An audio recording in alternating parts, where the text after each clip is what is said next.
Alrighty. You know what would be really useful? Huh. Multi-monitors. Yeah, it would be actually. No, because then I could like literally have OBS on one side. Greetings, everyone. This is your host with the most. Okay, maybe not the most, but I'm your host, Kevin, and I'm once again here with game director, aka Jeff. Or What's should I up, say Jeff, aka everybody? game director? It don't matter. What's up, guys? It's Game Director, aka Jeff. It's your boy once again, coming at you guys live, loud, and proud from Gamers Hunt Channel, aka Kevin7557. Make sure you guys leave a like on this video. You guys don't know what's gonna happen on this channel. Make sure you guys check out my channel as well. Appreciate you having me on, Kev. Let's get this party started. All right, Jeff. So you're gonna like this funny story. So I'm gearing up to make a video about all these rumors about there potentially being an Xbox Direct announcement today. Really? Yeah, and then Interesting. as I have it all ready to go, I got all my screenshots I need to get, all the information. Jeff Corden saying that, oh hey, tomorrow might be an interesting day. The announcement already came out. Like I guess like an hour or minutes beforehand. So so it's like, oh, all that work, worthless. Perfect. Now, before we get going though, man, dude, you're gonna believe this. So in my video, which again, people you should check it out. There is a lot of websites. They're saying that this is going to be a refresh format. That is not correct. The person they are quoting did not say it was going to be refreshed. He said he found the format refreshing, as in he liked it. Huh. That's interesting. Dude, I'm actually kind of curious, like how good the format's going to be, because I've always found Xbox a tiny bit lacking because they show good stuff and they don't really waste your time. But sometimes I kind of feel like they really could go into more details about the game, right? Fair enough. Yeah. Well, dude, they show this cool gameplay footage during the Summer Game Fest, and it's like, oh, hey, cool, tell me more about that game. Now on to the next game. No, tell me more about that other game that looked really, really, really cool. Like Tell some me more feature, about that game, please. I'm begging you. like some features, mechanics, some setting. Show me some concept art. Nah, we good. Next game. So you're not gonna show me the game at all? Nah, bro. Damn. Well, can Oh, you at least give me some game footage? oh, they do that. Hey, look, Okay. I appreciate this Well, I mean, format though more than the old school format where they would like waste your time with like just the most uninteresting, boring, like, hey, move on, like cool. You know, you've talked about this game for like what, 10, 15 minutes. Let's go to the next one. So I don't know. I think the Xbox could do like a good show and then like have an after show where they actually talk to the developers. And they've kind of done that, but I feel like they could do it like with a lot of their big titles. That's like the there only you thing I go. really like to see different about the format. What about you? I agree. Like literally for me, as long as I see some type of game and just kind of go from there, yeah, like that's basically it for me. You know what I mean? Like show like in my opinion, what I would like to see is show me some gameplay. Show me something that can get me to say this game looks good. This game looks good in my eyes. Now let's see how other people will react to it. And if that works out, then you can safely say, okay, this game is good. Now we can move on to the project, and hopefully this game will get to the player to say, okay, this game is not really the top notch, but this game is definitely worth checking out at the very least and checking out, the gameplay, the footage, what's going to happen in the game, what the storyline is for the game, what this and that's going to do. That's basically what a game is all about. And in my opinion, that's what we need to do as gamers. It's just kind of understand, yeah, it comes with a big project. Sometimes it comes with one or two people. Maybe it comes with a whole group of people. But at the end of the day, we need to think about it as there could be a story behind it. There could be a lot of complications behind it, but it's still going to be a game nonetheless. That's just my opinion, though. Yeah, no, Yep. like I agree. Like I do like the fact they show gameplay, Right. and I do like the fact they don't waste our time. Mhm. But they really could go show us some more, and that's what's exciting about this game developer direct Right. is we are finally at the point in time where we're going to start seeing some gameplay. Not like, oh hey, here's a cinematic. Not like, hey, here's a 2-minute trailer that shows a bit of gameplay that's very carefully curated to look really good. Because I'll be honest, like you can take the biggest piece of shit game and make it look good. I mean, the day before did that earlier this year, so. Yeah. I mean, shit. So in this direct, man, they've revealed and confirmed there's going to be 4 games, and then there's a leaked project that's rumored to come out. Oop, Okay. hopped over there too soon. Sorry, sorry, people. I was reorganizing my the timeline I have set up there, the tabs. So let's talk about Jeff's favorite upcoming game, the game he can absolutely not wait to sit down and play, You're, Hellblade 2. you're not gonna let that go, are you? God No, damn man, it, I am Kevin. going to torment you with that forever. Fuck. All right, let's sit down and talk about it. Go ahead. Dude, I think there's not really much to talk about right now. We all know what Hellblade 2 is going to be. We have a general understanding what the story is going to be. The only thing I really have to say about that is it's going to be the Uncharted series for Xbox. You know, like it's the Uncharted's not going to be your highbrow series, right? But it Right. sells like gangbusters. So look, if you guys have played the original Hellblade game, you guys can know that the combat in that game was a little wonky. And I think in Hellblade 2, correct me if I'm wrong, but I think in Hellblade 2, they kind of upped the game, not really up the game, but they really upped the combat a little bit and make it be a little less wonky. I think It, Hellblade was kind of like the moment, the pivotal moment in their lives that was kind of like this game was either going to be hit and bust, and obviously it busted out. Like a lot of people hated that game. I understand why they did. And now they got Hellblade 2, so now I'm thinking to myself like, okay, the only thing that I'm really worried about for this game in general is the combat because in the last game, like I said, the last game combat was really wonky. It was really bad. It was to the point to where I didn't know how the combat was going to be, but it was slow. It was almost like it was almost like it was laughing at you. So Hellblade 2, I'm hoping they took care of the combat at the very least. Now, I could be wrong. It could be nothing. But I mean, I don't know much about the game except for maybe Senua is a little bit more pissed off and a little more at ease knowing that she's got voices in her head. And I mean that's something that I don't really want to hear in a video game, but I mean it's it's part of the franchise, so I can't really diss on that, I guess. oh no, I I can decide it, dude. If you can't, I can. Yeah, that was a horrible decision. Now, because here's the problem, right? Mental illness is a terrible, horrifying thing true. if you are Very mentally true. ill. Yep. It's not something that really translates well from a fictional medium to the player because we are not insane. We know we're not Right. insane. So from our perspective, you're just saying, hey, here's a bunch of crap that literally doesn't happen. Like we can sympathize with people in real life that have schizophrenia, Right. and hope that they progress research to the point where we actually can cure that horrible disease. Yes. But Agreed. honestly, if you wanted to make a point about schizophrenia, it would have been better to not make it a central story mechanic and just say that, hey, part of the proceeds from this game go to helping schizophrenic research. If they would have just done that and say, hey, this stuff is real, but people actually experiencing schizophrenia experience something similar to this, and they're basically plagued with these visions instead of basically virtue signaling, saying like, "Oh, hey, the main character is schizophrenic. We're really working on mental illness to make it really realistic." Because now you're stuck with that, and Yeah, it's that's not true. and it's not an entertaining mechanic.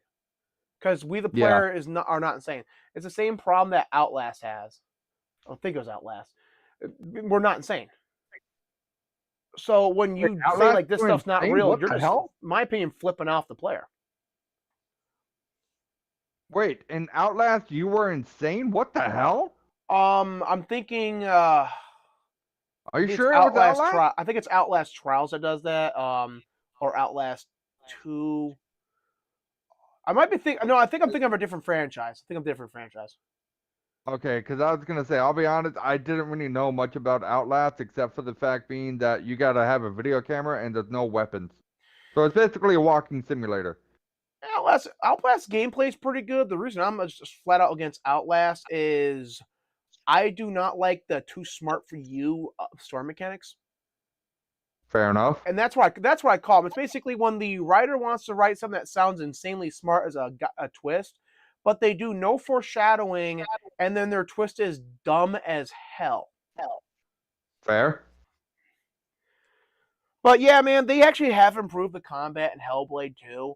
And a lot of the stuff in Hellblade 2 is going to be real, but you're still going to be fighting these schizophrenic episodes. I don't Okay. know, man.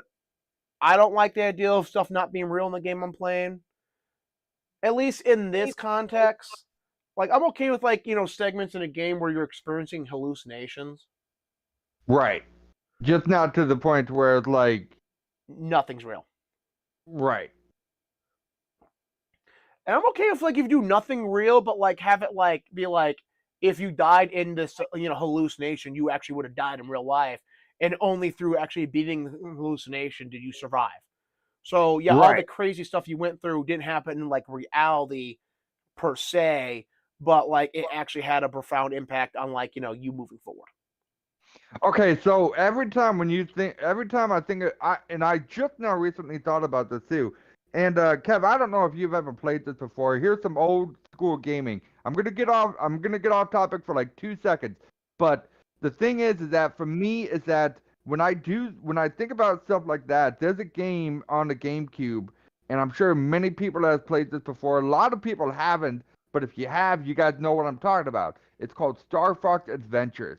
There's one thing in particular. I think you were in the Kazoa Palace, if I remember correctly. And there's one trial in particular that's called Facing Your Fears, which basically means it takes all of Fox's fears that he has and brings them all to life. But at the end, he's literally like closing his eyes, and it's all like a hallucination to him. And in my opinion, that part right there, I like. And I understand where you're coming from with that, Kev. Like nothing in this game is real. Nothing matters. Yeah, no, That's I'm where okay with what you're talking about. That stuff like that. That I like that stuff. That's cool. exactly that part right there was cool. And back in the day, it was cool. Think about it. You had your Still is greatest cool. fears. It was. It was really cool. You had your greatest fear, and then here you are, just kind of like shriveling up in a ball, and be like, "Oh, it was all pretend." Okay. All right. Cool. I okay. All right. That was awesome. Hey, So, Rick and Morty actually did the same thing recently too. oh well, I never really watched Rick and Morty to be honest. I'm not much of a Rick and Morty fan. Sorry, man. I was actually load up the thing on my phone to check the chat. Oh, okay. Don't worry, I got chat on too. So, Oh, okay. Hey, how do we sound, by the way? Something we probably should have um, like looked into about 20 minutes ago. okay, yeah, I'll sounds pretty good. Okay, so I sound good. You sound good. I'm not overblown like last time. Yep, yep. Okay, good. Well, guys, last time the first stream we did, we were like talking for like 40 plus minutes. And for some reason, even though I had it set up to record the app Jeff's on, it didn't record it. So we had to restart the whole thing. And and then after I was listening back to it, my voice was like way overblown for some reason. And I don't even know why, because it's like on OBS, I can see like where my voice is, right? On the spectrum. Mm-hmm. Because actually, right now, you're actually, according to the spectrum, louder than me. Oh, really? And that's fine, man. So I don't know how like I got like sound like I was maxing out my mic while Jeff was like just like really quiet. But hopefully, Ah, on playback, this sounds way better. hopefully it does. All right, so yeah, there's not just really a lot to say about Hellblade 2. Yeah, there's really not much to say about Hellblade 2. Like I said, the only thing that I'm really interested in right now is hopefully the combat is good. It is Other better. than I've heard they've improved it. like, I'm good. I'm glad because the last time I tried playing that fucking game, which was probably I don't know, maybe 3, 4 years ago now, the combat was shit. Dude, So dude, the worst this, part is I flat out told you what the ending was going to be, and you're like, oh no, you're Kevin, you're probably wrong on that, or I hope you're wrong on that, and then you get to the ending, you're like, wow, this was actually as bad as Kevin said it was. I still don't know what made me keep playing the damn game. To be honest, I really don't know why. Dude, I've gotten obsessed with absolute garbage games before too. And Hellblade too, like let's be honest, my biggest complaint about Hellblade is the nothing is real ending. It's You know, not my, that, hey, my biggest complaint about Hellblade 2, speaking of, would be like you haven't played a game to where you're already dead, but you just don't know it yet, type of thing. I think I've experienced that before too. So that's the one thing that I'm kind of wondering about that as well, because they never really put Hellblade into saying she's not really alive, It but she's not dead, even though she's a schizophrenic. And you guys got to remember too, Hellblade was in the Viking era. And if I were, and Kevin and I have talked about this decently off the live stream, and this is something that kind of brought my attention to me, which would be if a Vikinger was a schizo, there would be no way in hell a tribe would ever let her be. yeah, no, they would kill her. But here's the thing, They man. would either kill her or outcast her. Dude, here's the thing, right? So a lot of atheists like to claim that pagans having visions had nothing to do with communing with greater forces or tapping into altered states of consciousness. That it was a lot of it was just straight schizophrenic episodes. Hmm. Yeah, and I think that was kind of like one of the motifs of the game of like Sasuna's mentor. She also had schizophrenia, but I don't want to speak on that without being sure. That's like something as because I'm a pagan myself, spiritual Satanism be specific. So stuff like see, I'm not like one of those soft people. I'm not gonna say, oh, that offends me.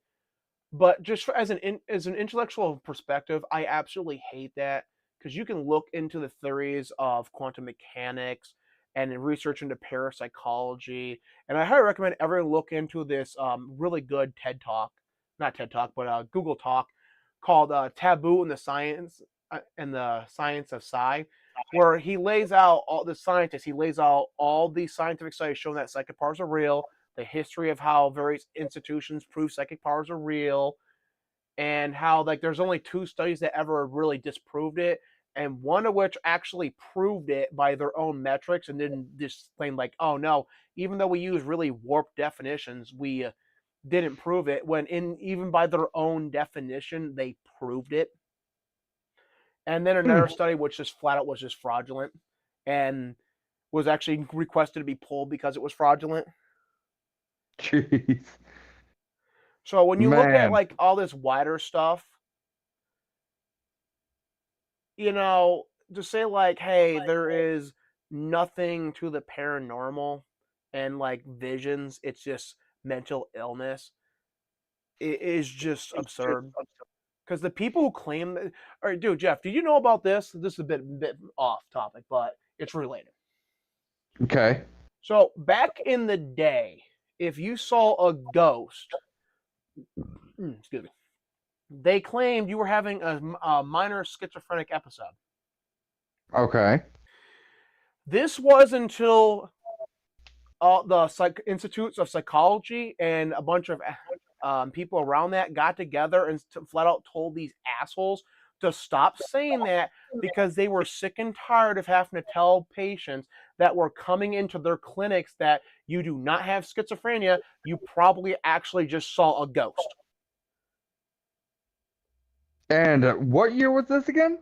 Oh, mid 2000s, early Early. 1900s. Because after it's Early around when they 90s, basically at least. after they got told to stop doing this and got humiliated, they switched to claiming sleep paralysis. And I Yeah, told okay. people then, like, hey, we got to crack down on this. And like, well, no, we know that sleep paralysis doesn't do this, and it doesn't do a lot of stuff that they claim it does. And lo and behold, like 10 years onward, yeah, we really should have cracked down on that. But that's like the kind of stuff I'm talking about. Like, and you see that in this game. At least if I remember correctly, you do. Where it's like, oh no, you didn't have no, paranormal vision. You're just having schizophrenia. Yeah, I think I remember playing that game, and I was kind of like, yeah, I don't remember seeing this person, but I guess I'm seeing him, which means that's technically schizo. I mean, I don't know much about the whole schizophrenia thing, but I don't remember not Schizophrenia is caused being by afraid. a hormone imbalance in the brain. I forget. There's a special term for these hormones. I just learned this recently, off of some random other video. Huh. There's I think they're called neural hormones, and essentially when your brain has an imbalance of it will misfire and then you'll hallucinate this stuff. Okay.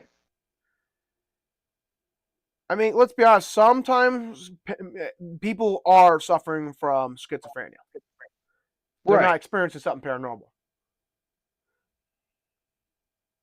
Sorry, man. I'm actually promoting us on social media right now, so That's fair. I forgot to signal boost us. It's all right. I'm still playing Ancestors, so. You traitor.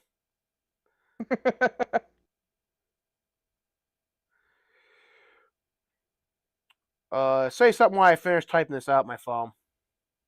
But yeah, like in my opinion about the whole schizo thing, like I didn't really much care for it. It didn't really. It made me feel kind of uncomfortable though, because it was like I never thought it was gonna be that uncomfortable, but damn, was it uncomfortable. Like I'm thinking to myself, like, am I seriously seeing this in a game or am I seeing this in real life? I don't even know anymore. Like normally I wouldn't say that about any other game because I know what the game is doing. But Hellblade literally just kind of put me on a different scale and be like, this is not the type of game that I don't want to play. Oh, by the way, I do love the whole room thing too. Like, oh, we need to connect this room to this room and make that room become that room and have that room become that room. Yeah, no, don't have that in Hellblade 2. Please don't have that in Hellblade 2. I want something that I can stab someone with. I got a sword for God's sake. I got a sword, I got a fist, I got a fucking head. It's not in the right place, but it's a head nonetheless. Give me something. I'm Okay. a fucking Viking, for God's sakes, guys. Don't just give me psycho like this whole psychotic bullcrap of saying, okay, all of these visions are not real, dude. Just go on with your life. No, it doesn't work like that. I'm a fucking Viking. All Dude, here's the Vikings. thing. If you had schizophrenia back in this age, aside from the fact that they would probably kill you, it is very unlikely you would survive to adulthood. You're right. Like you would not be functional without your family to take care of you. No, So you wouldn't. the ideal Hazuna can actually survive on her own is counter to the whole ideal of which they were trying to do with representation of schizophrenia. In the first game, it made sense because basically you're having a major break right at the end of people taking care of you. But now that she's going to be leading people with schizophrenic breaks, like no, like you are That's not going where to be functional in that sense, based on how they're portraying it. No shots at no, anyone actually with schizophrenia. no, no. I wouldn't believe it. I wouldn't. I'm sorry, but it's the honest God. Like I don't really need to apologize, but I have to because honestly, like some of these guys don't understand that when it comes down to schizo, they don't really like to like I don't know what they do, but they don't really mingle well with normal people. They do. If that makes any sense. No, they do, man. Because well, it depends on the severity of schizophrenia. Fair, Um, fair. because like if you're severely schizophrenic, then yeah, no, you're gonna be you're likely gonna need to have stay at home with medical care, like an in-house in-home nurse if your family can afford that, or you're gonna have to be put in a mental institution where they can give you round-the-clock surveillance. But a lot of people do have schizophrenia, and they just function perfectly normally once they get medicated and they're properly diagnosed. Okay, fair. Maybe I was wrong about that then. Well, I do want to, clear up like some stigma around mental illness too, because I that is a noble ambition, but I don't believe these people would be a noble when they made the whole game centered around schizophrenia. I believe they're virtue signaling. They could be. Like I said, dude, like that there's a lot of things on this game that is kind of waving a red flag for me, but and I said this in the last live stream and I know I'm going to get my ass kicked for it, but I know that as soon as it comes out, I'm probably going to play it. Dude, you should stream it, man, for your audience. Day and day Game Pass. If I had a chance, well, yeah, I mean, I guess I could. I could stream it on Twitch. Yeah, you lose nothing by streaming games when you're playing them. Just like I lose nothing by recording games when I'm playing them. Like, yeah, I may complain to you a lot about my getting screwed in views, but I was gonna game anyway. Yeah, that's true. All right. So, I mean, and dude, no, here's the funny thing, right?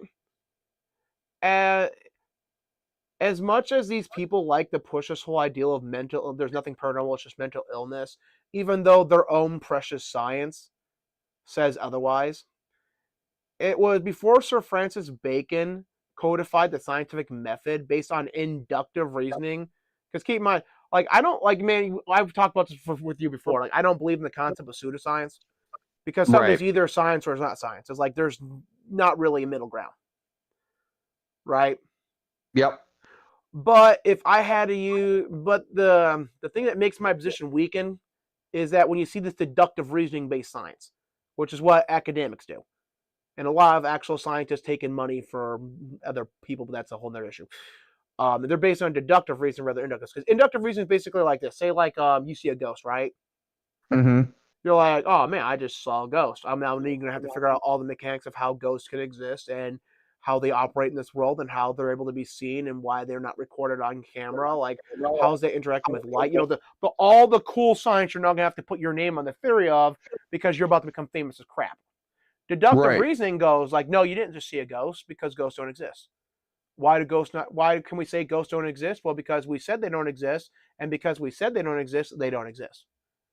And that sounds retarded and bullcrap. That is literally how a lot of science works.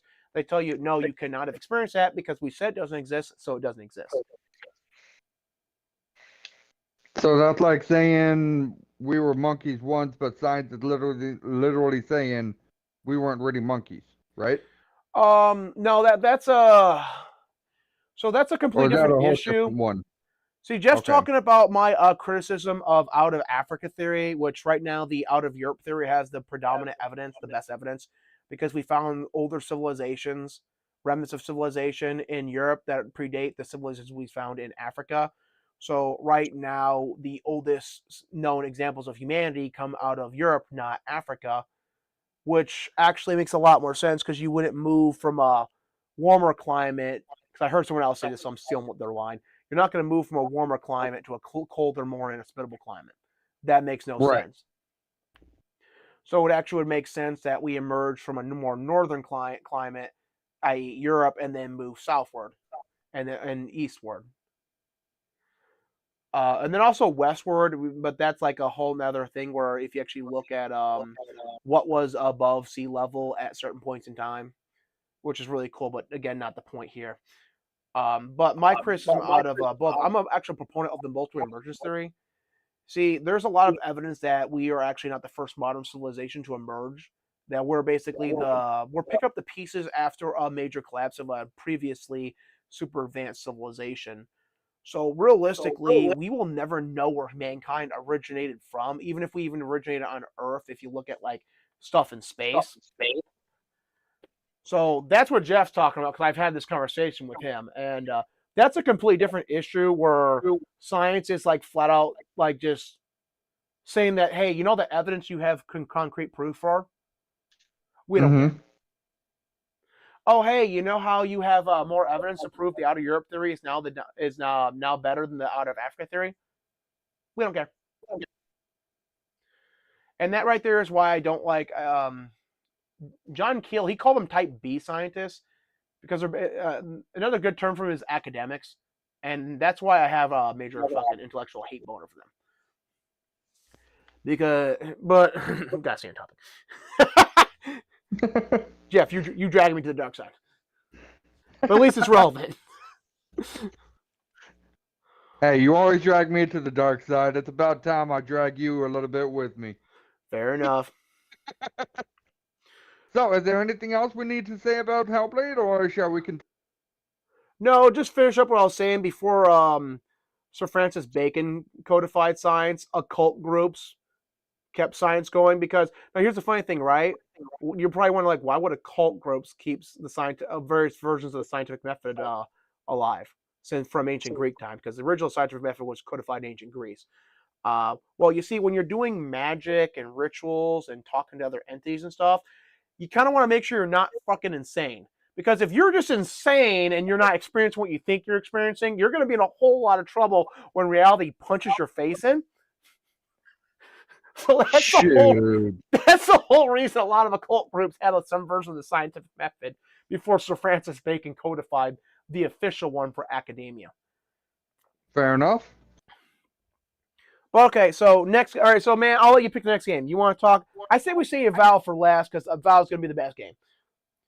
So you want to talk about the Indiana Jones game or the not Civilization game? Let's talk about the Indiana Jones game, because that game is kind of the interesting one for me personally. But I don't know if it'll be that good because, I mean, it's ran by a different person. My concern is the movie sucked. Todd Howard, he might not have it no more, and he's leading the project. Right. And on top of that, Machine Head Games are woke as hell and have been bipartisan hacks for decades. And I don't know if Microsoft has stepped in enough to make sure they don't do that. Because they, for Wolfenstein 2, they flat out called the right in America Trump supporters. They called us Nazis. Yeah, that's kind of where I stand with that too. To be honest, like I didn't like that at all. Dude, and you know what the worst part was? They actually tried claiming, well, Donald Trump's brother approved this game. You know, my first thought was about that was, and no disrespect to the dead, but my first thought was, yeah, well, he can go fuck himself then. Wait, Donald Trump has a brother? Yeah, he has a couple. Yeah, Donald Trump's brother actually used to sit in the board of ZeniMax, and ZeniMax's board were some of the most scumbaggiest individuals known to fucking gaming. Like, trust me. Dang, I didn't even know that. Yeah, and they actually tried advertising that after they royally just flipped the dude. Every good person in the game, you actually have to put up listening to communist speeches throughout that entire game. Yeah, that's not good. Yeah, the whole game. Like, and there's like communist posters. And dude, this is a game. Dude, here's how fucked up this game is, right? Wolfenstein 2 is like, oh hey, you know how the Nazis thought that they were, at least these fictional Nazis, I'm not going to get in actual history, but these Nazis in this game said that they're the race with the most superior race and that they could run the world way better than everyone else if they were just put in charge. Uh-huh. Okay, so they win the war and they prove themselves actually 100% correct. But the only reason they're not good guys is because they're not communists. Yeah, but communist is bad anyways, isn't it? Let's put it this way. The official death count at the concentration camps has been officially lowered several times, and the events around that have been adjusted to the point where, if you listen to history in the 90s and 80s, they would tell you that, hey, this camp here with a death camp, this camp here with a death camp, this camp here with a death count. But if you go to the official history page, not me being a Holocaust denier, the official history page, they now say that, yeah, the deaths were nowhere near what they originally claimed, and that this was not a death camp. They actually moved people over to the actual death camps. So, you know, the severity of what happened in World War II, as bad as it was bad, because there was some fucked up shit that happened, not going to ever deny that, Right. has been brought into question, and the exact numbers have officially been lowered. That's not happened for communism. Communism killed over 200 million people in the last 100 years. Yet for some reason, it's okay to walk down the street with a communist sweater, a Che Guevara sweater. I mean, a shirt, rather, not sweater. A hammer and sickle on your shirt, right? And not get your teeth punched in. Not that I'm advocating people do random violence. I'm just saying because, the whole punch a Nazi thing, right? Right. That's okay to punch a Nazi, but the people who actually have ethnically purged more people than the Germans ever could dream of, even if you want to believe the worst case for the Germans, communism has systematically done ethnic purging. They're doing it right now in China. They did it in China during Mao. They did it in the Soviet Union. They did it in so many countries, because a lot of the genocide that communist countries have done over the last 100 years was ethnically based. Because what communism does is that it's a shit system, right? Right. So they say, oh, hey, it's not that we have a shit system, it's that those guys over there are ruining everything. And they're like, we literally have no fucking power or money. How the hell are we ruining anything? And they're like, okay, once we kill all of them, then we'll achieve true communism and the system will be perfect. And then they purge them over and over and over again. And yet somehow it's okay to be pro-communism. It's okay. Because imagine like if this was switched, right, man? Okay. So the Soviet Union, in the story, the Soviet Union conquered the world. And Right. you got speeches from Nazis telling you how good Nazism was. People would lose their shit. That game would be called anti-Semitic. The developers would be canceled, fired, and probably prosecuted. But you can do the shit with the way Morris ideology. Right. That's to me just fucked up. That does sound a little fucked up, yeah. I mean, to me, that just makes me think people are largely hypocritical. Because if you're against everything the Nazis did, which I'm not gonna get into any history argument here, then you have to be against what the communists did and against communism too. But people aren't. And see, this is why fucking a lot of people are so against political interjections. Who wants to have this talk about a fucking video game? Exactly. We should be talking about games. We should not be talking about the history of communism and the history of World War II and the various issues around both of those. We should be talking about, oh, hey, cool, we're going to have this really sweet-ass game. Not, hey, is Machine Head Games going to pull some more woke bullshit propaganda by making the Nazis because it's going to be Nazis in the new Indiana Jones game, and they're going to be just another set-in for Trump and Trump supporters. Is that what we're about to fucking see in the Indiana Jones game? And because the developers are such pieces of shit, we have to wonder about that. Yeah, we do. And honestly, it's kind of a shame too, because I'm really it's been a long time since we've had anything about Indiana Jones. Never mind a video game, anything about Indiana Jones. And when we do get a game about Indiana Jones, we seriously have to consider every possibility we can about what the message was going to be, what the message is all about, what direction it's going to go, who's doing what to who, is Indiana going to be there? And again, guys, if you guys are a big Indiana Jones fan, the one thing, and I'm pretty sure every person that played Indiana Jones needs to ask, and this you is should say one watch, big thing right here. I think the last Indiana Jones game was on the NES. It's been that long? Jesus. Yeah. So look, guys, if you got my personal opinion about this game is Harrison Ford going to be in it? I'll be right back, Because man. Keep talking. if he's not going to be in it, I'm not going to be. I'm not. I don't care. I don't care who's playing Indiana Jones. He can do the talking on him, no problem. But I just need to know if Harrison Ford is going to be in the game. He can do the talks. He doesn't have to do the stunts. He doesn't have to be in the green room and do all sorts of what Indiana Jones does. I don't care if he does. I don't care if he talks. Like people was given oh fuck, what's his name? The guy who played Arthur. They were giving him some crap about RDR2. I don't care about that crap. What I care about is if Harrison Ford is going to be Indiana Jones in this game. That's it. Like, give That's a me good an question. character model. Give me someone who can do the Indiana Jones stunts. Give me someone who can do all the things Indiana Jones can do, but let me have the face of Harrison Ford and his body of Harrison Ford in this game without the stunt double. Because I don't care what the stunt double does. All I care about is Harrison Ford. If he is not part of this game, I'm not part of it. Period. No, I I think don't I care. think honestly, that's a good point, man. That's a good point. If they don't have Harrison Ford as a voice, because look, this is a video game. You don't need Harrison Ford to do stunts. You just need his No, you voice. don't.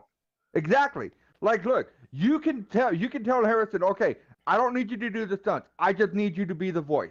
I need you to be the face of Indiana Jones. We need Harrison Ford in this game. If we do not have Harrison Ford, I would straight up just say, this is not Indiana Jones. I don't care what you say. I don't care if the game's good. I don't care about this and that. It doesn't have Harrison Ford. Done. Period. Dude, I I'm a think the only strong saving, believer dude, in that. you know what really saves a lot of these games? What? The fact they're coming to Game Pass so people can legitimately play them without any financial investment into them. Yeah, that's true, but you got to think about it like this too. A lot of people likes Indiana Jones. And let's say you like Indiana Jones. Would you play the game if Harrison Ford is in Indiana Jones if Harrison Ford wasn't in this new Indiana Jones game? Would you I play it if you know that Harrison Ford was not going to be in this game? Yes I or no? might like setting aside all Machine Head Games and interjecting their fucking crap-tastic politics aside. I might play if it have Harrison Ford in it, But if but it doesn't I have would be Harrison Ford, really, really salty going into this if you didn't have Harrison Ford because that's just not excusable. right. I agreed. 100% agreed. Because, look, like I said, if you don't have Harrison Ford, it's not Indiana Jones. Like, if you have Star Killer and you say, this is the new Star Wars Force Unleashed game, and it's the same old Star Killer, but it's a different face, that's not Star Killer. Well, here's the thing with games: you can make the character look whatever you want. It's a voice actor that matters. Like movies, it's face. Games, it's voice. Except, well, dude, actually, a lot of times they've been changing characters to match their voice actor, which is stupid. And then they make them look uglier. Okay, then let me ask you something real quick. When you were playing Red Dead Redemption 2, were you expecting the person who played Arthur Morgan to be like John Marston? Yes or no? No. So why would you expect someone to make Arthur be a little uglier because of his voice actor being just as ugly as Arthur? Oh, no, no, no. See, what they do is they want to fight the male gaze so they can get ESG points. So what they do is they make or actually might be DEI points. One of those two. So they'll take the female characters and make them intentionally uglier because you can't have good looking female characters in games because that's problematic. But the male characters in game will be straight up female eye candy and even go shirtless multiple fucking times. And then you look at who's making these games, and you have these ugly ass bitches who I'll be honest, I'm not gonna pussyfoot around this no more. Probably have no right to have anything to do in gaming because all they're trying to do is push their own personal insecurities onto everything else and denying, people just good looking female characters because they are insecure about their own appearance and they want to force themselves into the game. Like Mary Jane was made to look like one of the writers in Spider-Man 2. Dude, you know You Spider-Man know, I 2? never actually played Spider-Man 2, to be honest. And I'm never going to fucking play Spider-Man 2. I'm never gonna play. I don't think I've ever played a Spider-Man game. Spider-Man 1 was pretty okay. I actually really like the story. didn't play the Miles Morales expansion because I'm not buying into that race swapping bullcrap. And Spider-Man 2 went full woke. Full woke. So, yeah, just even when I get a PlayStation, that's gonna be like one of the games I'm just flat out not gonna get. Like the only reason I would ever have Spider-Man 2 is it's on PlayStation Plus. Same reason like some games on Game Pass. Like that's the only reason it would be like accessible to me. Fair enough. Or if someone gave it to me. Or if like I'm playing like streaming, right? It's like you get one of those like really awesome ones, dude. I don't know if you've seen this, right? They're like, hey man, how much to play Spider-Man 2? It's like, yeah, I'm not fucking playing Spider-Man 2. I don't know I don't know what to tell you. I'm like okay, how about for $5,000? $5,000 donation. Hold on, let me get Spider-Man 2 real quick. Right. Dude, I've actually seen that happen like twice. It was like, hey, how much for you to play become a RuneCraft streamer? And it's like, yeah, I'm not a RuneCraft streamer. I'm not gonna play RuneCraft. And the guy got like 10. And he gets 10 grand. He's like 10 grand, and the next thing he's playing RuneCraft. Another one, basically, the guy's like, hey, how much to play Cooking Mama? And I'm like, I'm not playing Cooking Mama. This is a serious Minecraft stream. We don't do Cooking Mama here. And I think it got like 3,000 or 5,000, right? And he's like, Right. $5,000. And then like next thing you see him, he's playing Cooking Mama. Hey, look, man, you give me 5 grand, I'm playing Spider-Man 2. I'm your bitch. Look, maybe you don't want to put it that way, but like, look, you give me 5 grand, dude. You give me $1,000, I'll play Spider-Man 2. Fair enough. Fair enough. Look, look, there are principles I won't cross for money, but not playing a game is like, unless the game's like really, really atrocious. Yeah, no, I could play a lot. There's a lot of games I would refuse to play, but like if someone gave me like a few grand, I'd play in a heartbeat. Maybe not to completion, but like for the day or two, I'd be playing them. So okay, let's say, and here's another example right here. Let's say that, and this is something that Kev and I have discussed off stream as well. Kev recently just bought Jedi Survivor. So let me ask you something, Kev. If I told you that Cal Kestis is actually Starkiller in Jedi Survivor, but it's not it's not the voice of Starkiller, would you play it? Yeah, like I'll be honest, there are some characters who I am like. There's like the character who played it is the character that played it, right? Right. But honestly, I've never played a game like there have been games where the voice actor really like added like a great value to the game, right? Yep. But I can't say there's ever been a game where if it didn't have that voice actor, I wouldn't play it. Fair enough. Like I'm sorry, like kudos to voice actors, the good ones anyway. But they're not a factor that makes or break a game for me. Now, Right, because I think I'm not a big, Indiana Jones guy, although I don't think anyone really is after that last movie. no, So I I don't could think see anyone is either. myself standing in solidarity with them, especially because I don't really like Machine Head games I for don't think very I've obvious ever reasons. played a Machine Head gun game. Well, I might have. Dude, they've only I don't made the know. It's Wolfenstein a long games, and they time. haven't made a profit since the first Wolfenstein remake. Like their Wolfenstein 2 remake sold, the second game sold like 80% worse than the first game, or like 70% worse. It was significantly worse, right? It might have been 60%. No, it was 80%. There's a lot of games that like the sequel like sold exponentially worse. And I have to remember like how much percentage it was. So they get jumbled up sometimes. And then the next game Right. where you play the feminist one, where you play as Blazkowicz's daughters. Yep. Excuse me. That one went on to sold even less than that game. So this franchise has been, and then there's a VR game which I guarantee did not break even either.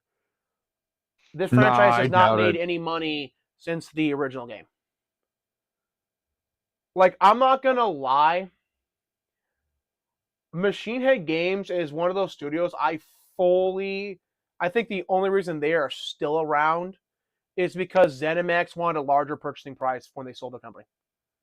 Okay, I got one last question for you on this whole Harrison Ford thing, and then I'm done. All Let's say, and I know you're not much of a Walking Dead fan, but bear in mind this is something that you got to kind of really focus on, right?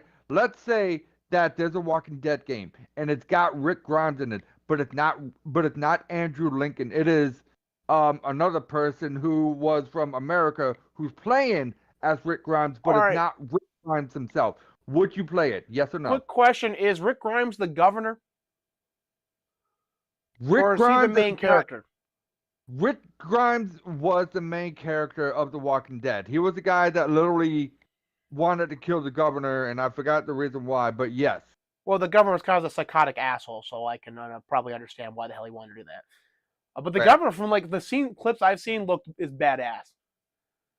He was pretty badass, I'll give him that, but it was over his daughter. His dead daughter. Dude, from the clips I've seen that of Walking Dead, like a lot of people like tend to kill people for absolutely no reasons and then get away with it. When humans are a very vindictive species. But to answer your question, yeah, I'd probably still play it. You would still play it even though it doesn't have the actual Rick Grimes person, and Yeah, it's a different character. yeah. I'm sorry, like Okay, I so said, man, explain that. there's never been a game where a voice actor has made or break a game. Now, don't get me wrong. There's been games where I believe I did not get it, but to be fair, this was indicative of further quality issues that panned out, where they didn't bring back the original voice cast. I think the Silent Hill remakes, not remakes, but the Silent Hill, when they improved the box game, they brought back to re-record lines. They didn't bring back some of the people, and that game turned out to be an unmitigated disaster. So, like, Fair. not having like the voice of a character has never made or broke a game, but it has been a good indication that you should keep an eye on quality control issues. Okay, here's a perfect example right here. You and I can both have a decent amount of conversation about this for hours. Splinter Cell, you have to have the original guy play Sam Fisher versus the guy that played in fucking Blacklist. Okay, if you take that character of Sam Fisher and literally molded it into himself and made a different person become Sam Fisher, would you play it? I don't know what you're talking about, man. Franchise ended after the fifth game. So your answer would be no. I'm not playing a game after the fifth game because the game series franchise ended after the fifth game. Because there So ain't you no would way in hell Sam Fisher would ever voluntarily go back to working for an extremely corrupt government so after you everything wouldn't he's play been through. you you wouldn't play Sam Fisher after conviction, right? Yeah, after he found out his daughter was back alive and got his daughter back and saved the nation from the rogue Splinter Cell. Yeah, no, I would not play any game after that. I have no interest in the franchise after that. They did not continue it onward. Sam should have been brought back in an advisory position. Instead, they de-ageified him, and then for the longest time, they treated that new shit game as canon. And only years later did they say like, okay, yeah, it's not really canon. So after, for far as I'm concerned, franchise ended at 5. Fair enough. And I agree. The franchise ended in 5. It didn't end with Blacklist. It ended with 5. The reason why is because it had the original guy who played Sam Fisher, and he literally kind of didn't really mold him, but it made him more vicious, made him be the meaner aggressor kind of like the Dude, Sam Fisher let's that put it this way, we right? wanted Sam Fisher to be. If you did this shit they did in Blacklist, you would trigger World War III. You're right. Did You're Blacklist end with absolutely right. World War III starting because you triggered it? Not that I can remember, no. Well, then it has shit writing, and I have no interest in fucking playing it. See, that's one thing Fair I would enough. really see. Look, I'm okay with you doing some absolute bullshit in a story, right? If you apply the Whoa, whoa, whoa, consequences that whoa, whoa. absolute bullshit's going to bring upon you. We're talking about Indiana Jones here. I mean, there's going to be at least some kind of bullshit story with that. But at least with Indiana Jones, you can reason with it. I mean, look at the Lost Ark, for example. That's a classic one right there. Look at the Lost Ark. Literally, you cannot have your eyes open when you have the Lost Ark unless you want to have your face melted. Best scene ever in the entire freaking movie. Dude, speaking of which, did you actually hear they actually found the actual Ark of the Covenant? Did they? Nice. Okay, so I'm not exactly 100% the details, but it was rumored to be in this church in Africa because when Rome wiped out Israel, The Okay. Hebrews fled. Most of the Hebrews fled down southward, and they intermarried into African tribes and civilizations down there. So, yeah, I'm not going to go further into that, but we've talked about how I find that amusing due to certain political arguments. Right. But like one of them, actually, they had the Ark of the Covenant, and then they finally admitted that the Ark of the Covenant they have is a replica. The original one broke like hundreds of years ago, and then they made a replica of it to stand as a symbol. Why? Why would they lie to the people like that?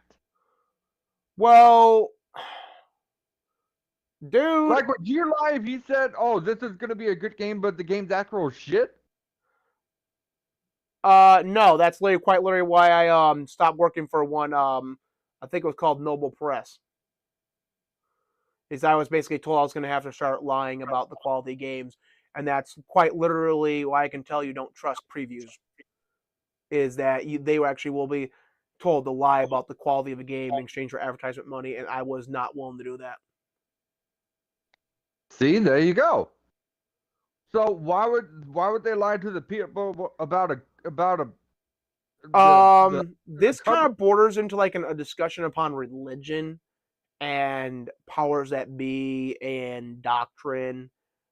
So we could discuss it after the stream.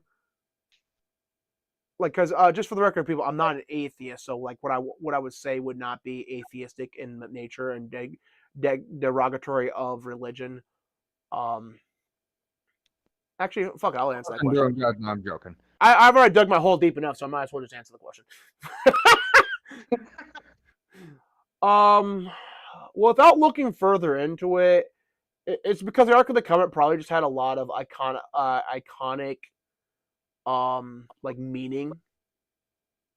Didn't Joan of Arc actually have that at one point? No. Joan of Or am I Arc thinking spoke. of something else? God or some entity spoke to her and led her to save the French people from an invasion. And then the French people rewarded her by burning her at the stake. Yeah. Thanks, guys. Yeah. And by the way, that wasn't done for sexist reasons. For some people who want to claim that was done for sexist reasons, no, it was done for 100% political reasons, and that has happened to a lot of guys throughout history as well. Is when you are no longer viewed as no longer necessary. Like the basically two things you want to like avoid in in the realm of politics: do not be the smartest man in the room, and don't ever run out of your use. Oh, and also make sure they know that they still need you without making them feel indebted to you. There you go. Because you don't want to build like Rules of Power, people. Rules of Power. Read it. It's a fun book. A lot of really great stories in there. So when it broke, they made a replica because, dude, imagine like you have this like sacred relic, right? And you consider it like holy. It's you've maybe not worshipped it, but it's been like a central figure in your like religion, and Okay. it breaks.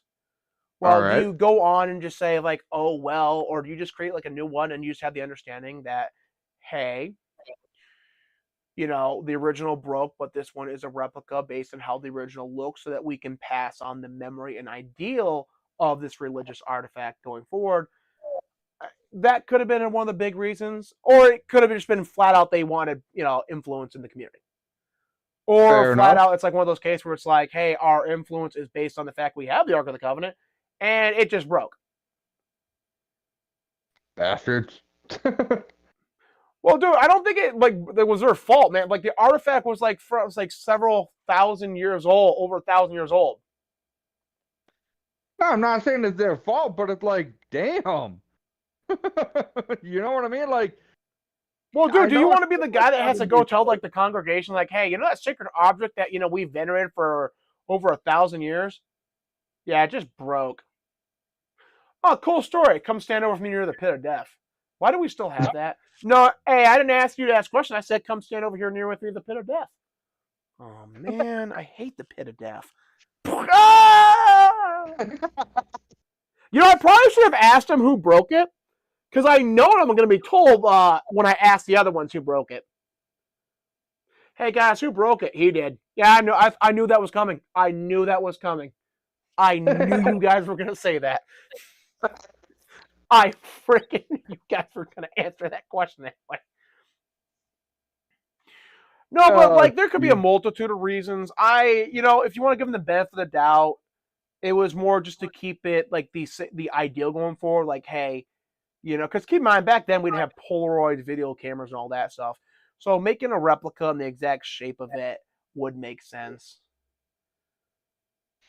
Yeah, I guess it would make sense, but it's kind of like, I don't know. To me, that sounds kind of like a big fuck you. You know what I mean?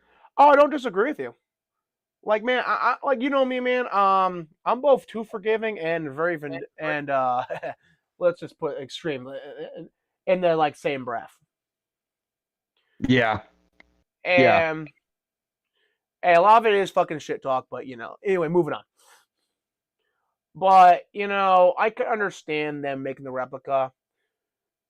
Claiming that they had the original art for all these years, that's a bigger issue. So, okay, for those that want to talk in game terms, think of it like this, okay? You're playing Dragon Age. Everyone has played Dragon Age. The original Dragon Age, okay? Let's clarify. Dragon Age Origins. Let's clarify this. And then you are off to find the ashes of, what was it, Andraste or something? Yeah, something like that, if I remember correctly. And then suddenly, out of the blues, the vase breaks.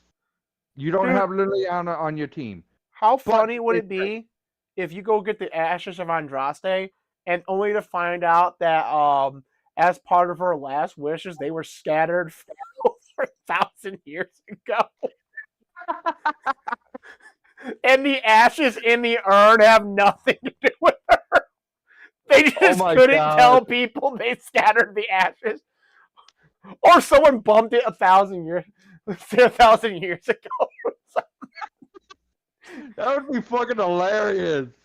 Yeah, but no, I get where you're coming across. I get what you're saying, man. You're saying like, hey, this is basically you trick people into worshiping something that wasn't legit. Right. So and I mean that's kind of douchey. It is. But keep in mind, it wasn't like they didn't originally have the original Ark of the Covenant, and it's probably not like they didn't have a lot of like ancient Hebrew text too. It's just that the original broke, and let's be honest, the original, if it actually had any functions beyond just being a religious artifact, has long since stopped working by the time they got their hands on it. But how do we know that it stopped working? That's the thing. Okay, look at the story of King Arthur. Now, there's a lot of questions about how much of that is actually pure fiction, how much it is true. But let's just devil's advocate that it is representational of an actual event. Okay. So a lady in a lake gives a person either a sonic sword or a plasma sword. I can't remember if it said it was coated in flames or not. I think it said the sword would coat itself in flames. So basically, it's a sword that would coat itself in flames, which plasma. It's not hard to actually envision how that would work. You take mercury, you run an electrical current through it, it will convert to plasma.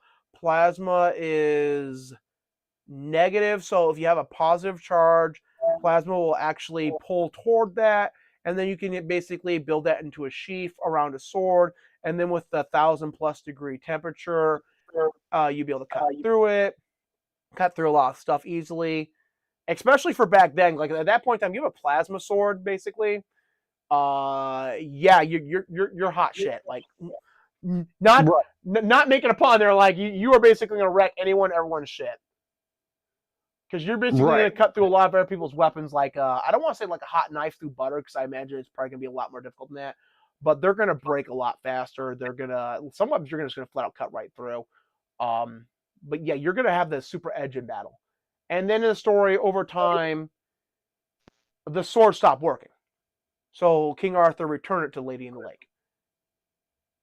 Why it stopped working is basically the battery that it operated off of just ran out. Now, while we could understand the conceptual technologies behind that, let's be honest, at this point in time, if we actually put like a more military industrial complex on that, we probably could have a replica of that sword within a decade or so. But Probably.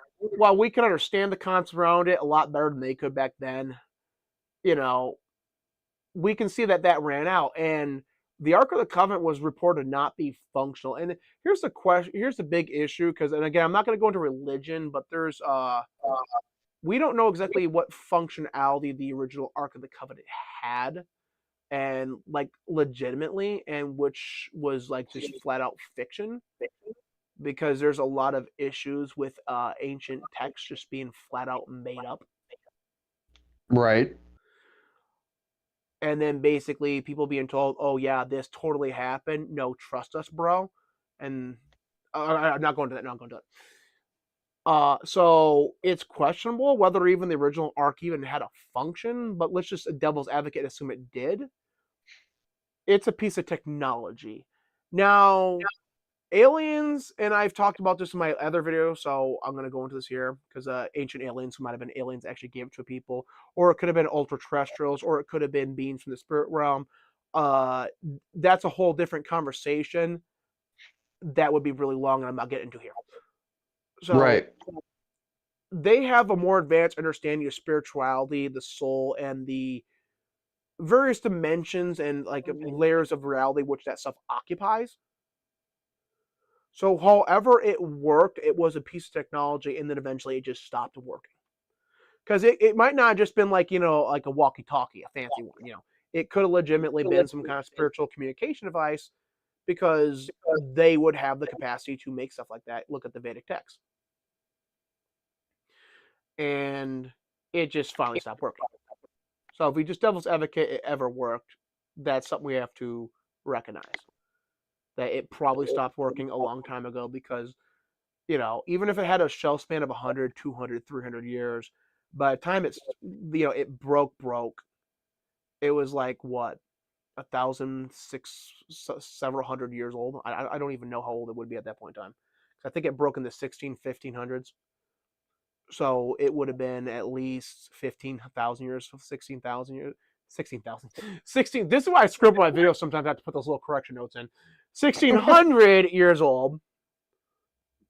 Probably older, because I know ancient Hebrew stuff took place like hundreds of years before CE. Right. So you're looking at something that was possibly 2,000 years old. So it just makes sense. It would just stop working. Have stopped working long ago. Like, now, could it have been kept working if someone actually knew how to maintain it? Yeah. But I highly doubt the people who were keeping hold of it knew how to maintain it. That's fair. Yeah, because I'm pretty sure holding an arc that's like that would literally be hard to take care of. Yeah. And the reason we're talking about this, people, is in Indiana Jones. Was it 3 or 1? Which Indiana Jones movie was it? I think it was maybe 3, if I remember correctly. They had the I Ark of the don't. Covenant, which is why we're talking about the Ark of the Covenant. I don't exactly remember which one it was. I think it was the third one, if I remember correctly. Could be Raiders of the Lost Ark. Yeah, I think actually no, I think it's a Raiders of the Lost Ark, so I think it's the first one. Was it? It could be the first one actually. I don't know. Yeah, It's I been think a it's the long first time one. since I've seen it. So no, because one of them they had to get a chalice. One was the Ark of the Covenant, and then one was, because this game is actually going to be like an Indiana Jones game that actually is like New Adventure Indiana Jones Lifespan. So See, again, I can't stress this enough. I know this is gonna sound really petty for me, but for some people, it's kind of understandable. If you don't have Harrison Ford as Indiana Jones, it's not Indiana Jones. dude, Now here's the I thing, get man. it. If you have to absolutely hire someone else to be Indiana Jones and actually, kind of hand the cap over to someone, fine, I get it. But at least have the voice of Indiana Jones be Harrison Ford. At least give me that. Well, it's like That's video game, all I man. ask So for, really. the only thing that really matters, I don't care who the stunt man is, for the mocap. All I care about is who's voicing the character. I'm the same way. Like, I don't care who's the stunt man in this. All I care about is if Harrison Ford is going to be in it. No, That's see, I can what I care about. disagree with you, but I'm not going to say your opinion's invalid on that. Right. Dude, my biggest concern is not whether Harrison Ford's going to be in there or not. It's about what fucking bullshit they're going to put in that game. Because like, if they basically made Nazis a left-wing ideology be a representation of conservatives, right-wingers, and centrists in America in Wolfenstein 2, I mean, I'm getting a bit of echo on your mic.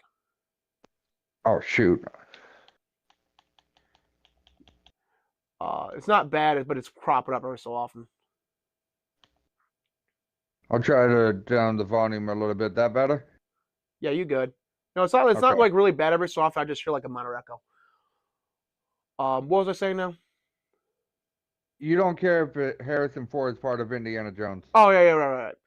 Like, so it's like, and then again, the villains are gonna be Nazis. So it's like, are you gonna do the same crap you did with Wolfenstein 2 in Indiana Jones? Are the good guys gonna once again be communists? Are the Nazis gonna be evil Drumpf? Is it gonna be some stupid fucking Drumpf parody? That's my big concern, and I'll be honest, Machine Head Games probably should have been shit canned a long time ago.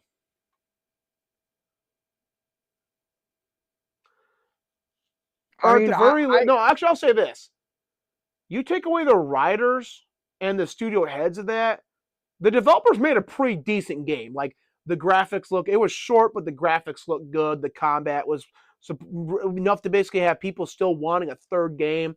So I will give them that. The people doing the grunt work, the basic stuff, they're doing a good job. So get rid of the studio heads, get rid of the writers, and let the talented people at Machine Head Games make a good game. agreed. All right, anything else you want to say about Indiana Jones, man? Nope, I think that pretty much covers everything. Yeah, you come to my stream for talk about games and you leave with esoteric knowledge. I give up. Well, you know what? Right away, if I say like for the most part on topic, relevant, because me and Jeff we just have like just chatting, stuff, and we will go way off topic on his streams. Yeah, we would. I try to avoid that for my streams, but it's okay for go a bit off topic. Just provide it's like within the same general realm. Right. All right, so Oxide Games' next game is going to be Aura History Untold. Let me make sure this actually. Let me check. Hey, talk real quick, man. I want to make sure your voice still being put out. How am I doing so far? Yeah, you're good. You're good. Okay. So this is going to be like a Civilization-like game with like a lot of unique mechanics where you actually get to build like in the terrain. So kind of like what Civ 6 was aiming for, but not cartoonish and for mobile. I'm not gonna lie, as a Civilization fan, this has me low-key kind of excited. This game actually has me excited. Like Jeff can tell you right now, he don't give a crap. This is not his kind of game. No, it really isn't. So you basic same thing as Civilization. You build a nation over and run it through the course of history.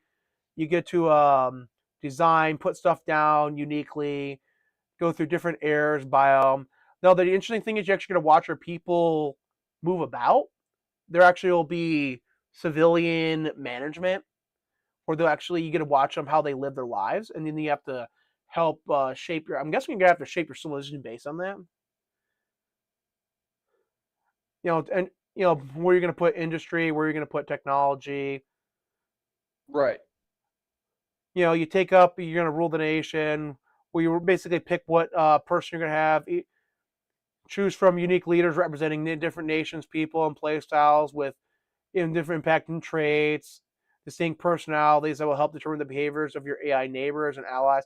Now, see, that part there I'm kind of skeptical about because we've heard that from a lot of different games. And Jeff, you're not going to be very familiar with this, but a lot of Civilization games, their weakest element is the AI is fucking brain dead. Oh, I believe it. Like, look, I'm not much of that type of game, but I have played those types of games before, and I'm not gonna lie, I use cheat codes. Dude, so when I think my first civilization game was Civilization 3, and then I found myself magically transported to like it was like 1 o'clock in the morning, 2 o'clock in the morning, with absolutely no idea how I got there. So it was either Civilization 3 or Alien Abduction. I'm leaning towards Civilization 3. See, that's a joke I have, man. It's like, what do aliens and Civilization 3 have in common? What? Both will have you coming to around 3 o'clock in the morning with no idea how you got there. It's not a good joke, but it's true. No, so there's not a lot to say about this between me and him. Like, if they deliver on all these cool mechanics, then this will be the must-play Civilization game of the year. Now, Right. I'm really hoping, man, that this is stealth dropped. There's no indication that they're going to stealth drop this, but there's no announced date. It just says coming soon. So, in addition to the other game they're about to stealth drop, which we're going to get into, Okay. I'm kind of hoping that during the showcase they're going to say like, "Hey, you can play Aura History Untold right now." That would be cool.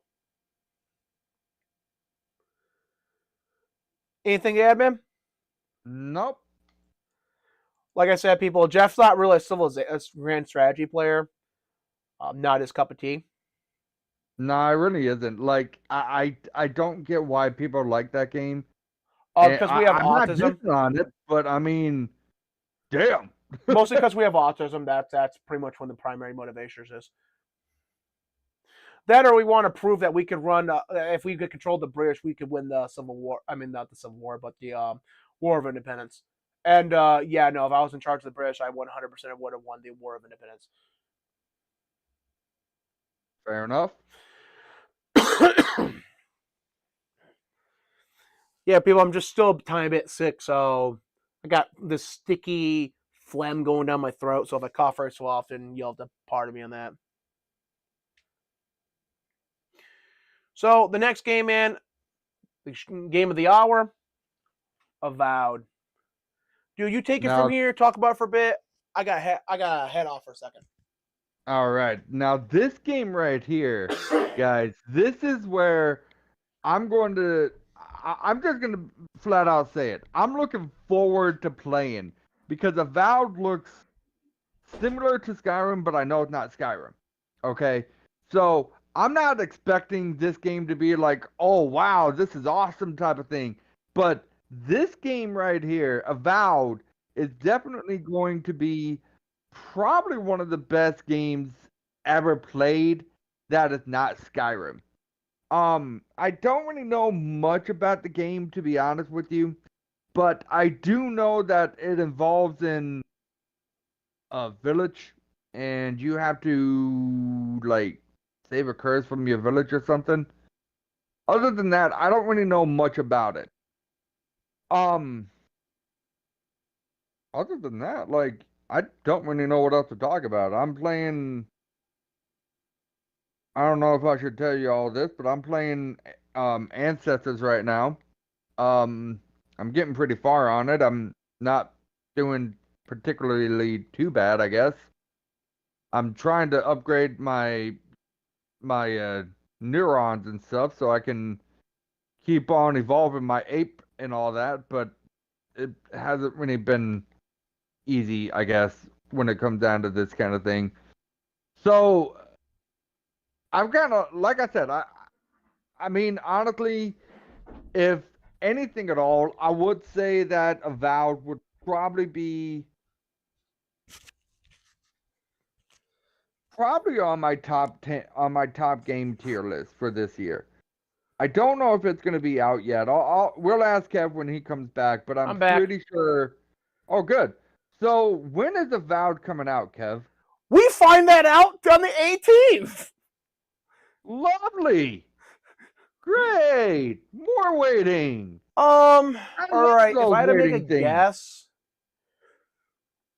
okay. Let me think here. Hold on, let me check my audio. I took my mic off and then okay, okay, I'm doing good. I'm doing good. How am I doing? Am I doing good? Let me see here. I talk. Hi, how you doing? Yep, still hitting yellow. Kind of Cool. quieter now. I don't know if I should increase my mic volume or not. Are you checking your stream? Because I can't check the stream. My phone's Uh, literally at no, I'm just going 1%. off of OBS because OBS is what's registering what is being said, and how I can see the intensity of the audio for per one. So if you're not above, you're not in the red, I should not be louder than you. Okay.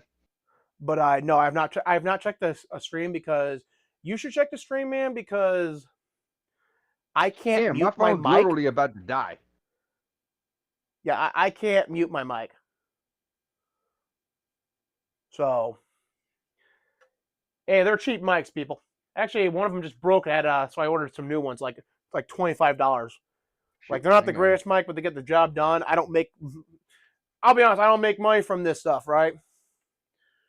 So can't really be throwing $200-300 into like a really high end microphone, gaming headset for this stuff. Just is what it is. But if I had to make a guess,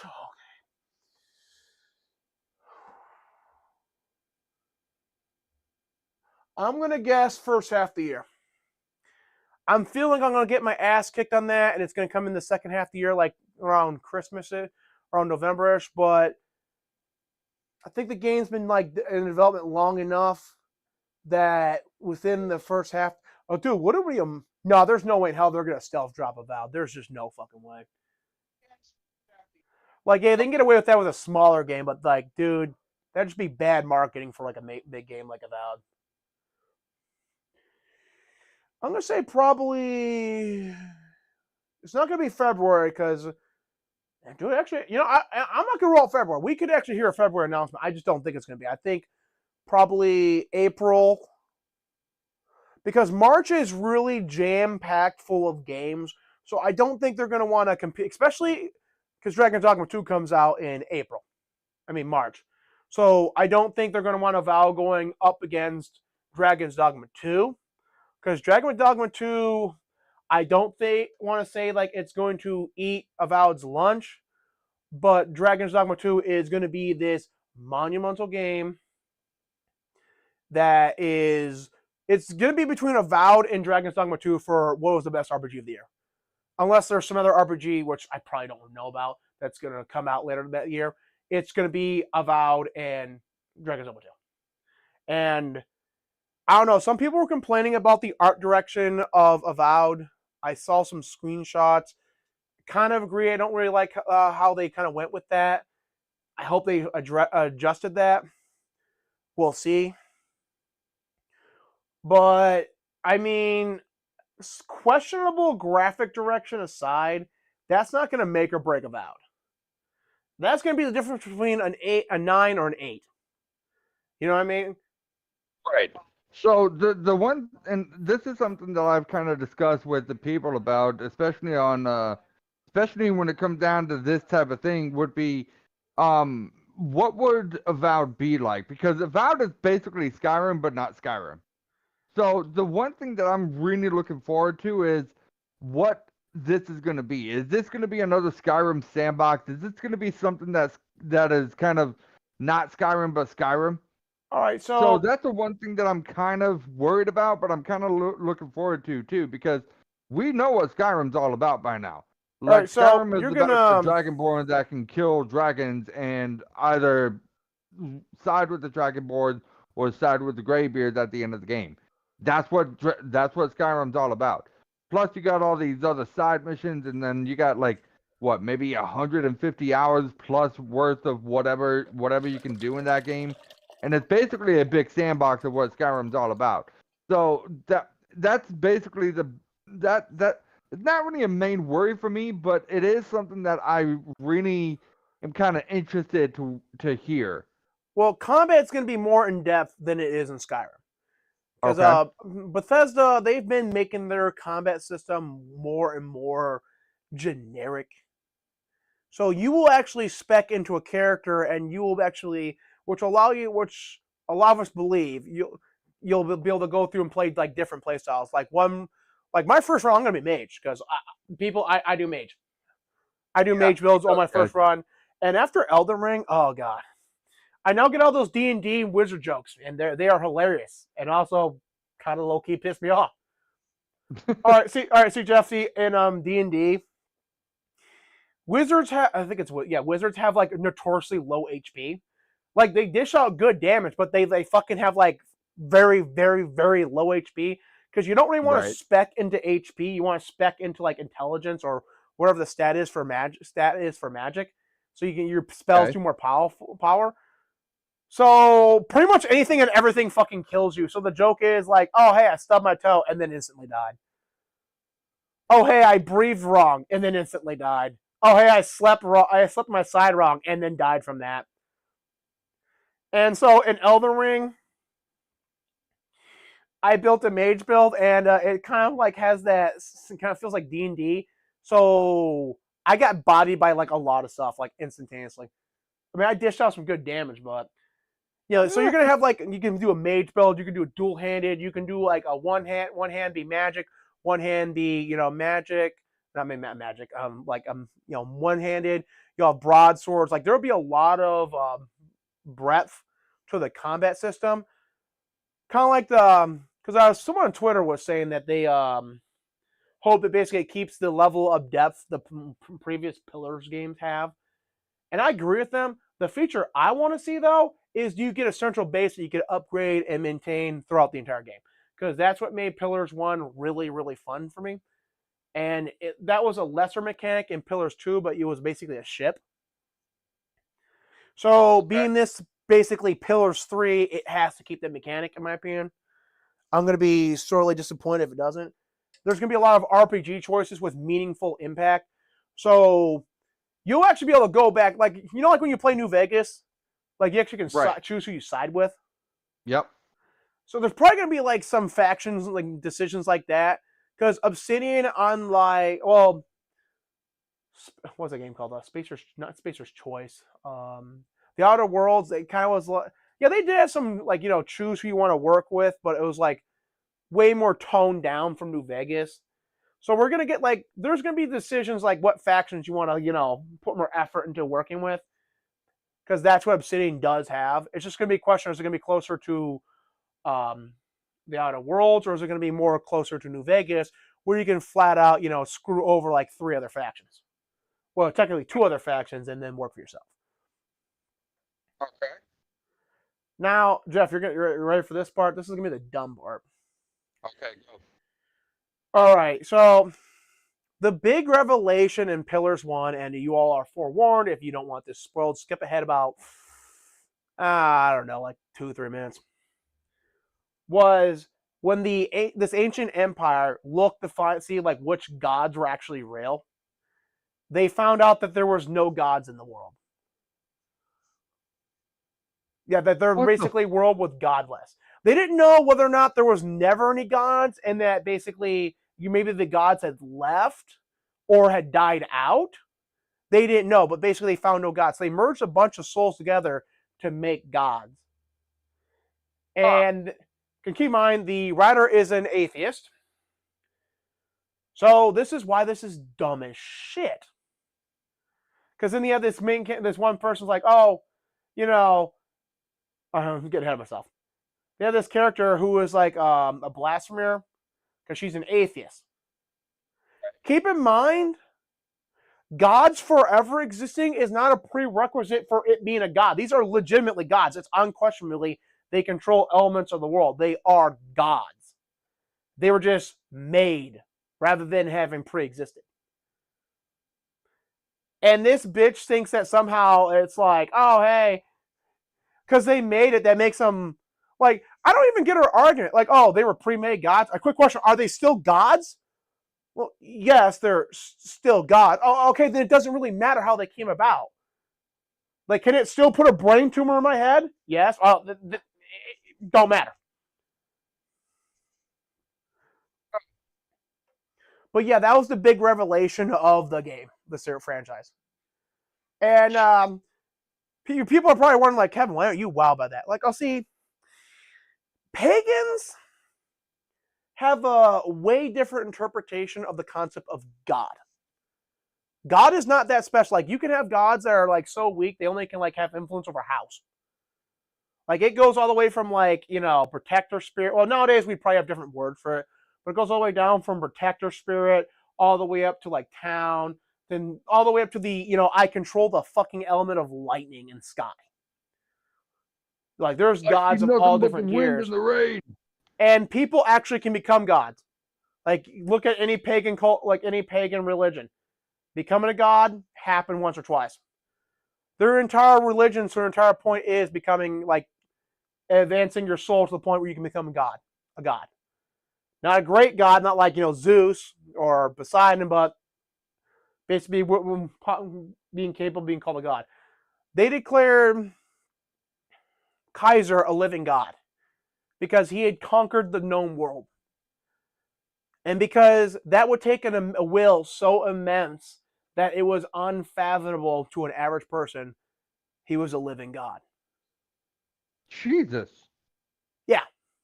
So for pagan ideals, like, so for me, from like that perspective, it's like, oh, hey, we created God. It's like, oh, okay. It's like, you're not wowed by that? No, there are literally instructions you can find online by looking up how to create an egregore god. And there are books written on this, how you can make an egregore spirit for a coven. And it's basically a weak, lesser god that will basically go about doing stuff. And the warnings inside of that. So no, in creating God's not impressed with me at all. That does not mind blow me in the slightest. What about you, Jeff? I mean, it, my mind's been blown. That's all I'm gonna say. Well, dude, see, this really doesn't impress me. Like, that's like fucking like. I'm on task. But that was like the big Pillars of Eternity revelation. That's actually cool. That's a cool part of the game to have depth. It actually does allow you to talk about stuff like beyond just like, simple stuff. So I will give them credit for actually coming up with a game world that has some depth. I'm just going to deduct points for them thinking that's actually a deep concept when flat out that's like literally the entire point of some pagan religions.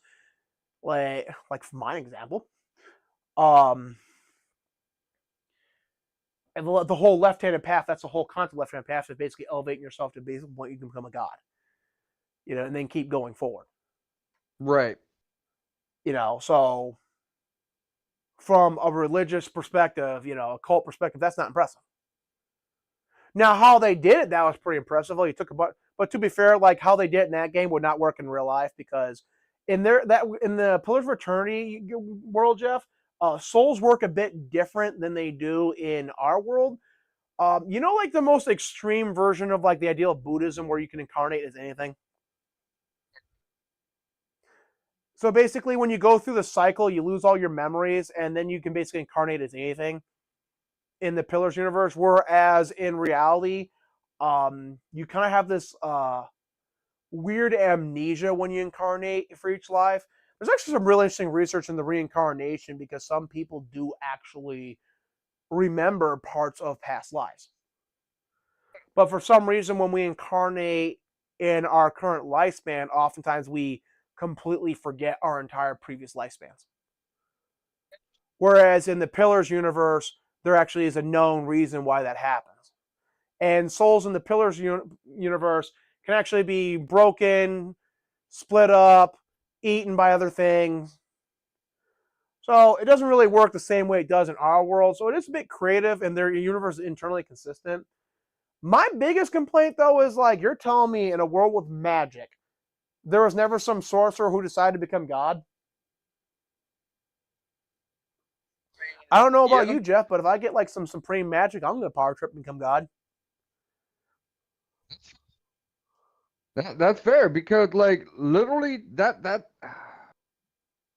I'll be honest, I don't know nothing about the Pillars of Arden. So Pillars of Eternity. And the second game, basically the god of reincarnation, he didn't die when they hit. All right, so basically, a big event that happened in the world is they basically killed one of the gods who incarnated an immortal body by hitting him with basically a god nuke, and he didn't Oh, die.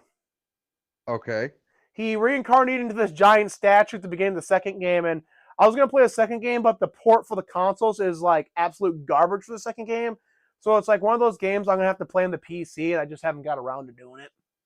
Fair Because you enough. can play the port for the first game on consoles, and it is one of the best CRPG ports I have ever played. But for some reason, they changed so much stuff that worked in the original port for the Xbox. So the sad part is, while you can technically play the port on Xbox for the second game, it is way less smooth and intuitive than the first game was. The first game was an immaculate CRPG port. CRPGs, they have like a lot of complex UIs, man. So they often don't translate really well to consoles because they flat out have like 10 button presses, right? For like 1 through 0 for like hotbar equip items, and then you can and then you can tab on those, so you could have like 2, 3 hotbars, sometimes upward of 10 hotbars. So they don't really translate really well to consoles. It is a really big thing for like the first games to actually be really playable. You actually might like it. It's actually pretty fun. Hard at points, but pretty fun. Right. And the game world is actually really unique. This one you're going to. Oh. Yeah, let me scroll down a bit here. Let me see. I forget the area. It says it's this unique, the living lands. That's what it's called. So basically, it's like a more fantastical area with, I think, shifting. Does the train shift there? No, it's a more primitive area. Like, there's not a lot of civilization there. More tribal, if I remember correctly. It's been like like a couple years since I played the Pillars 1 game. So, everyone listening, please forgive me for butchering the hell out of the lore right now. But yeah, there's like a lot of weird plants there. It's like one of the more unique areas of the living lands. And if I remember correctly, you're not going to the whole living lands. You're going to part of the living lands. So this is a really cool area to be going to for the first open world RPG part. Interesting. I mean, So, what's the story? What's the storyline behind Avowed? dude, I'm not gonna lie, I cannot remember. Like, you're sent there by the Empire to investigate some. Oh yeah, there's some soul disease going on there, if I remember correctly. And you're sent there to figure out what it is, and basically, because like there's this big empire in the game, if I remember correctly. Well, there's a couple large nations in the game, and I think this nation has like control over a good chunk of the living lands. And you're basically basically like an inquisitor. Like you're not called an inquisitor, but like like other games, that's what you would be kind of called. And you're basically sent there with like imperial authority to sort shit out and ultimately find out what's causing the problem, and then put the kibosh on it. And then also deal with like some political stuff. I'm not gonna lie, like there's like one story trailer, and I don't remember like most of the crap from it.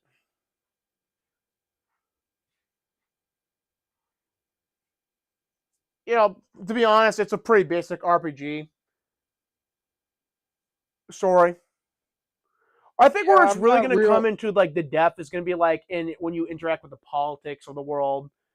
And by the way, by politics, I actually mean like, hey, there's actually different political factions with different ideologies, rather than like, hey, here's Marxism. And interact with the characters, and then the big revelation of what's actually causing the problem. Like that's where it's going to get cool. But you can't spoil that in the trailer, because then there'd be no point in playing the game. Capcom, take note. For those that don't get that reference, a lot of older Capcom games would flat out reveal the big revelations in the story, and like Lost Planet 3 literally didn't play the game because it literally gave away the big revelation in the story in the advertisement. So I'm actually kind of cautious when it comes to watching Capcom trailers, because they do that crap. Shoot. Well, dude, Jeff, did you say like your controller's going dead or something? Huh? What? You're getting kind of quiet, man. We're in the live stream.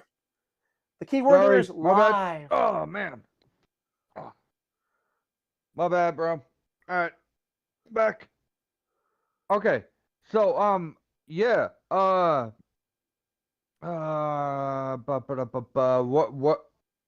Were you falling asleep or just um getting really into your to ancestors? I was really getting into ancestors. I'm sorry, man. Sound like one of those cackling old geezers with a stupid phlegm in my throat. Start laughing, start cackling. Jeff. I'm getting very close to complete my villain arc.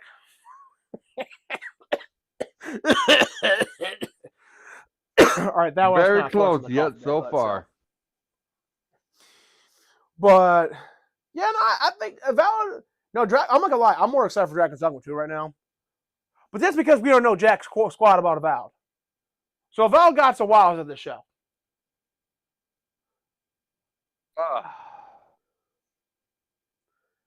So I don't know much about.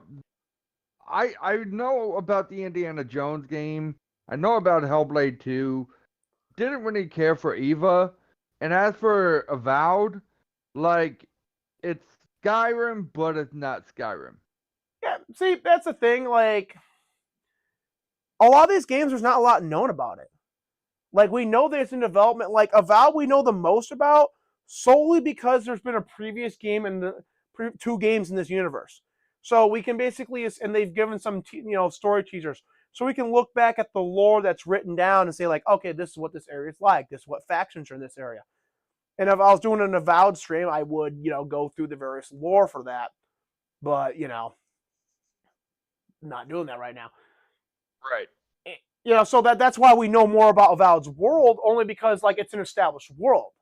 Like you can go online and go to the wiki right now, or wiki got bought out, so the fandom right now, and read through all the the living lands, what's there, why they're called the living lands. I just can't remember because it's been too long.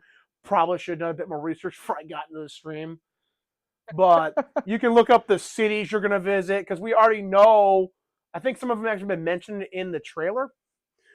So we know some of the areas we're going to go to. We know there's going to be like the significant underground part of the game, But like most of what we know about Avowed is literally just because established world.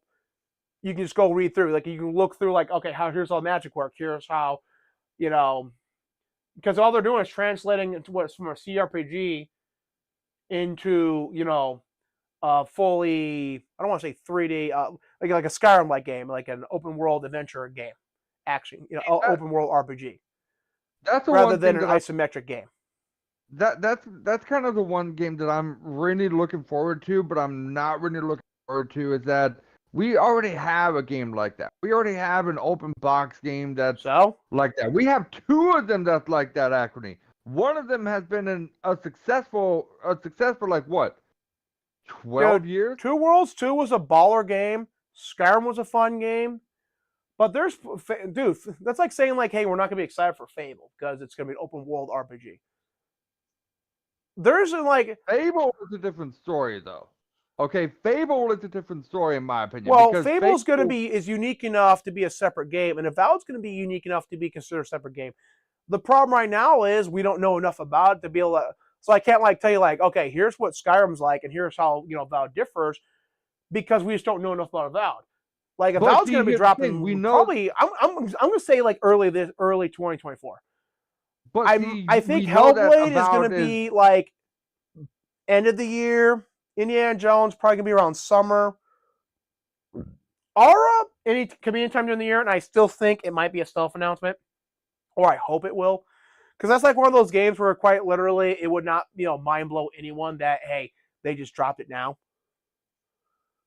But see, here's the thing for me is that I'm the thing that is really kind of ticking me off is we don't know much about Avowed. That much is true. I'm not worried about that part. We don't know much about Avowed. Cool. Well, there's a But reason what for I'm that. worried about is if it's gonna be like a Skyrim game.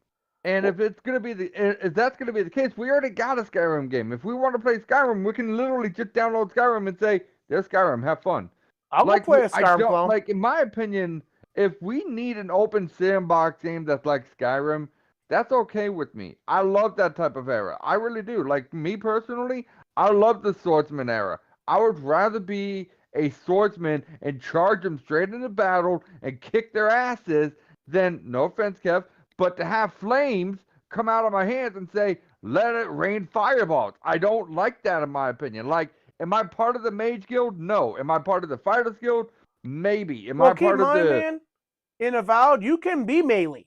You don't have to do magic. The reason we No, know I'm about not saying magic we. is because they've talked about how they're going to have a unique magic system for the game that's going to, set it apart from other games. Because Right. the way magic works in the Pillars of Eternity universe is not as complex as like some of the ritual stuff you have to do in like actual D&D, but Right. it's more complex than like you would have to do a lot of spells that you have to do in Skyrim.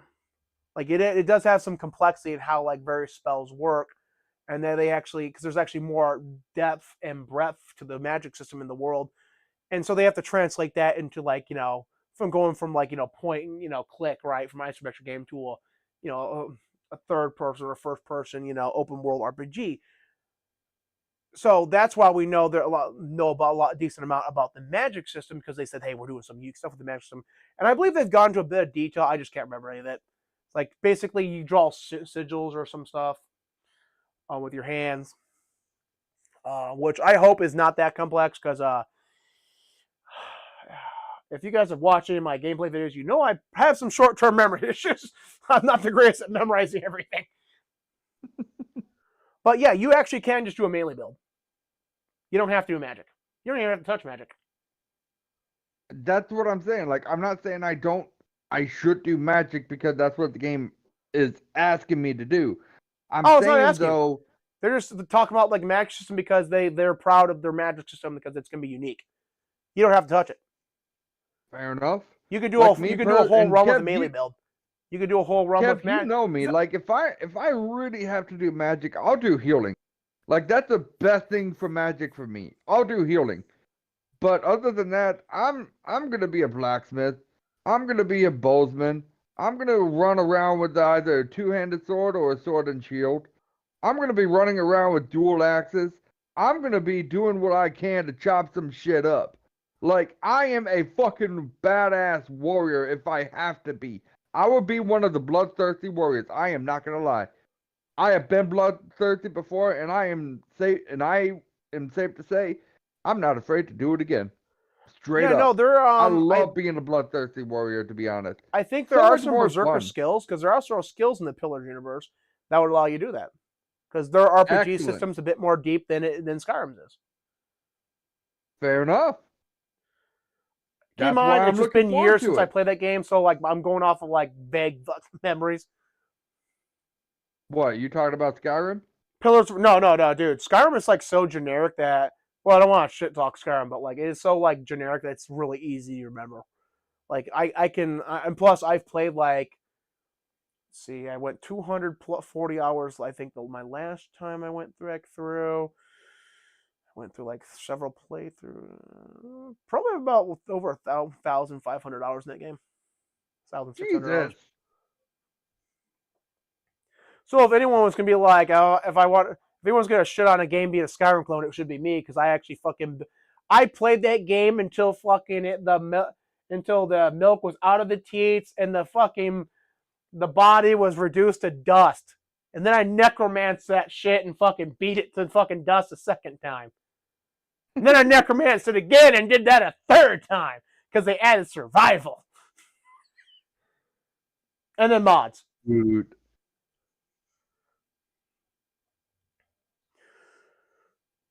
Now, I really think basically the excitement level for Avowed, especially because look, I want a new open world RPG. That's why I'm excited for Avowed. Like to please me in this regard is not gonna be hard. I just want Avowed if it's competent and not buggy, has an interesting story, and does the mechanics decently. I will be really pleased. Right. I don't care, dude. It could be a flat out Skyrim. It could flat out be not Skyrim, and I'd be happy. I don't care. Like, I just want another like open game like that because it's been too long since we had a new, unique world to explore. Oh, speaking of which, Skyrim's getting like an expansion next year. Jesus. Yeah, it's like Apocrypha or something like that. I don't know. I've heard of A this a couple what? times. I have to look into that more. All right, so speaking of Skyrim, after all, they're done talking about all these big. There's gonna be a bunch of small games too, but we don't really know what the small games are. Probably a plethora of games that we already know. I imagine hopping over here to this, we'll get Lightyear Frontier, Stalker 2. There's no word they'll be there, but I imagine we'll probably get another trailer for Stalker 2. And, any number of these trailers will probably get a small showing. They'll probably be, because every direct they do a small collage of indie game trailers. So Bounty Star, Light Frontier, that's the one too I'm looking forward to the most. Then there's Jeff's favorite game, Hellblade 2. Now there is a rumored stealth drop, and that's going to be Kiln. So Jeff, this is like basically it's a team-based brawler where you get to, I guess, shape your own clay warrior vase guy, and then you get to fight each other.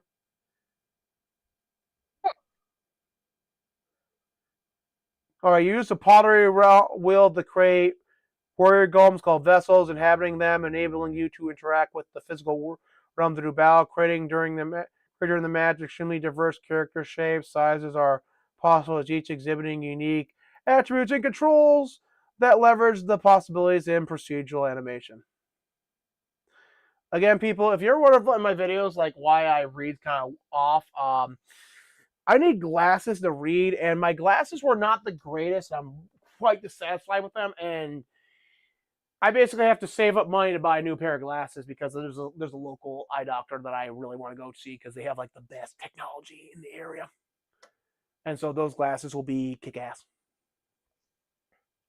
So if you ever realize I'm stumbling on some words, that's mostly why.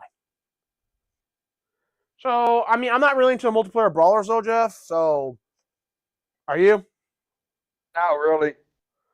I mean, this one I'm kind of hoping there's more than one stealth drop because I don't give a crap about Kiln,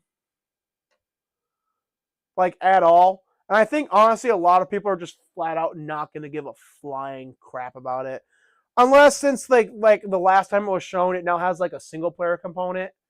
I think then more people would give it a shot, but I don't know, man. This sounds like one of those games that's going to be like really popular for like a month or two. No, I could be wrong. This actually could be like one of the like best like online games, and like it could have legs. Right. I don't want to write it off yet, but like I don't know, man. Maybe it's the time for the brawler. You think? Not really, but I don't speak for the general audience. Fair enough. Dude, because think about it, right? We've had the arena shooter. There's arena shooter back in the day.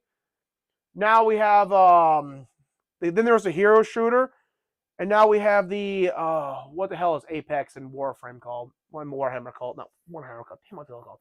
The Call of Duty one. Trying to think the name. 2042. Oh yeah, that one too. No, I'm trying to remember what the genre of game that is. Shoot 'em up. No, it was named after PlayerUnknown's Battlegrounds. I forget what the name of the stupid genre was coined. But the latest genre where you have like Apex Legends, the Call of Duty one, and Fortnite. Battle Royales. So I mean, it's about time that we got a new genre. So maybe this might be like it could end up being like what's that game called? Not Among Us. It It's could a end up fun being game, big like bro. Among But Us. look, I'll be right back, Kev. I gotta do some. I gotta get me some dinner real quick. I'll be right back. All right, man. I'll just I'll just handle stuff then. So, guys, like I said, like I don't really speak for the general audience, and I ran a art blog, a long time ago. And let me tell you this: you can't predict what's going to get big. Like you just can't. The audience picks what gets big, and a lot of times, like there were pictures I would upload, with sauces, and I'm like, yeah, this is a really good picture. This one's going to blow up, and it didn't blow up. And then there's other pictures where I'm like, yeah, that's not going to ever blow up, and it blew up. And same thing when we and the same effect when I was running a page on Facebook back when pages used to be big. You really can never tell what's going to blow up. So I can't say like, hey, no, what I personally do I think it's going to get big? No. I don't think this game's going to get big at all. I think it might just be a flavor of the month at best. But I don't know. I've thought that about pictures and memes and then wrong. So I could be wrong. I just don't know. Brawlers have really never been big, but maybe it's just time for the age of the brawler. Or maybe there's room for the age of the brawler. Being on Game Pass is going to help this game a lot. You know? But just from like trends, I don't really think it's going to be a big game. It's not going to. It could be. It got a niche like Chivalry. I mean, Ubisoft, that game's still going. Could be like Rainbow Six Siege, a different genre. Like those are not like major genre. Like that's extraction. Is that? Does Siege count as an extraction shooter? Okay, so like yeah, maybe like there could be a decent sized audience for brawlers, and this game could be the first and capitalize on that. I don't know. Do I think so? No, I don't. But I have enough of a feeling I might be wrong on that. That I don't want to bet against this game, especially since the last time we saw this game was on the 17th, and it never came out. And this game is basically rumored to be coming out.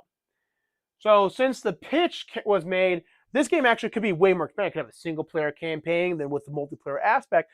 And I'll be honest, we are kind of ready for like some of them go back to the arena shooter era. Smaller maps, you duke it out. So, oh yeah, and then there's the mobile era too. I mean, this game could eke out a good system. I don't know. This game's gonna be interesting to watch because it's either gonna eat. It's one of three things gonna happen. And I know that's gonna be real generic because I'm gonna like name all the possibilities. Either could. I don't think it's gonna become like the next big thing. I could be wrong there. I could be wrong. This is one of those games that the audience is gonna decide. So it's either gonna fizzle out within a month. It's gonna develop like a decent audience. Or it could blow up a bit. I don't really know. Okay, but let's see what Double Fine has to drop. Because Double Fine games, since they got bought up by Microsoft and dropped that woke virtual signaling crap, they've been a really good studio. So don't write that. You know what? I'm going to say, I wrote this game off initially. I'm going to say, like, I'm not going to write this game. No, I'm not playing it. Oh, maybe I might. I'm going to have to see what this game is first. Like, because, again, like, 17, this game's definitely going to be radically different than it was presented in 17. It might not even be a brawler. No, honestly, I kind of agree with you on that. I don't know if it'll really fit the genre that we know, but having it be a brawler game might actually be a little bit of improvement right there. Like I don't really know. Like honestly, I think it's up to the audience to decide. Yeah, it really. That's the Because thing. Like, like it a lot of really people might be is. thinking it's just another sandbox arena game that you basically Oh, can it won't. do whatever the hell you want type thing. But I mean, it's a brawler game, so I mean, I'm not saying I would be looking forward to it, but It could be like one of those things where it's something I didn't know I wanted though. That's another thing though. I've not right, yeah. because I've not really gotten that much into brawlers, but this game could be like, oh, Kevin, man, you're getting the brawlers now. Like, oh, damn, you're right. Are any of other than this good? No. Oh, okay, I'm just gonna stick this one then. So Just shave a tooth. I don't know, man. Like this is like one of those ones I can't really get a gauge on because one, we don't know enough about it. At first, I wrote this game off. I'm not gonna lie. Before, I think I said that before we started streaming. Like I completely wrote this game off. But now that I'm talking about it with you, man, I'm like, I don't know. Like I could see it totally being the flavor of the month, but I also could see it like blowing. I don't know. I just don't. I cannot see it become like Among Us, but I can see it becoming like developing a decent audience like Chivalry. I can think it blown up like Chivalry. I'd be really shocked if it blew up like Among Us, but I could see it blow up like Chivalry. Decent audience, keep it going for years. I But don't see it blow up like Among Us did. yeah, I Among Us, really like, don't see it like that. dude, Among Among Us Us blew up blew so up big, for man, it made the maybe a three few. developers millionaires overnight. Literally, Among Us blew up over what? Maybe a few years, and then it died down. Dude, you have to understand, man. They were initially not even going to release Among Us on the PC. But they promised that they were going to do a PC version. They were going to work on Among Us 2 for mobile, but they promised to do a PC version. They finished the PC version. They released the PC version. They went to bed, literally went to bed after, tackling some of the immediate hot fixes. I think they did some hot fixes day one. They went to bed and they woke up and they were literally millionaires. The same thing happened at GameStop, and look what happened to them. They're still billionaires. Yeah, not necessarily with GameStop, but like that's the thing. Like they literally woke up as millionaires. Maybe it might have taken a day or two to get like actual millionaire, but the game blew up really quickly. Like they released this game, man. They didn't think it was gonna do. They didn't think it would do good. They were just hoping they get their money back for making the port. They were just All right. that was their entire ambition for the PC port. They promised it, so they delivered it. Like a few months, like a month or so before, they actually were talking about like just not making the port. And the only reason they did was because they promised it and they want to be men of the word. And that's how we got the port. And then on PC, it blew up. Now, a lot of people like to say streamers made that game big. No, no, no. We gamers made that game big. Then streamers saw we were all playing that, so they started playing it. And then it got even bigger because now the general audience, the average person saw like, oh, this game looks real fun. And right now they actually are working on Among Us 2. And it will not be in Unity because Unity wanted to screw over a bunch of people to help the marketing company that basically bought into them.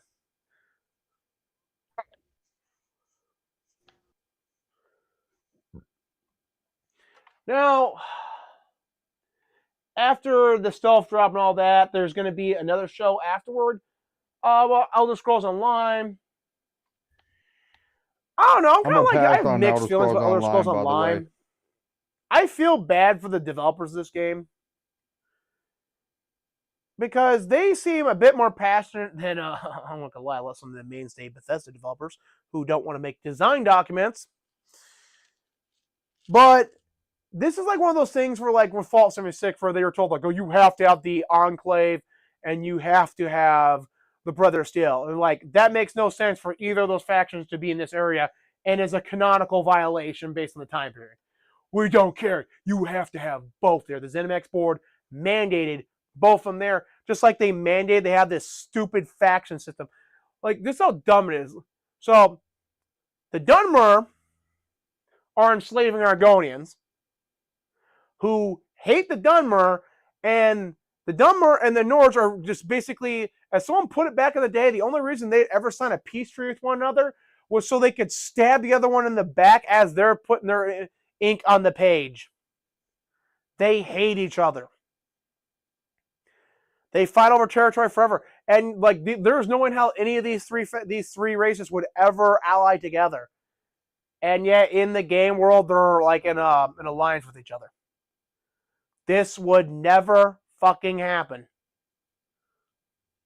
And I believe like one of the other alliances has kind of like a similar issue where it's like this was more unlikely to happen, but that one faction is so unlikely to happen, and I feel bad for the developers.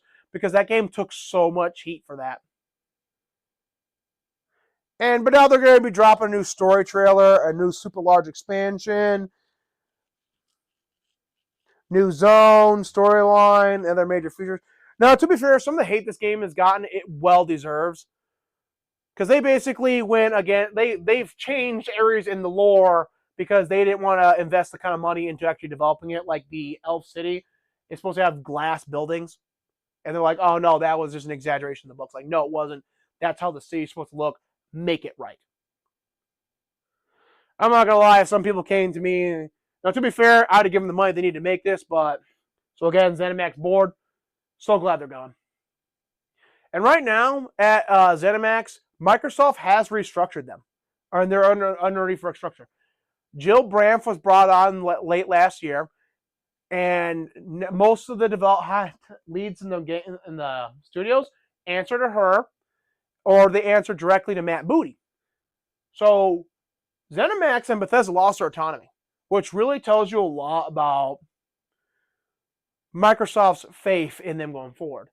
I don't know if any names really mentioned from ZeniMax Online, but Microsoft is now in more direct control over the entire Bethesda. Because I think they recognize that Bethesda is a shit show. That they just make consistently bad decisions and needed to be restructured. And that's good for all the good developers there. And I really hope they drop that creation, the Gamebryo engine. I'm not calling it creation anymore. I'm done defending them over that engine. That's Gamebryo 7. That ain't creation 2, that's Gamebryo 7. And it's a crap engine. Hope they end up switching to Unreal. They actually might end up switching to Unreal. That'd actually be really cool if they actually switch to Unreal. Because then they'd actually have an engine that would not make games look like ass. You know, I was trying to make dinner for myself, and my dinner fucking fell on the fucking floor. And now I'm pissed. F and Now chat I for only Jeff's got a dinner. half dinner. F and chat for Jeff's dinner. Now I'm pissed, man. Now I don't know if I can even eat this or not. Fuck it, I'm still gonna eat it.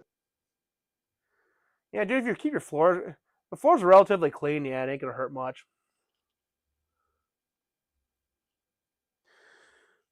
So, I mean, Jeff, you have anything to say about the Elder Scrolls Online new expansion coming out? Not really. Like I said, I'm not much of an Elder Scrolls fan, so I'm not, you know. You're not much of I an don't Elder Scrolls end up fan, but you saying spent it. like a long time bitching about Avowed being like Elder Scrolls. I mean, You have to be busted in that one, man. yeah. I get what you mean. You're not like an Elder Scrolls Online fan.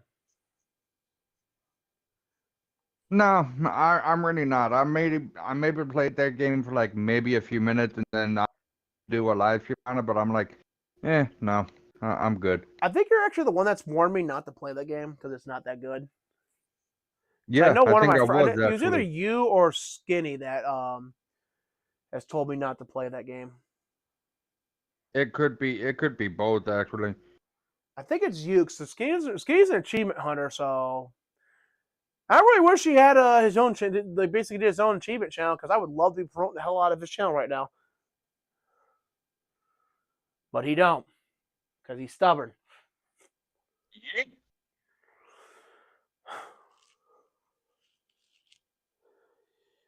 Yeah, I mean, so any games you're kind of hoping they announce at this show, announce or show at this showcase?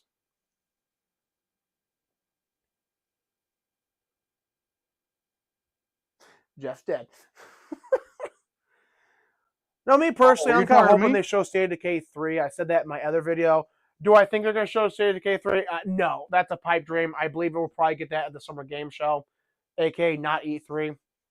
Actually, I'm not going to lie. Summer Game Show actually sounds way funner to say than E3 because E3 can. Oh, E3 went to crap. I didn't realize you were talking to me. That's my bad. Look, honestly, if anything at all, what was your question again? I'm sorry. What games that you know Xbox is working on that you hope they showcase at this showcase? So Announced or otherwise.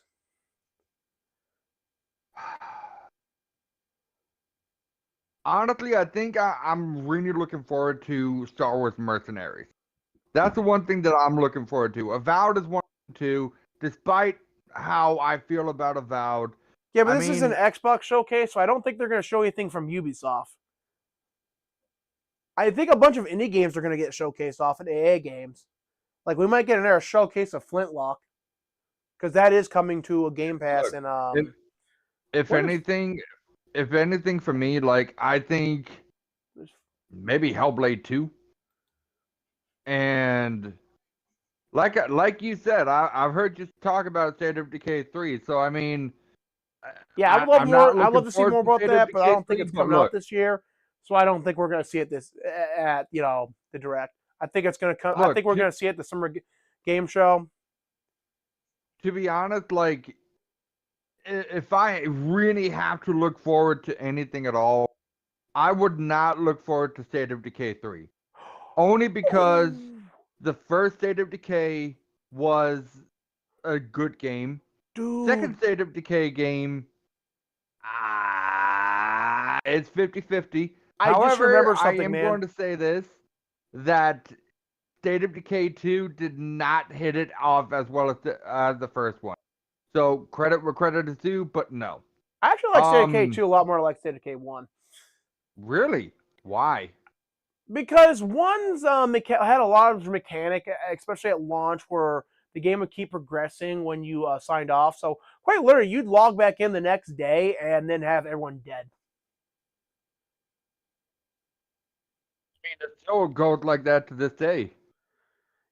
Yeah, but now basically the game world won't progress when you turn off the game or something. They fixed that. And also, I thought the story for the first game was stupid. The base building was way limited. I have a huge issue with the base building in 2, but they did expand it. But the base building in 1 was just kind of, because keep in mind, I played a game called oh man, what's it called? Not Escape. God damn. What's it called? State of Decay is basically like a 3D version of this. I can't remember the freaking name of it.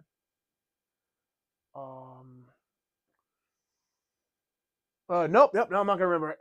They have a third game on Steam right now. It's not as good, but there was another game that was not mobile, but it was oh, I'm trying to remember the name of that. It was a Flash game, and it was really good. I can't. It really was like State of Decay, but it had like a lot more depth to it. So when I went to State of Decay 1 from this game, it was like I felt like I was playing a huge step backward from that series. And I would look it up right now, but sadly we're live, so I can't.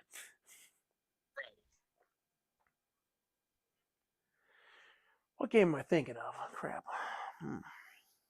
So I honestly think that the one thing that I'm really hoping, and I'm crossing my fingers on this because I bitched about this before, the tether.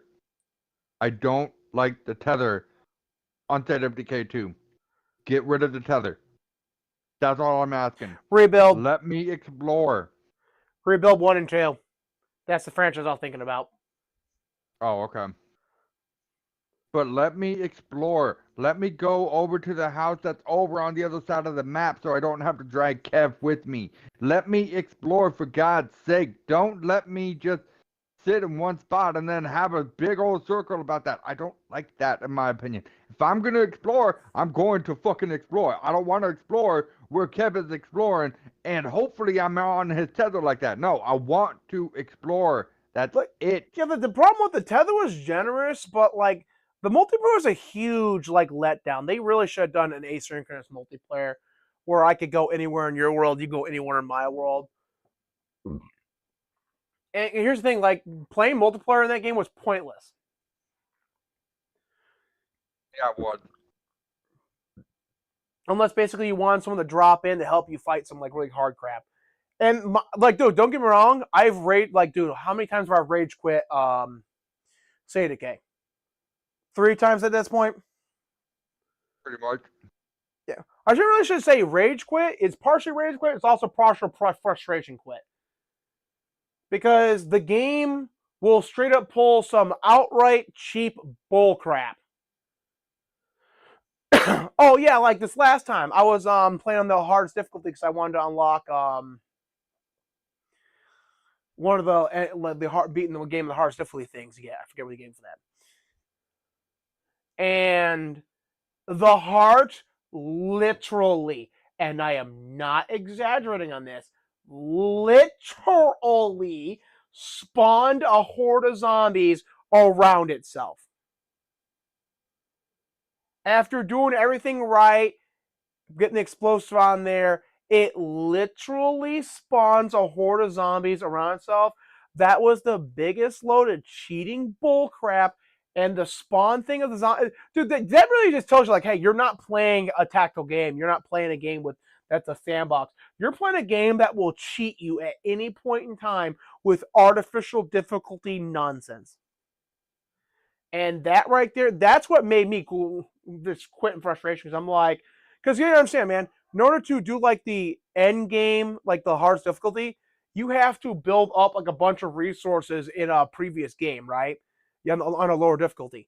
You have to have like some really high, powerful characters, and then you send them in as your starters. And I lost some of those characters.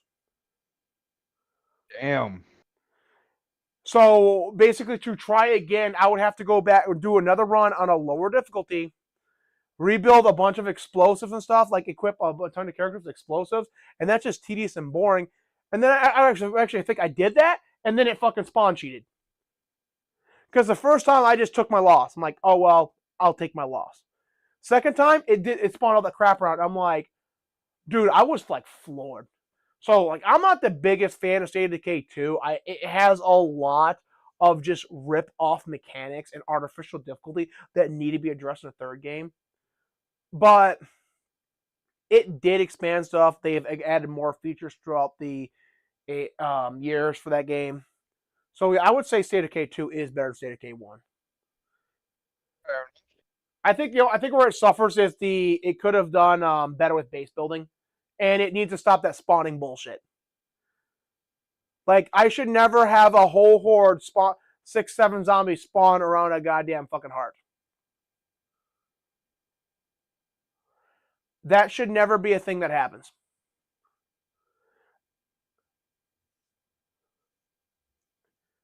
And then the other thing, dude, like one of the last times when we were playing, I quit because quite literally it kept spawning hordes right around my base.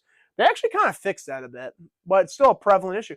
Because nothing sucks more than going out there, wiping out a horde, and then find out that horde is right back where it was. Now, also keep in mind, now that they have this new feature where you actually wake up the hearts, and then they will start sending hordes at you. You don't want to give it a shot to keep going.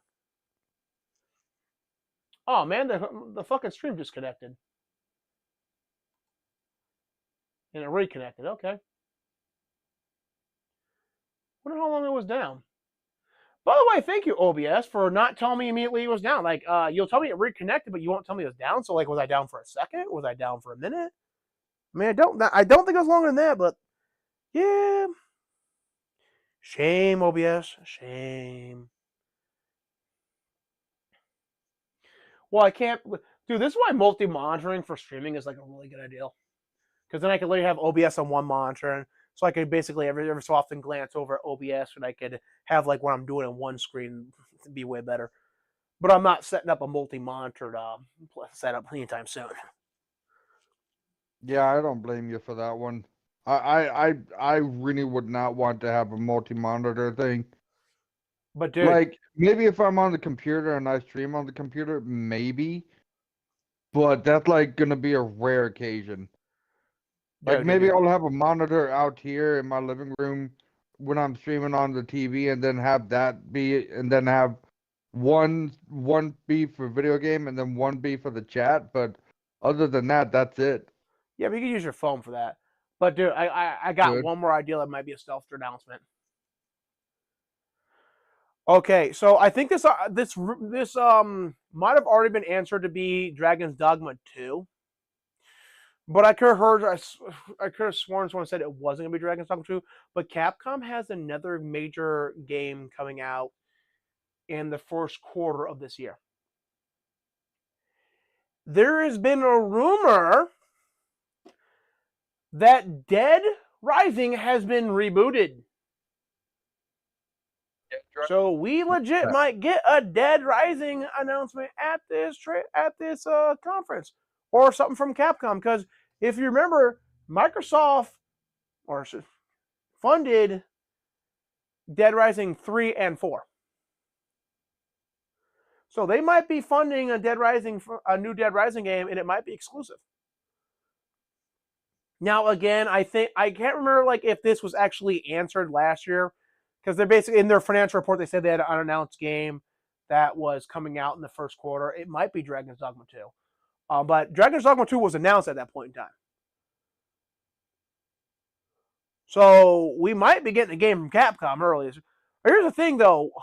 They're about to drop Dragon's Dogma 2 in March. Can they really afford to drop? I mean, well, if Microsoft paid for it, they can do it. They can drop a zombie game. There's not much crossover. But I think that would be an amazing announcement. But I don't think we're gonna get that announcement, because first of all, it might have already been resolved to be actually Dragon's Dogma 2, and they just misworded it in their financial statement. But yeah, no, I mean, we should be getting pretty close to an announcement for the new Dead Rising game. Is it actually going to be Dead Rising, or is it going to be a different title? It's going to be Dead Rising, and it's going to be a reboot. It's not going to be... I want to know what happened to 5. 5 doesn't exist. Bad phone.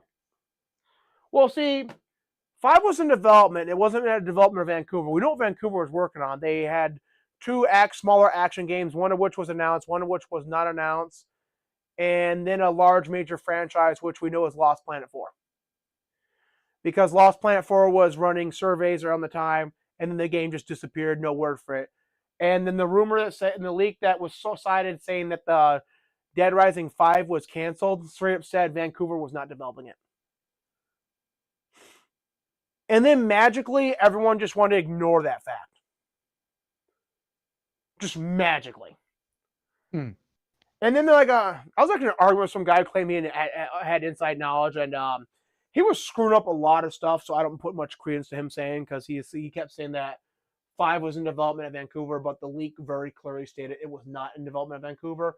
And we know what one of their games was. I just can't remember its name. It was a third-person action game. It was like a smaller game. And then they had another game like similar to that in development, a smaller game, like more like an AA indie game kind of, tier project. And then they had a major unannounced project, and that was Lost Planet 4. Because basically Capcom, according to the leak, had lost all faith in this developer, Vancouver, to develop Dead Rising after the shit show that was 4. They hated 4. They hated they hated the Marxism they fucking shoved in the game at 4. They hated how dumb the plot was in 4. They hated how they screwed up so much on 4, because Dead Rising was one of their major franchises. And well, here's a fun fact: 4 was straight up going to be declared not canon by 5.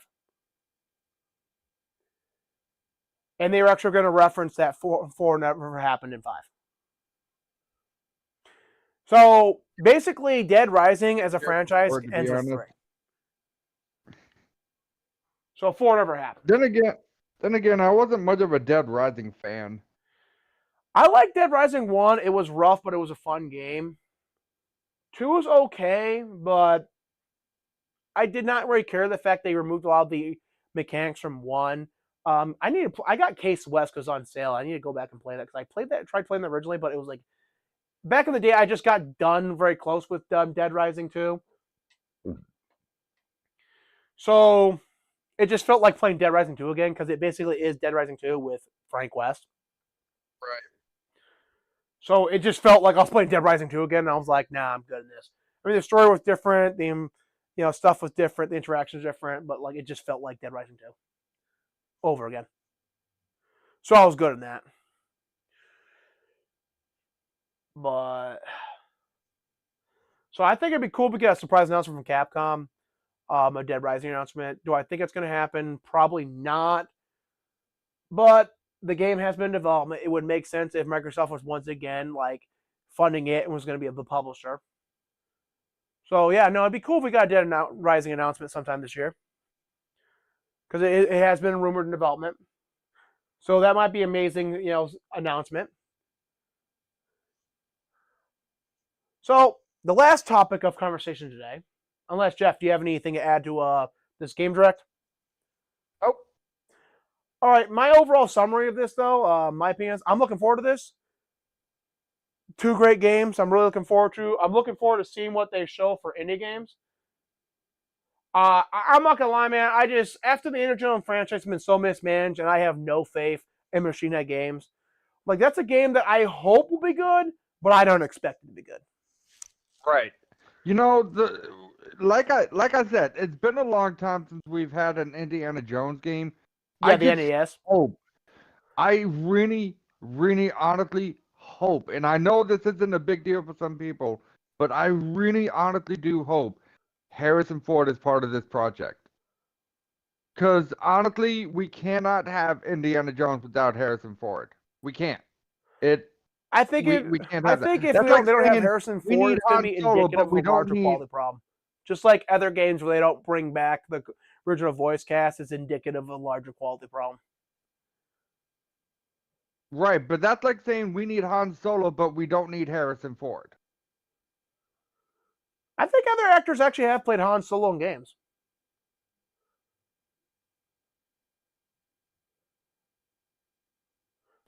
But then again, we've never had a Han Solo game, so that's different. Having some Right. other dude come in and like voice like a few lines for Han Solo, no biggie. But dude, it's Indiana Jones. Honestly, I think Harrison Ford is owed this. That movie was crap, and that was his final role. Let this man go out on a good note. Because no matter how bad, unless this game is straight up like Glory some at political least, man. propaganda like Wolfenstein 2, it cannot be worse than the last movie. Dude, watch me eat crow on that, playing the game. Yeah, this is way worse than the last movie. I don't know why I thought this was not going to be worse than the last movie. I believe it. Dude, you should watch it happen now. I can see it. Dude, you know what I fucking think it's going to be? I think it's going to probably like the two biggest things I think it could be is woke as fuck. Obviously, I went over that enough, and short as hell, like Wolfenstein 2. Right. I mean, yeah, we've had other people play as Han Solo and stuff, and yeah, maybe you know, maybe he's not the most lovable character, but damn, it's fucking Han Solo, man. I mean, I get that's fair, You man. I cannot just don't. have Han I just don't Solo think without having Han Harrison Solo. Ford to make. Actually, I don't know. Like, I could see me play this game without Han Solo, without Harrison Ford if it's good. Because again, it's on Game Pass, so I'm not buying it. Now, if you said like, "Hey, Kevin, would you pay $70 for this game?" No. But how good? No, no, no. Let me stop you there. I don't care how good this game is. Ain't no way in hell I'm paying $70 for a Todd Howard managed Indiana Jones game made by Machine Games. I'm not stupid enough to part with my money like that. Right. Like I'm right if I was there. given money, this would be a $30 at max game. 20 if I hear it's short. So Game Pass is saving this game. Because I'll be Yeah, but honest, it's not a gonna lot save of the people game will for play this long, to game. be honest. A lot of people are going to play this game, man, because it's going to be on Game Pass. This game would That's not sell true. for shit. Machine Head Games does not have a good reputation. They've been way too political. They've not made any game that has made a profit in a decade. Indiana Jones, this game would not sell well, but Game Pass will save it. This will be a great Game Pass game. Which is actually good because if they basically have restructured Machine Head Games and got rid of the political hacks in charge, the ones that want to call the center and the right and Trump Nazis and America and tell us to go fuck ourselves. Dude, like I'm not gonna do anything. I'm not gonna throw my Xbox on that. But if I hear these motherfuckers say "fuck Nazis," I fucking swear. I Watch it. fucking swear, Watch. Now that's gonna bite you in the ass, Kev. dude. They have, dude, you should have seen the second time they came out on stage. They said it. Like the first time that they had the success of Wolfenstein 1 behind them, they were so arrogant and cocky. Second time they were showed off in their game, they hadn't made a profit. They were a laughing stock and a fucking joke. Because that's what these people are. They're a fucking joke. And they look so defeated.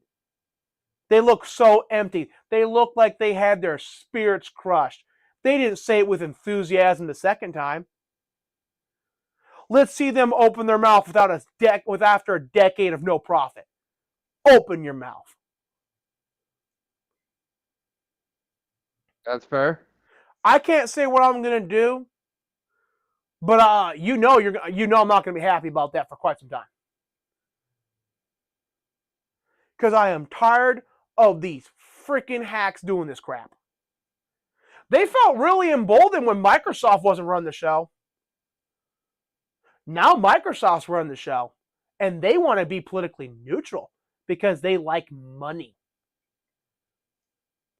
This ain't the evil ZeniMax board running the show anymore. This is Microsoft.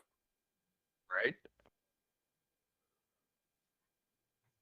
So I have some hope that they will put a leash on these people and make sure they play nice. I hope they do. I really do. Because if they don't, because I'll be honest, but ZeniMax board didn't give a crap about any political shitstorm they stirred up. Microsoft's going to care. If they create a political incident for Microsoft, they're going to care.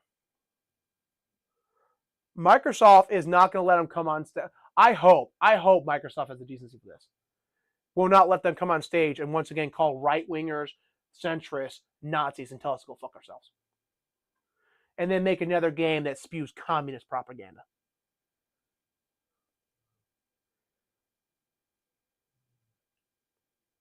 Because I could go on a whole political rant right now, man, about just how evil and rancid communists are, how racist they are. I believe it, dude. How bigoted I honestly they are. believe it. Just, dude, I have no idea how these people do not get called anti-Semitic. That blows my mind. Because, dude, do you know what happened in Wolfenstein 2? No, and I don't want to know. Oh, dude, no, you're going to know this. So, you know how the Nazis proved that they were right? Do you know where they got the technology to make the world a utopia? Let me guess. The lost city of Atlantis? Jews. Jews had this advanced alien technology that they were hoarding for years. They basically were not released to the general public. So basically, they sat back and watched millions of people die from diseases and various stuff that they could have easily ended and easily could have abolished disease, poverty, and all this stuff, but they just willfully chose not to because the Jews were just so evil. I have no idea. And keep in mind, that's not me saying that. That is Wolfenstein saying that. Because that's what happened in Wolfenstein. And then the Jews were complaining that the Nazis took their technology they hoarded and gave it to the whole world. Gave it to blacks, gave it to Latinos, gave it to Asians. Yeah, they had that whole racist thing where, white people get to ran everything, but every race on the planet, and Indians too, Native Americans and the subcontinent of India, got this technology. Everyone got this technology that the Jews in the game were hoarding. And the Jews were upset that everyone now got access to technology that made their world a utopia. How do you make a game that does that and not get called anti-Semitic? Question, dude. Dude, I don't really subscribe to not throwing names out like that. But if I were to do so, that's some straight up anti-Semitic shit right there. See, that's why I don't like the whole politics stuff in my video games. Literally just make me a game. I don't care what happens in World War II. I don't care what happens. Dude, think about this. We should be talking about, cool, we're going to be getting Indiana Jones. Get that whole history shit out of the way. I get it. But shut the fuck up about World War II. I'm getting tired of it. Yeah, Move that's them fair. to a different I'm so war. tired of Move World War them II fucking to nonsense. Vietnam. I don't really want to play Vietnam games is with one of World the War most II anymore. bloodiest wars ever in fucking American history. We've never heard a damn thing about Vietnam. We never even had a game about Vietnam since the original Xbox game. Give me There were something some that games in involves in Vietnam in the Vietnam. Xbox 360. Nothing that is not nothing that involves in communism or anything like that. Give me a game that is in Vietnam. That's all I ask for. I'm tired of World War II. I'm tired of the trench war. Give me something that is involving in Vietnam. Dude, I'm just done with World War II and stuff like that because no one wants to add the nuance to the conflict. They just want to paint one side as this vehemently evil. Because like if you ask me like Kevin, who's the good guy in World War II? I'm like, there was no good guy in World War II. Have you seen the atrocities the Allies committed? Like you'll be surprised. Like if you look at the atrocities the Soviet Union committed, 30 million dead. Hitler's original kill count was 22 million. So let's just say let's just say it's still 22 million. Soviet Union killed 30 million people. The Allies killed 6 million in Ireland because they were afraid that Ireland, or I don't remember, I think it was 6 million. I'm going to say 6 million, but someone might have to check me because Ireland was persecuted because they might have actually joined the Axis, and that would actually create a two-front war for Great Britain. They killed 6 million people, or at least, I'll just say millions. I heard 6 million. I might be wrong on 6 million. But millions of people died in Ireland. Millions of people died in Greece. Greece was blockaded off, and they starved them to starve out the Germans, and they starved to death millions of Greek people. And then after World War II, they tried to, and I do quote them, stop Germany from ever rising again, and they actually fucking put Germans into real death camps. Raped women, and the actual post-war genocide conducted by the Allies of German people is estimated to be around 30 million people. So if I'm right about the 6 million in Ireland, 6 million in Greece, that's 12 million plus 30 million in Germany of German people. That's 42 million people that the Allies killed. And that's not even getting into the fucked up shit they did in the Asian, theater with the atomic bombs against a nation that had surrendered 3 times already. So when you come to like, who's the good guy in World War II? There was no good guy. Pick which lesser evil you think that you like. Pick which evil you like, because everyone was just fucked up as hell in that. The Japanese committed atrocities. All right, no, straight up, fuck Italy. There is no good in Italy. Like Italy was so bad, man. The mafia helped overthrow the Italian government during the war. Like, let's just put it that way. That's no good in war, period. Men die in war all the damn time. No, man. There is good in war. There is good in a just war. There is good in fighting so your family lives. There is good in standing between the enemy and your loved ones. There is good in conflict. There is no good in pointless conflict. Or I should say, less good.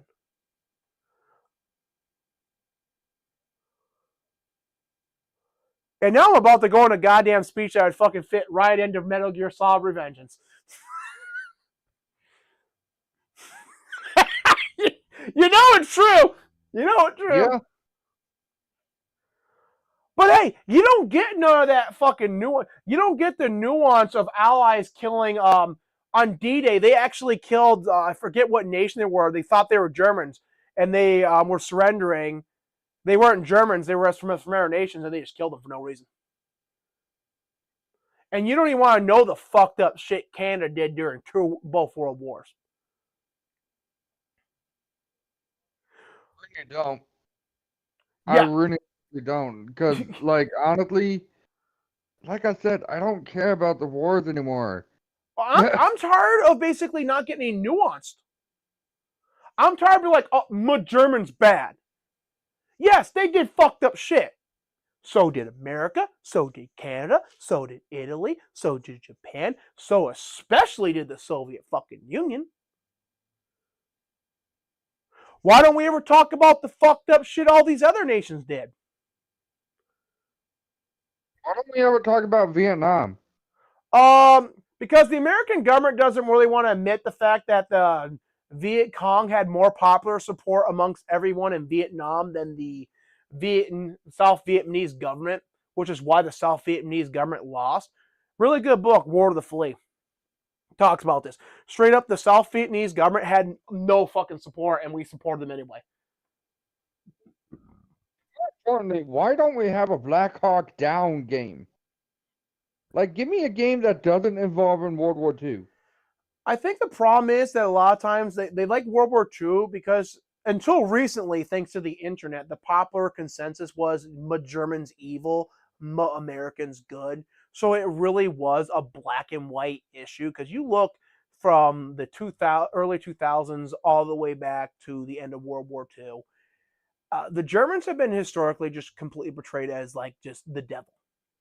But now with the internet and people growing further and further from the conflict, people are more willing to take a rational look at things and realize that everyone was really kind of messed up during this conflict. There was no real good guy at and that and then we're ready to accept the fact that some things were straight up lies created after the war, and that's official history. That's not me making up shit. That's not me denying the Holocaust. That's official history. Go to the official websites. I was actually in a conversation with this guy, and he pointed out, like, asked me, he's like, "Hey, did the stuff that this website, because it's official history website, happen?" And I'm like, "Hey, dude, that website now says everything I just told you about the number change at the camps is true." And he's like, "What?" And he went back there and he actually, because his dad or grandfather was in the war, and he actually was growed up being taught that that was a death camp, and now the official narrative no longer calls it a death camp and says that the thousands of people that were originally claimed to have died there were moved to, I think, Auschwitz, and then were killed at Auschwitz or one of the other camps toward the east. So, and people are now willing to look at that. And, I'm not saying, the Holocaust didn't happen. I'm just saying that, statistically, the way a lot of things were taught, like throughout, years before, are no longer officially taught that. Speaking of, every time I think of World War II, it automatically makes me think of a movie that I have watched so many times, and it is honestly a sad movie. It's based off a book, and it's called Boy in the Striped Pajamas. It is a very sad movie, and I remember the ending of it very well. It was literally when the two kids that became best friends, but they were on different sides. They didn't know what the hell was going on, but they got pushed into a gas chamber, and then they got gassed to death.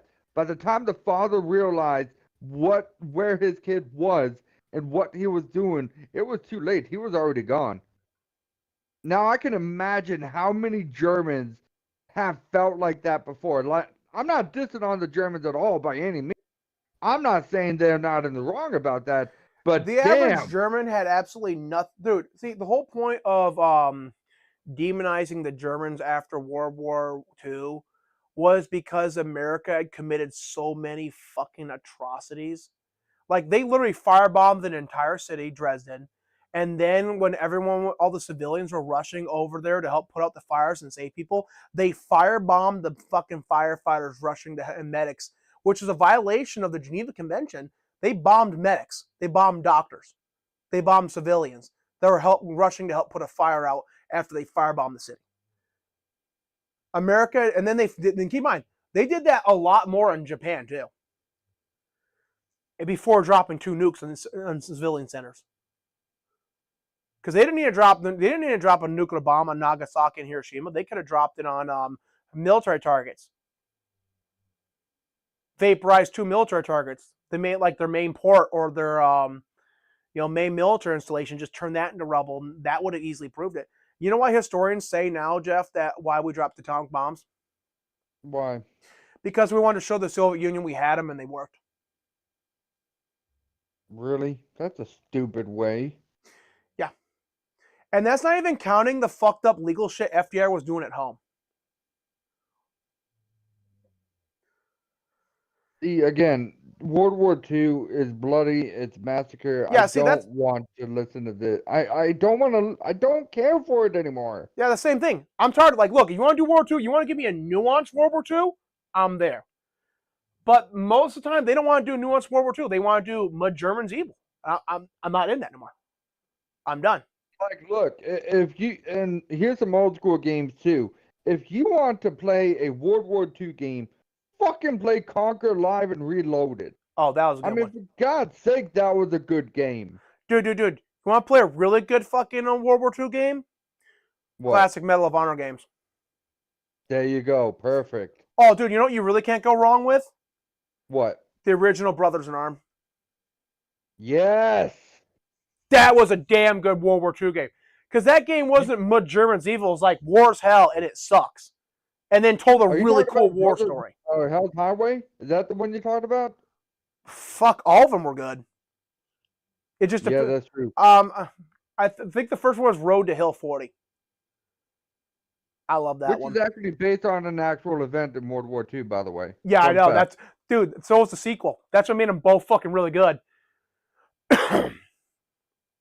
Oh yeah, that's right. Hell's Highway was part of it too. I forgot about that. Dude, the original Medal of Honor games, those were fucking great goddamn World War II games. I forget which one it was. Or like, I think it was like one of the first ones that came out like on the PS2, after the PS1 era. And basically they redid the Normandy invasion. And it was so good, man. Frontline. Oh, the Frontlines was a good game, but that game was not World War II. No, it was World War II. No, Frontlines Fuels of War was set in a futuristic conflict where basically oil ran out. No, not Fields of War. It's just Medal of Honor Frontline. Oh, Medal of Honor Frontline. I thought you were talking about Frontline Fuel of War. No, I'm not talking about that one. Yeah, but I think we both agree. Like you're just tired of the politics. Me, I'm tired of them fucking not doing the nuance stuff. Almost as much as I'm tired about having to fucking babyfoot around because a lot of people want to knee jerk and be emotional about fucking a conflict that happened over fucking damn near 100 years ago. Yeah, seriously, that's the other thing I'm tired of. It's oh, I'm gonna hold a conflict. I'm gonna hold everything about you, dude. Shut up. Seriously. Dude, we can't even talk about dude, like you saw I'm not trying to offend anyone about World War II, but you see how much I have to fucking dance around the issue because if I word my things just the wrong way, I'm gonna be accused of fucking some shit. And ain't no one gonna give a goddamn fuck about whatever fucking evidence I can provide or what I fucking said about it. Hell, I'm kind of nervous that I'm gonna get fucking deep shit for what I already said, and I didn't even say anything that was even technically untrue. That's true. Yeah. That's a fucked up. And see, that's why I'm done with World War II. I'm done with Nazis being bad guys. Like keep in mind, I'm not a pro-Nazi guy. You know that. Yeah. Like, I do not like the ideals of socialism. Now, Gaddafi's socialism, that's a bit different. I like Gaddafi's socialism, but that's a political conversation. This is a game channel. And for the record, people read the Green Book. Gaddafi's socialism is a non-Marxist socialism, and what makes it good is he doesn't believe in taking money from the people. He takes money from state-controlled industry, and that's all I'm going to say in that matter. He's basically the Robin Hood. Well, no, basically, Gaddafi, they have an oil industry and had an oil industry, so the state controlled the oil industry, and he took all the funds to finance all the socialist programs he wanted to do from the state selling oil. So they were able to give money to families, farmers, education, all that stuff by financing it through selling stuff in oil. So they had like a dynamic economy, like a more like capitalistic economy, well, free market economy, but parts of it were straight up owned by the state, and that subsidized programs that aid and assisted other parts of the economy. For example, Gaddafi also believed that electricity was a human right.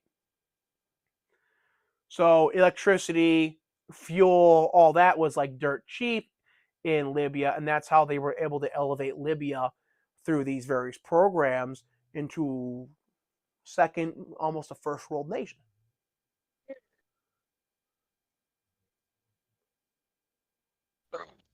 Damn. So I actually, with a bit of through basically financing, socialism program through like a corporation, I'm okay with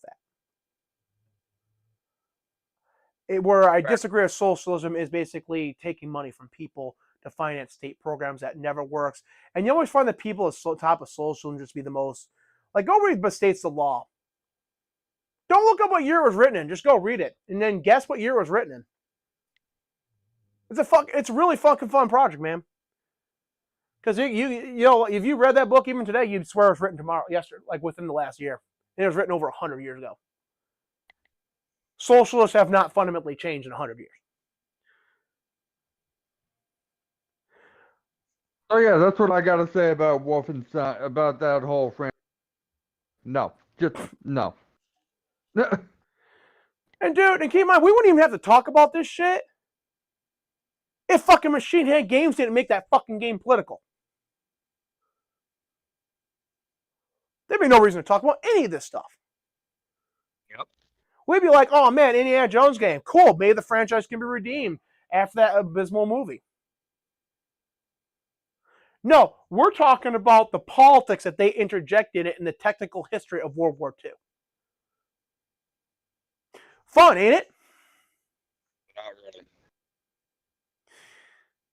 So, I mean, I'm looking forward to like what kind of indie games they can drop in this. Overall, I think this is going to be a good showcase, especially with Avowed. Unless Avowed sucks, in which case, damn. But yeah, I'm excited to start seeing a lot of this stuff, not Indiana Jones at all. I'm honestly just waiting for Machine Head Games to open their stupid mouth and they make me hate fucking them. And they make me be like, man, maybe I shouldn't be owning an Xbox. I'm not going to get rid of my Xbox just because Machine Head Games, but Machine Head Games opening their mouth could very well make me not want to, like, be as enthusiastic about Xbox as I am right now. Because I do not take kindly to basically be told to go fuck myself and be called a Nazi.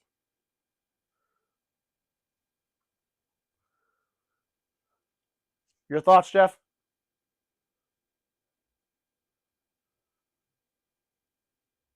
That is what I gotta say. As long as they have Harrison Ford, I mean, I'm not gonna say he deserves this, but let's face it, after that shitty movie, he deserved to have Indiana Jones have one final send off and literally say after the game, I'm hanging up the cap. Dude, I think what would be really cool is like, look, we've had Nazis as villains for like 3 fucking games. How about make commies the villains for this game? I mean, for 3 stories. How about actually 4 stories? I forgot fucking Chris Cole. How about make commies the villain for once?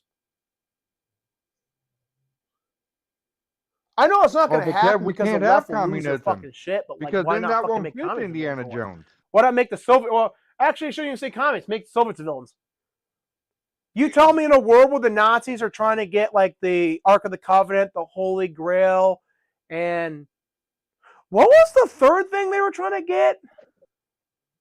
I don't remember the third, but I remember the Crystal Skull. Yeah, like in a world where this stuff exists, you're telling me the Soviet Union, who did all this fucked up shit in real life, wouldn't be after the same stuff? What about the CIA? Those assholes are evil as fuck. Make them the villains. That'd be cool. That'd be cool seeing Indiana Jones have to fight the CIA, Nazis, and communists in the same game. That would be a game. But it's just going to be it's just going to be Nazis again. You just know it's going to be. That would be kind of that would be kind of cool to have a James Bond like that too, to be honest. Yeah, dude, James Bond, the fucking 40s and 60s and the 60s are early, around that time period, and like no fucking fight in the Soviet Union. And then, dude, you want to know why? So see, the Soviet archives opened up after the Soviet Union fell, and it turned out that how McCarthy accused Hollywood of being communist and working with the Soviet Union? Turned out he was dead fucking right. They were communists and working with the Soviet Union to propagandize Americans. So when people say like, oh, this stuff with Hollywood is only recent, nah, it's been going on since the 40s. since the 50s. And the only difference is now there's no right-leaning, as Razor Fist covered, there's no right-leaning Hollywood after the 60s. So it's just been left-leaning Hollywood since then. And the only reason why people know us now is that it's become that intolerable. Because they've lost the ability to do nuance. But yeah, I think this will be a good show. If Machine Head Games keeps their fucking mouth shut. What about you, Jeff? What's your overall opinions on the show? You talking about like what? The show as a whole, like, before we move on to the next topic, what do you think about the show as a whole? As in what? Like, Like the what's your, whole like, like how when we game rated itself, or Game of the Year list? I mean, upcoming games, like what we thought of the list overall. What do you think of this showcase overall? I'm pretty excited by it, man. overall? Especially just for Disavowed. The only thing two things I'm excited for: Hellblade 2 and Avowed. The other two, I'm not. I'm worried. I'm worried about Indiana Jones. I'm not gonna lie, I am. But if I really have to drop Indiana Jones because of some bullshit, I mean, it's gonna break my heart because I loved Indiana Jones, but I'm gonna have to. Dude, I'm not worried about Indiana Jones. I'm worried about fucking what bullshit Machine Head Games is going to say fucking on stage. That's why my truck keeps going out. Damn it, it's literally low on fuel. All right, man. So, next topic. So, Jeff, this is all but confirmed that Microsoft is going to be porting some of its older games, like Hi-Fi Rush, to Switch and potentially PlayStation 5. Switch is all but confirmed. PlayStation 5 is more rumored. So, some of Xbox's games that they've published are going to go multi-plat. Since I've done enough ranting so far, you take it from here. What are your thoughts on this? My thoughts on this is fuck you. Seriously. Really? Fuck you. Seriously. Because look, wait, you talking about like multi-platform as in like PlayStation and Xbox and Switch can actually play together? More like, well, a lot of these games are going to be older single player games, so you really can't play together. But basically, the game Hi-Fi Rush is going to have a Switch release, and it's going to be announced at the showcase, and then it might also go to PlayStation 5. So PlayStation 5 users will be able to play Hi-Fi Rush. And there's no word on what the other older games are, but Windows Central covered this and said that there's going to be multiple older games going to Switch and potential, and people are saying also PlayStation. You know, I'll be honest with you, like cool, I guess. I mean, we can play on multi-platforms. I guess that's cool. I mean, I'm not too I I'll be don't honest, care. dude, like I don't care either. Like, What I care about is dude. that whole backwards compatible bullshit that Microsoft sent out literally yesterday, and people are now bitching about it. Oh, That's what happened I with want that? to know. Huh? What happened with that? So, okay. Apparently, when you download all the old Xbox games that they have, now that it's backwards compatible, you only get a X amount of days before you literally have to go. Microsoft literally gives you an X amount of days, and then they just delete your file permanently. Like, let's say you're playing Far Cry 3. Guess what? Backwards compatible? Oh, well, guess what? In X amount of days, it's gone. I've not You heard play that, man. Dead Space 3, Are you sure that's and actually a then thing, man? easily I it's think, fucking dude, gone. I think I would have heard that. Yeah. It's recent. Oh man, no, dude, I'm gonna look that up. Hold on, real quick. Newsflash here, folks. I'm gonna a different browser. Xbox to delete backward compatible file. Where'd you hear that from? On news feed.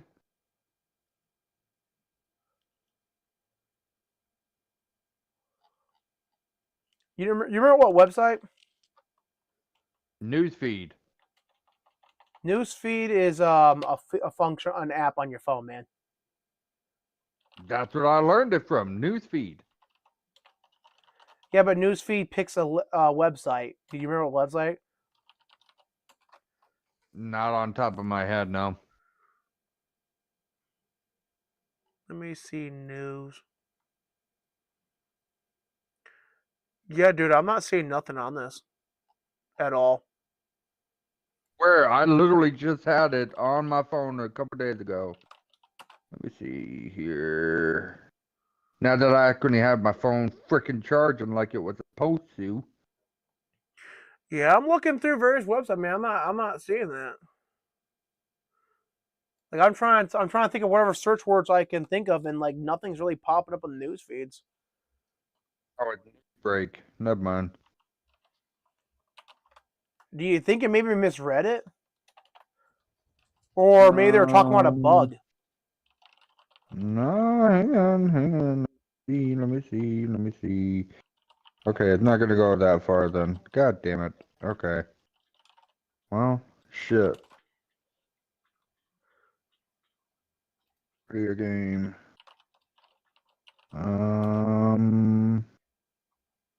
Here it is. Xbox Game Pass subscriber slam disgusting change.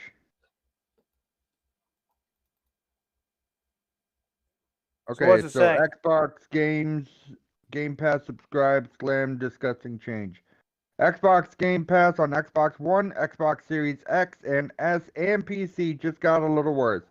Just like in 2023, every year before it since the inception of the Xbox Game Pass, the subscription service still represents one of the best deals in gaming.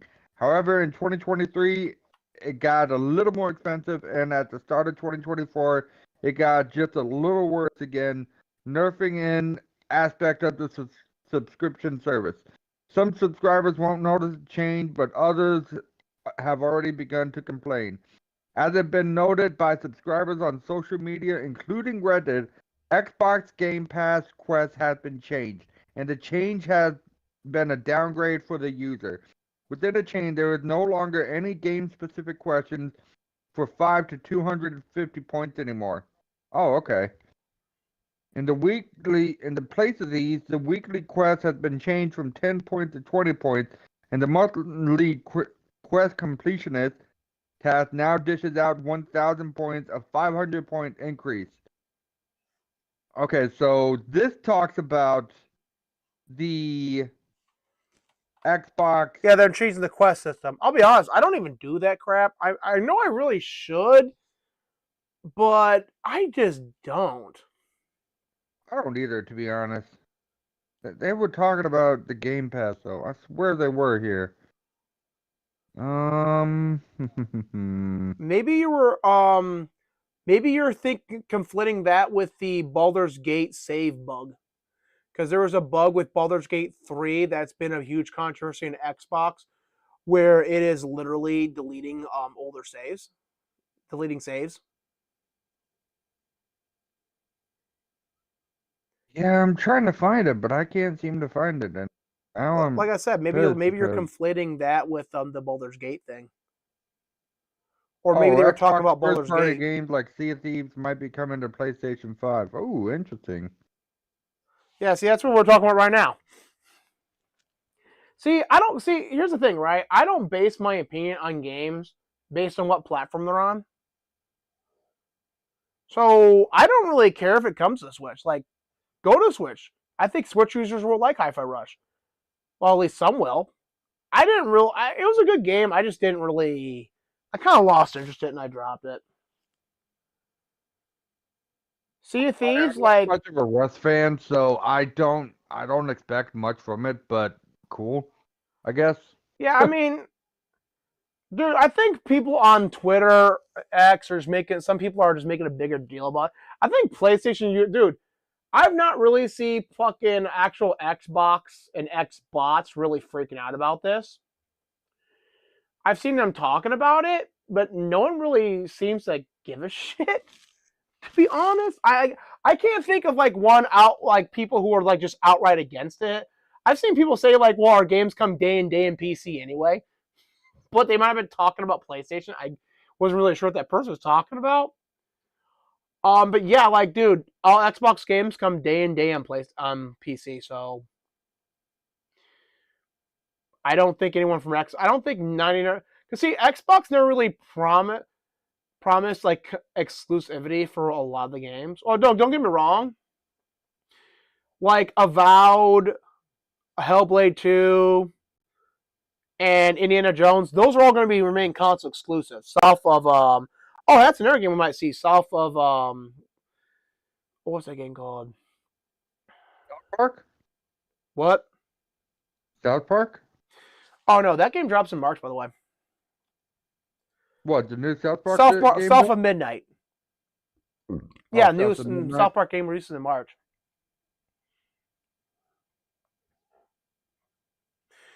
We're making a showcase of South of Midnight. I think we're due for a trailer for that, but that might be a summer game showcase kind of game.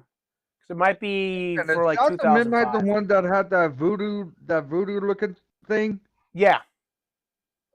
That's the one that I'm kind of looking forward to because, like, honestly, the art style of it looked pretty damn good. The trailer of it looked pretty damn good. I don't know what it's going to be all about, except for the fact being that it's voodoo. Yeah. Dude, what I appreciate, like, it's like one of those games where it's like, because you already said the easy shit, so I get to say the political shit. Thanks, man. Oh yeah, But no problem, dude. I was talking to my brother earlier today. I'm like, you know, what I appreciate about, or it might have been yesterday. But like, I appreciate about it is like, if you're gonna make a diverse game, that's the perfect way to do it. Pretty much, yeah. Like, I'm looking forward to learning about this character. I'm looking forward to learning about this world. I'm looking forward to learning about the various NPCs and how the lore of the world and how they're gonna take voodoo stuff. And I don't think it's gonna be a one for one, but I'm looking forward to seeing all the cool stuff they're gonna have. You know what I'm looking forward to?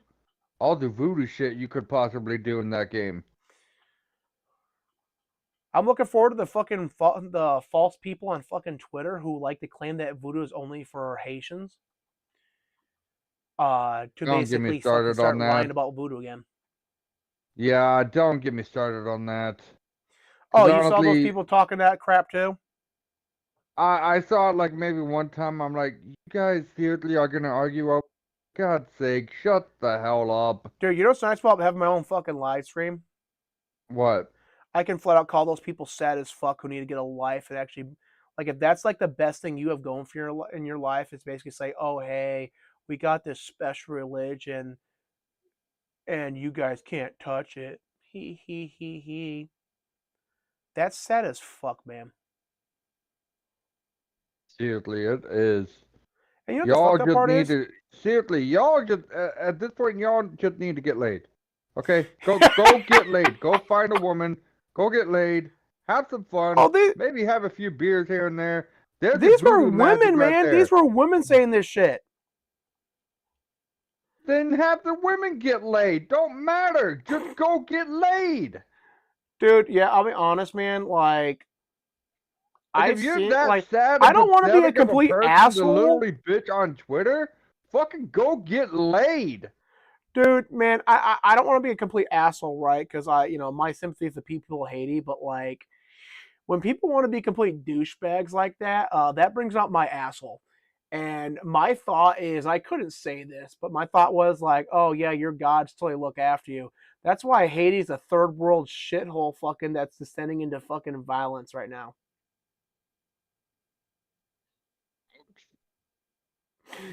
Yeah, I'm sorry. Like I said, it's like you want like, oh, we have exclusive access to these gods, and they look after us. I'm like, well, they ain't doing a fucking good job of it. I mean, look at the state of fucking Haiti, which is really fucking sad. Like, to be fair though, they were someone killed their last president, and I forget all the drama that's going down around that. Like, Haiti does have like a lot of problems. Like, it really does. Yeah, Hades has always been kind of terrible though, hasn't it? Yeah, basically they overthrew the after they overthrew the the whatever country owned it as a colony. They've had a lot of problems. Now, to be fair, some of it was like straight up like persecution, like, oh, so you want to fucking no longer be ruled by us? Well, we just won't do trade with you at all. Which, fuck it, I don't blame them for that either. But a lot of it's been like actually straight up self inflicted. I think they had like some. Did they have an ethnic purge at one point? Speaking of Haiti, I'm kind of going off topic here, but Dude, who at the this point, the fuck fucking point in time, man, I think we've already long sailed past the staying on topic for this. So be my guest. who the fuck made Far Cry 6 become that much of a douchebag game? Dude, that was set in Cuba. Well, or I should say, not Cuba. Like, dude, that would be the oh no, we're not being political Ubisoft. After bragging that they based the entire game on Cuba, but then when their commie friends on Twitter and social media and their little personal circles started chastising them, they tried to 180 on what they based their game around. Which, dude, here's where I don't get a lot of fucking people online. Doesn't matter the political orientation, right, center, left. They forget they're not having a conversation in real life. You ever notice this? Kinda. Oh, okay, so ridiculous, right? So they'll say some stuff, right? They'll post some stuff. Now, in real life, what these people will do is like they'll say, "Oh, I never said that," and unless you're recording their conversation, you can't really prove that they said that or have a bunch of people around, who are really going to argue the point that they did say that. These people will act like they didn't say the shit they fucking said when it's literally in video format, fucking text format, and like I've had this happen where you can literally like, I'm like, dude, you can literally scroll up like not even like 30 seconds and come across you saying exactly what you're now saying you didn't say. You are literally forgetting you're not in real life. You cannot deny what you just fucking previously posted. You're so lazy you didn't even delete what you previously posted.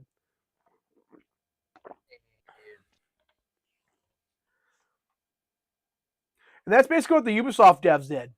Oh no, we didn't base this off of Cuba. You guys literally, I think you guys were literally in video saying you did, and in print, and in multiple articles. You straight up told journalists you did.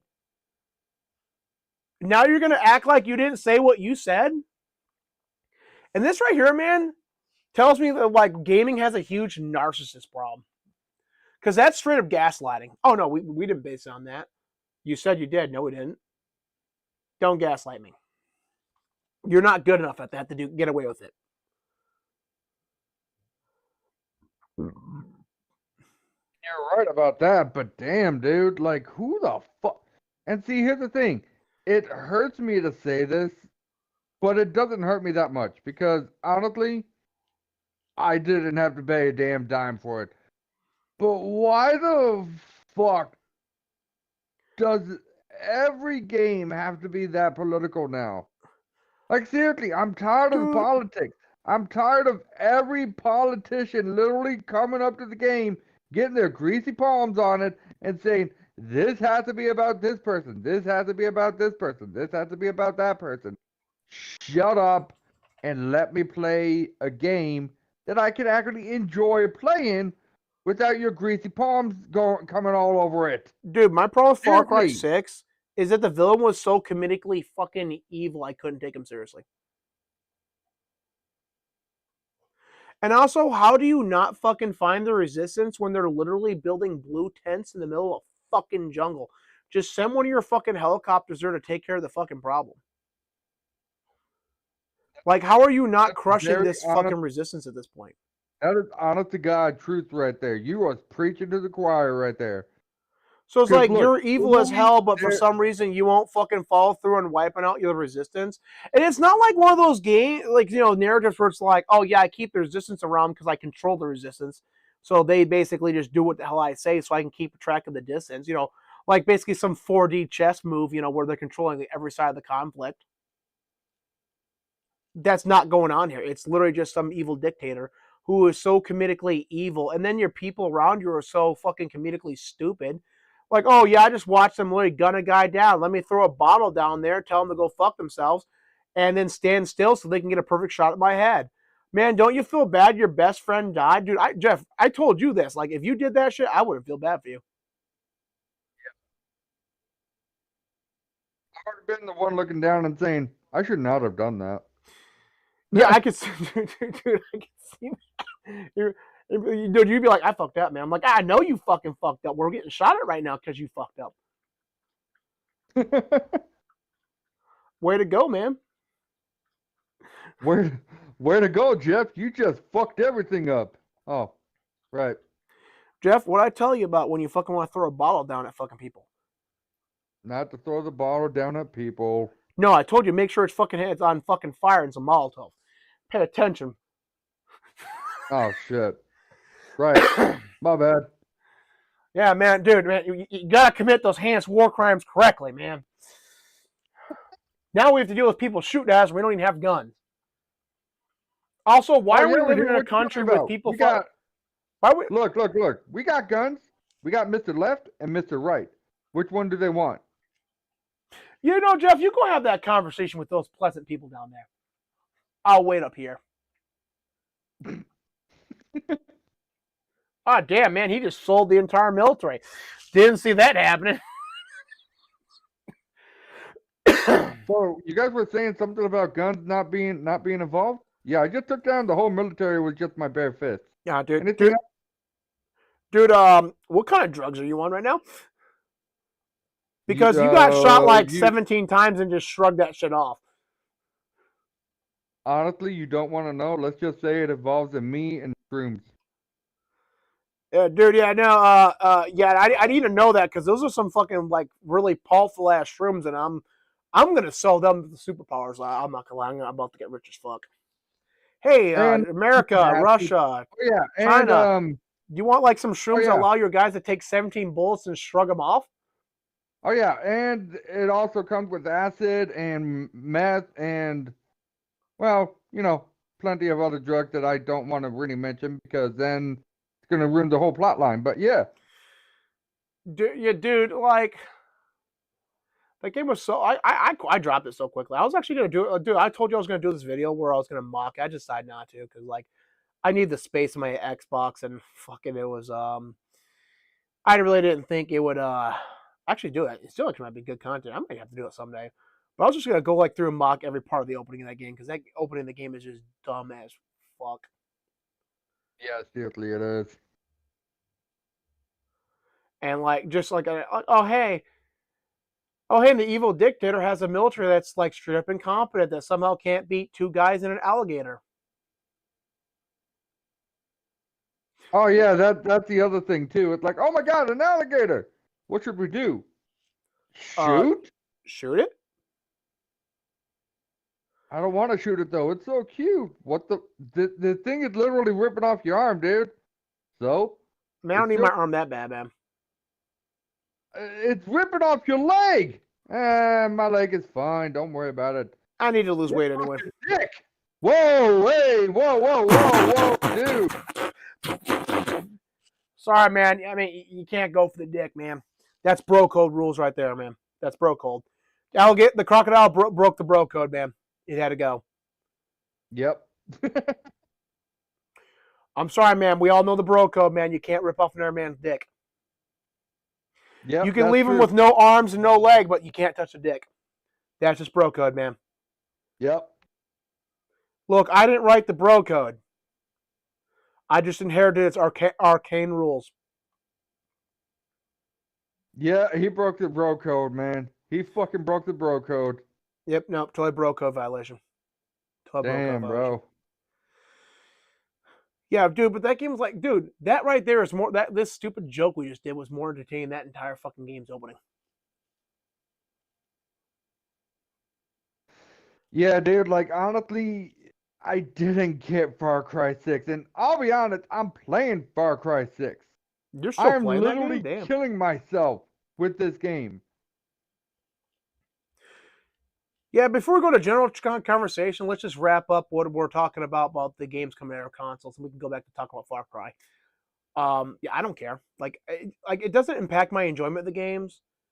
I'm gonna say this though is I can understand some people being pissed if like Fable, Avowed, other major like first party titles that you bought an Xbox for went to PlayStation because like if you bought an Xbox just to play these games and then you could have just kept playing on your PlayStation, fully respect being pissed about that.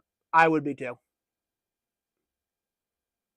But those games are not coming to the other consoles. They're going to be exclusives. And even if they do come, it's probably going to be like a year plus out. And I don't fucking mind like 2 years later fucking Xbox exclusive games going to fucking PlayStation. Can you imagine playing the Legend of Zelda game on the Xbox? That would be goaded. That would be goated. Cause think about it, Zelda Dude, has dude, always dude, dude. been Imagine kind of this like though. Nintendo's little bitch, Can you and now here imagine comes fucking Zelda, all of literally on a Xbox? Xbox or a PlayStation console. Like, damn. Okay, okay.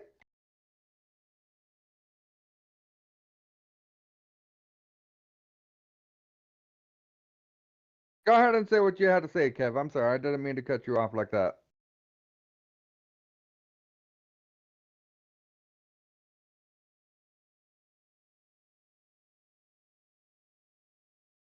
Oh. Okay, so Kev's mics went dead, guys. He'll be back in a little bit. But yeah, guys, like imagine playing a Zelda game that literally was on the Xbox. It literally that would have been badass right there. That would have been so badass. I did not realize that I, like honestly, I think that would be pretty cool to be playing a Legend of Zelda game on the Xbox. Like, can you imagine? Plus, on top of that, I mean, hey, views, people, they matter. I mean, worst case scenario, you're gonna have to get a capture card for the Nintendo 64, get that. Then you gotta hook up the Nintendo 64 and the capture card, which I'm pretty sure a capture card would probably be what, maybe 20, $30 now? Maybe. Well, no, probably not. It'll probably be, I don't know. Let's give it a good maybe $5 at least, and just go from there.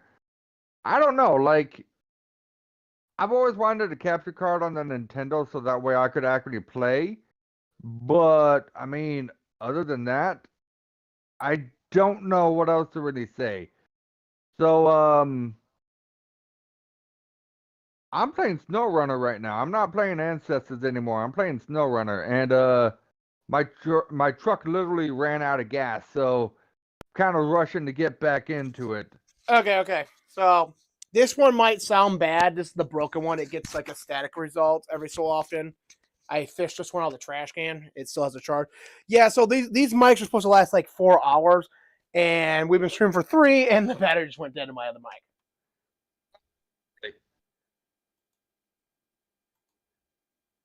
Testing. Okay, this all works. Yeah, there's there should be some static here and there in this mic, but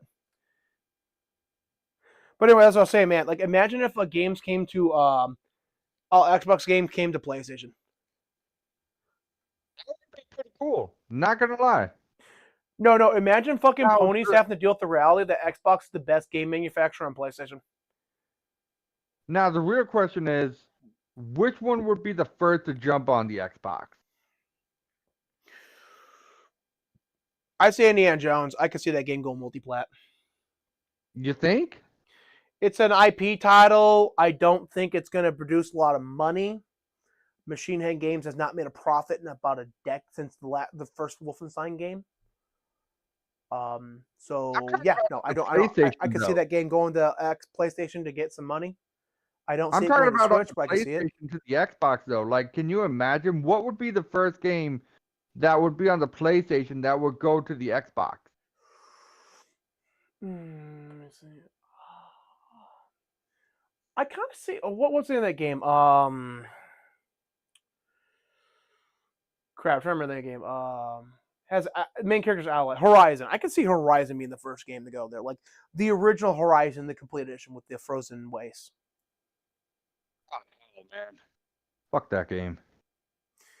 Yeah, it's not a very good game, but yeah, I could see that going there because that would be a Wolverine. What I could see going multi-plat too because Spider-Man 2, honestly, Yeah, Spider-Man that's 2 was right. They favorite. got a Wolverine game coming out too. I forgot about Yeah, that. it doesn't look that good. Um, No, well, there's some more footage that came out that made it look better than the initial leaks, the initial stuff we got. But yeah, it still don't look that very good. But it's pretty early in development, so maybe it'll get better. But I wouldn't hold up high hopes for that game. That being said, Spider-Man 2, I can see go to play Xbox because that game has not made money. That game needed to sell 7.2 million copies. It has only sold 6.8.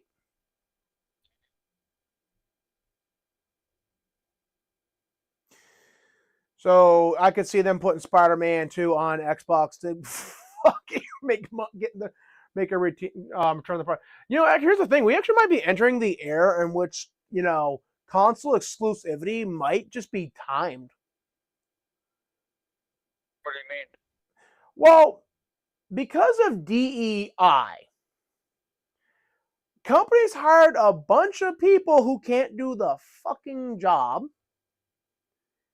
that they're hired to do in order, to get quotas up. So now their budgets have ballooned 3 times. And their development window is taking way longer than it used to because they now have a bunch of people that cannot do the job. And I suspect it's a while. And then their developer, who had worked at 3 major studios, commented on a Synthetic Man video and straight up said, like, yeah, this is basically their experience of that. A lot of these, well, I'm going to quote him, and this is not my opinion, just what he said. But basically, he said, like, if you were an Asian male, Latino male, white male, obviously, or Latino, Asian, Indian, you could get the job done.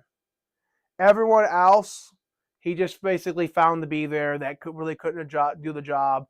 And that everyone else was basically, those people that could were basically forced to compensate for, their lack of productivity. So basically, women and, he kind of did solo out black people. I'm not saying blacks can't develop games because obviously there's some top tier fucking game developers that are black, but I'm guessing he really just experienced some of the worst of diversity hiring. But yeah. So they need to recoup their costs, at least in the short term, because right now DEI and ESG is dying.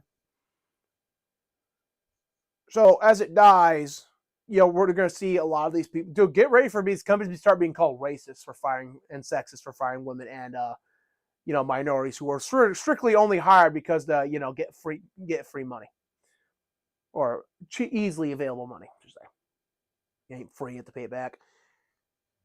Because these studios are looking at the point where they need to hire based on merit, and they're not hiring based on merit. So they have one or two choices: either start releasing to more people, play PC. That's what Xbox does. They put on PC because they get them a bunch of money for PC, and they don't do their bullshit with their own store anymore. They they have their own store, but they also put all the games on Steam, so because they want money, because Steam is where all the PC users are. So we might be entering the age where PlayStation and Xbox put their games on each other's console because they flat out need the money because they are hiring people who are not qualified to do the job. And that is really evident for Spider-Man 2 because look at Spider-Man 2 Spider-Man 2 cost 3 times as much money to develop as Spider-Man 1. 3 times. That game is not 3 times bigger. That game is not 3 times better. That game is not 3 times as complex. The graphics were downgraded. So what the hell costs 3 times as much? And the only answer to that question is you have employees, you replace a lot of talented people who are moving to indie studios. Like, here's the thing. Like, you know why AA and indie have gotten so good lately, man? Because all the talented developers, they don't want to pro with this bullshit anymore. So they're going to studios where they can make the games they want to make. They don't have to do these games, but and that's the thing Microsoft is actually doing right, is that they're letting their developers make the games they want to make instead of having designed by committee like they used to during the one, and what PlayStation is now suffering through. Fair enough. So yeah, I could honestly see a day come when I don't. It would not make sense like the release day and day, because then there's no incentive to basically buy the other platform. Because Xbox is still going to want people to buy an Xbox so that you're in their ecosystem and they get more money out of you. Because flat out it would be going from like 30%, 70. They only get 70% on PlayStation to like 100% for first party titles on Xbox. So obviously they're going to want you on Xbox. So the question is, how long would it be exclusive? Probably a year, maybe a year and a half, and we could consider. Now, I also can see basically a mix kind of release, right? Where titles that are really not that important, that they're looking at the metrics for, and they're just not moving at all. People ain't downloading them, they ain't really playing them anymore. 2-3 years old, going to PlayStation. Like Sea of Thieves, I can like Sea of Thieves. Like I believe that could go with PlayStation. To be fair though, Sea of Thieves is a multiplayer game, so it makes no sense why it wouldn't be on PlayStation. Because their model is to put multiplayer games on like all different consoles. Because those are the games that are not going to keep the exclusivity.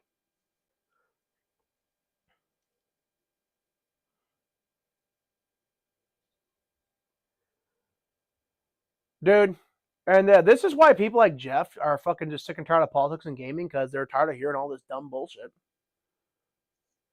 Seriously, I really am. Like, give me a game that doesn't involve in politics. Because, dude, let me tell you, back in the day, Jeff, remember back in the day? Involves in something that doesn't involve in politics. Give me something here. Give me another Halo game, for God's sakes. I would rather play Halo 5 Guardian than listen to some random political bullcrap that involves in the left, Trump, this and that, Joe Biden being the best president. Fuck everything, man. Seriously. I don't want to hear that shit. Give me a game that involves in just game. Let my escapism be escapism. Let my people go. Politics, stop messing up my damn games. Give me a game. Dude, but here's the thing, right, man? It's like here. Dude, for a long time, the fucking a lot of leftists like bitched at us, like, oh, what? Oh, if you don't want games, why do you keep fucking talking about politics in games? It's like, because you made fucking games political.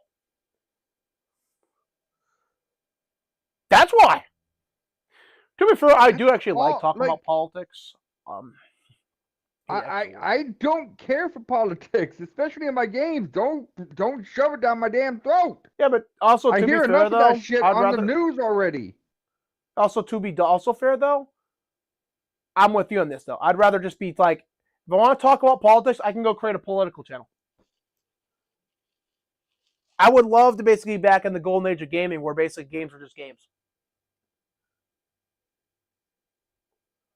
No bullshit, just games being games. Yeah, you're right. Where we don't have to have this whole conversation about the truth of World War II and how it was nuanced. We can just like say like, oh man, I can't wait for the Indiana Jones game. It's really sad when gaming is so political.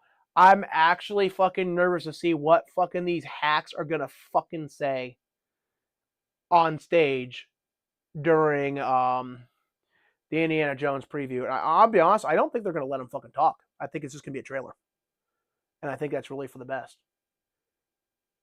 Because these people are fucking hacks. I really don't want that to happen. I really don't. No, dude. And now see, I'm not gonna crap talk. Like, here's the thing, right? Like, I have never been this harsh on Ubisoft or EA. But, and I fully believe a lot of those developers hate us just as much as Machine Head Games does.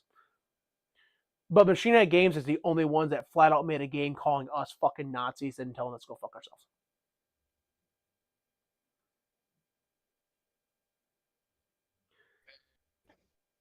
Yeah. See, that's why I don't like dealing with this whole politic thing. Like I Exactly, said, give right? me a game that doesn't involve in politics. Well, dude, man, you have to understand this is like I forget the name of the thinker. I could look him up if you want the name.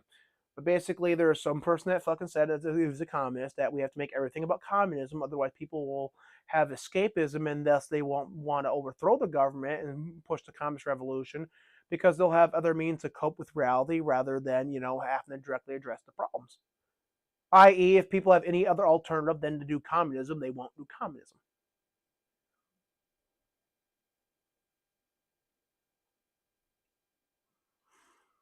I am so tired of this fucking bullshit. Dude, you're even worse.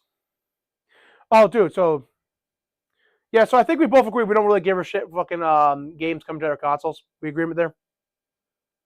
Yeah, pretty much. Okay, so now for general talk. Thanks for tuning in. We're just gonna do general talk now.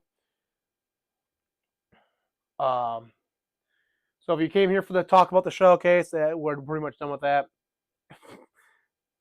As much as we stay on topic. But what was I about to say?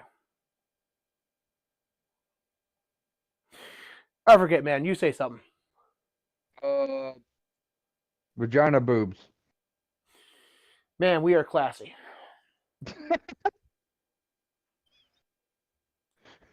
Oh, right. Oh, no, I remember what I was gonna say. Yeah, because like you, I need to get like some dinner here soon too. So I was going back and I was playing this game that was like considered woke for its day, right? And I was having trouble figuring out how it was fucking woke. I'm not gonna lie, like things have gotten that bad, man. Where like woke, like from like 5-6 years ago, is like so tepid. It's like, how was this woke back then? Because woke has gotten so fucking worse. It really honestly has. I'm glad I'm not the only one who realized that. Dude, I was like saying about Tomb Raider in my video about the show, what inspiration. I don't even know if today that would actually be considered woke. Well, it would be woke because it's feminist, but I don't know, especially the last one. But the first one, I don't even know anymore because I was going back. I forget what game I was playing, but like it was woke, considered woke back in the day. I can remember the things it did, but like it was compared to nowadays, it's like not green, but like in the lightest of yellow compared to fucking shit nowadays. But back in the day, games had so little politics, that was enough to basically get your game not bought. Pretty much, yeah.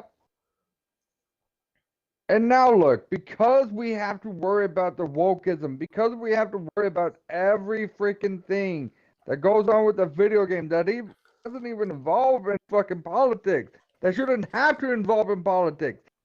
Now it has to be involved in politics. And like I said, look, for those of you that are stuck around and just doing the general chat with us, I'm just going to say this right now, and you're a game developer, listen very carefully to what I'm about to say.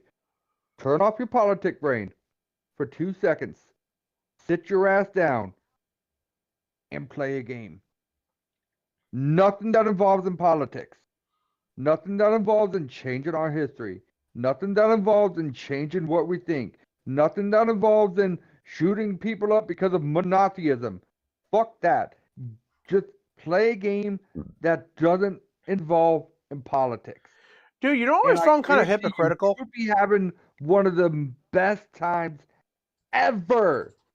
Because look, and I'm gonna bring this up right now too. I mean, we're talking about general chat. Let's fucking do it.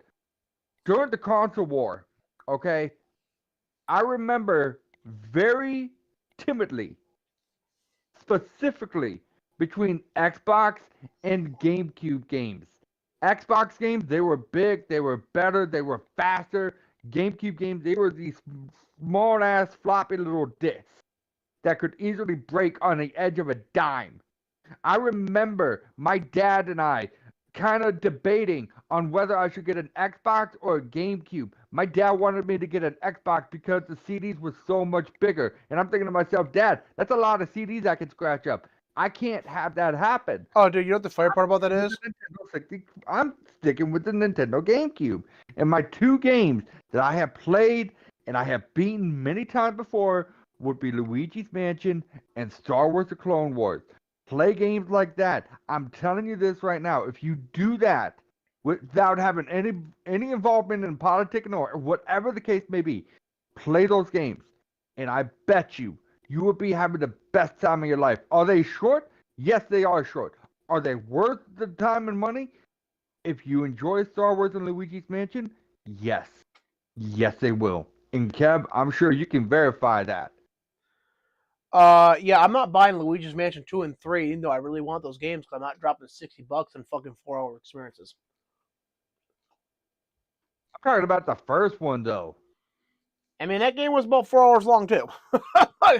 Actually, Yeah, I think but the it was first one was worth like, it. what, 6, 7 hours long?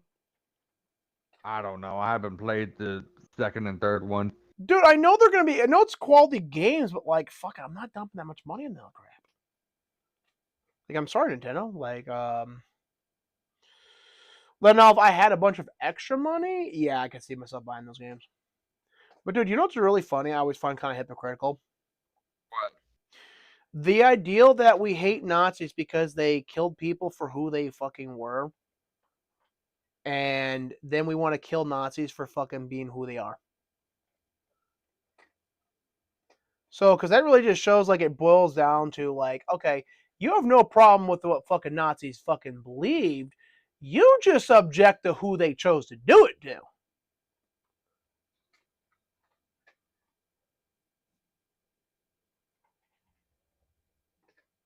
I mean, you're not wrong.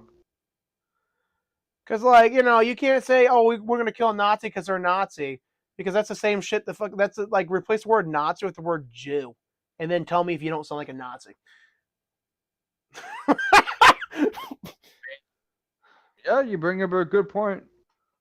Like, dude, if you replace, like, if you're criticizing Nazis and you replace the word Nazi in your criticism with the word Jew and you sound like a Nazi, you fucking are exactly what you would claim to be against.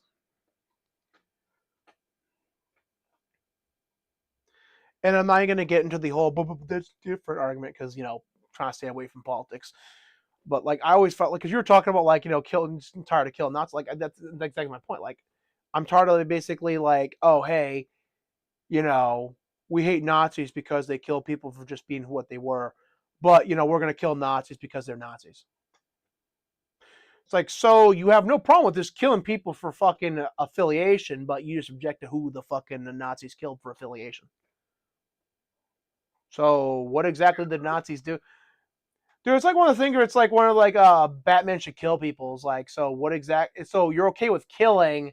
So what the hell does Batman have a justification to kill the villains for? Because you already just established that you have no problem with killing. Now we're just haggling over fucking you know, who gets to die.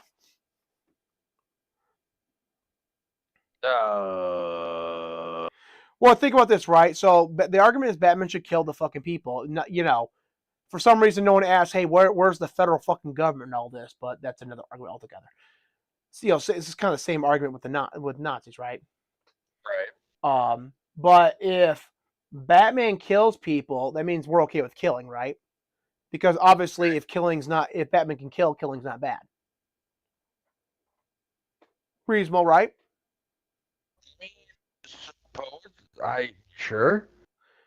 Well, I mean, if Batman's allowed to kill, then we have to establish that killing's okay, or at least acceptable, right? Okay, acceptable. I mean, just on art. Well, see, I don't like I like Silver Age Batman, where he's like, I don't have to sit. I'm not gonna kill you, but I don't have to fucking save your ass either. So if you kill yourself on your own stupidity, that your biz. Or Batman Beyond, where basically he didn't actively try to kill people, but if they fucking died, you know, shit happened. Those are good Batman. So but like people are like, you know, he should be like the Punisher. He should just kill fucking all the people. and like not like let the system do its thing, but he should be judge, jury, and executioner. Setting Yeah, aside no. that only really works out because in fiction the good guy always gets the fucking bad guy and the bad guy is always the bad guy, and in real life your accuracy range would be between 30 and 60%. Probably if you're fucking capable, you're gonna be killing innocent people. You're Like not wrong. there's like literally a whole episode of Walker Texas Ranger about this exact fucking problem, because these corrupt cops actually were being judge, jury, and executioner, and they actually killed an innocent man. So if we have no problem with killing, what exactly do the villains do that's so wrong? I mean, I see Batman killing Joker, but every other villain, they're just there. Why should Batman kill Joker though? I mean, Joker is a proud prince of crime, wouldn't you? No, I would beat the shit out of him and let the government fucking do its job. And what if the government isn't going to do its job? Then someone explain to me why all right, so let me get this straight. I can tell the government to go fuck itself on taxes and they'll kill me, but fucking someone can detonate a chemical bomb in a city and they're gonna be left alone. I mean, yeah. Like that's like the biggest, like that's why the Dark Knight saga was so good, is because there actually were real world consequences to like fucking all the villains. Like Bane taking over the city. Like why didn't the government step in and fucking kill him? It's like because he had a fucking nuke and he said like, yeah, step into my city and try to stop me, and I'll just fucking turn it into a fucking crater. It's my city now, bitch, and there ain't shit you can do about it. And the only way to stop him was later to take the nuke out of play. Pretty much. I really gotta watch the Dark Knight saga too. It's like one of those things where I know more about than I have not seen.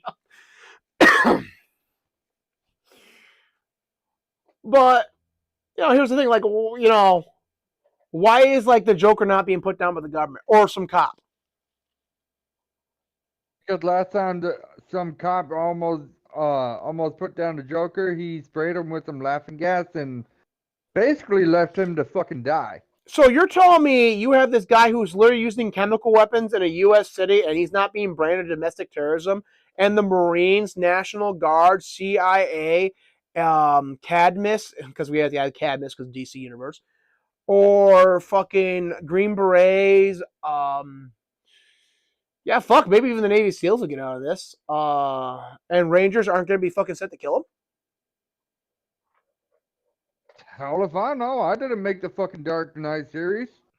No, I'm talking about, like, all the Batman. They're like, oh, Batman should kill the Joker. Like, well, the fucking federal government should kill the Joker.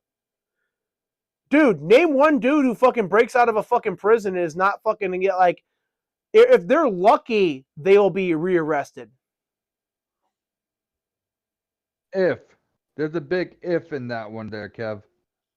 Dude, there was this one guy who actually was found innocent, and they actually tried to kill him because the one guy he thought as he's just walking back to the car because the other officer was taking a bit longer in the bathroom, and it was okay for him to walk back to the car.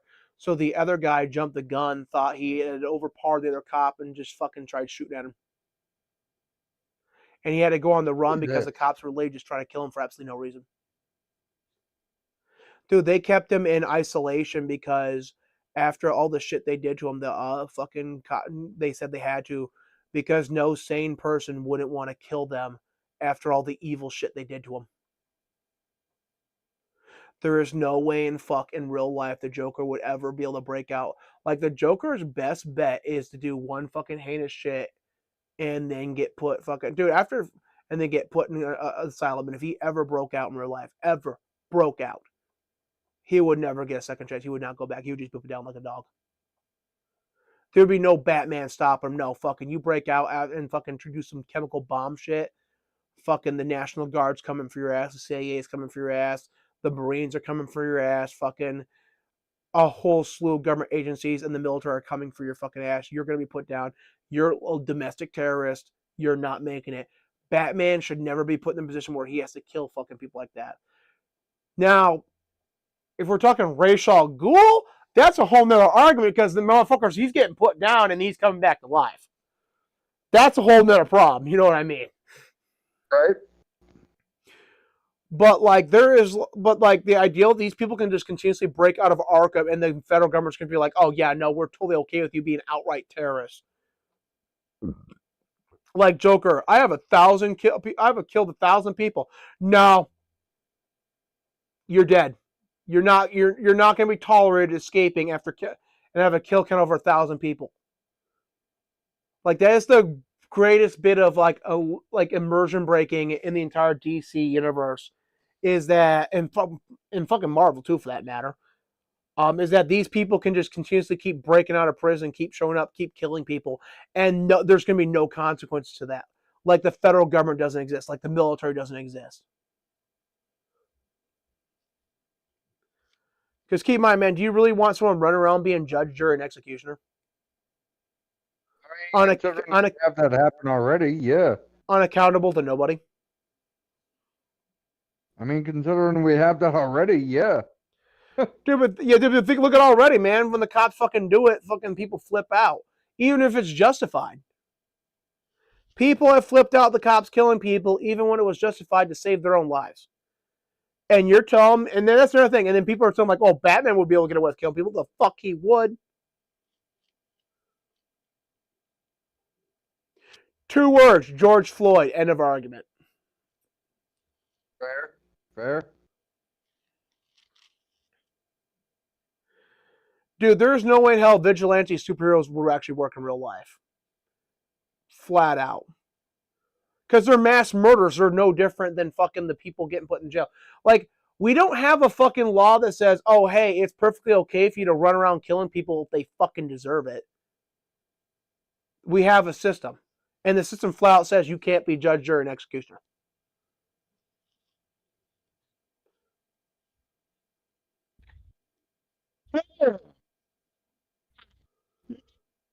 So it's like the same argument. Like, if you're okay with fucking Batman killing people, you're not against killing. You're just fucking, you just disagree with who dies.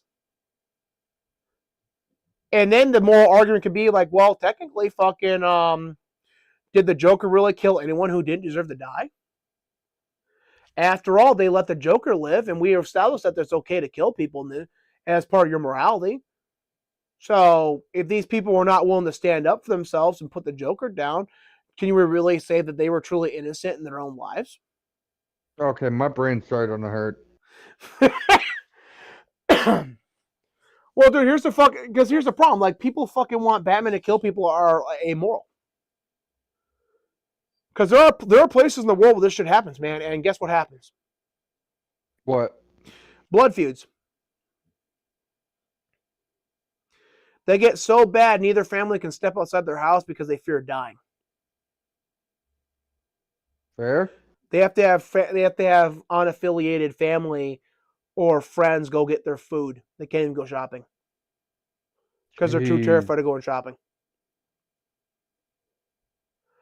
There are literally organizations that literally exist. They're charities that literally exist, and their whole purpose is to step in and help these people end their blood feuds because they can't leave their house to even negotiate with the other side to end the blood feud. And you know how some of these blood feuds get started? Over some piece of land or over some bullcrap that possibly happened thousands of years ago?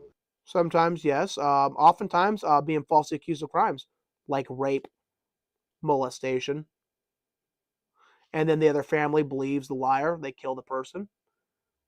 Then their family retaliates, kills one of their family members, and they retaliate back and forth and until the fucking blood feud is fucking fully on and they can't leave their houses. And these places are not exactly fucking stable. And you have to fucking watch out. And here's the dumb part about these places, man. Even knowing full well if you falsely accuse someone of some shit they didn't do, that their family may kill you, people still fucking do it.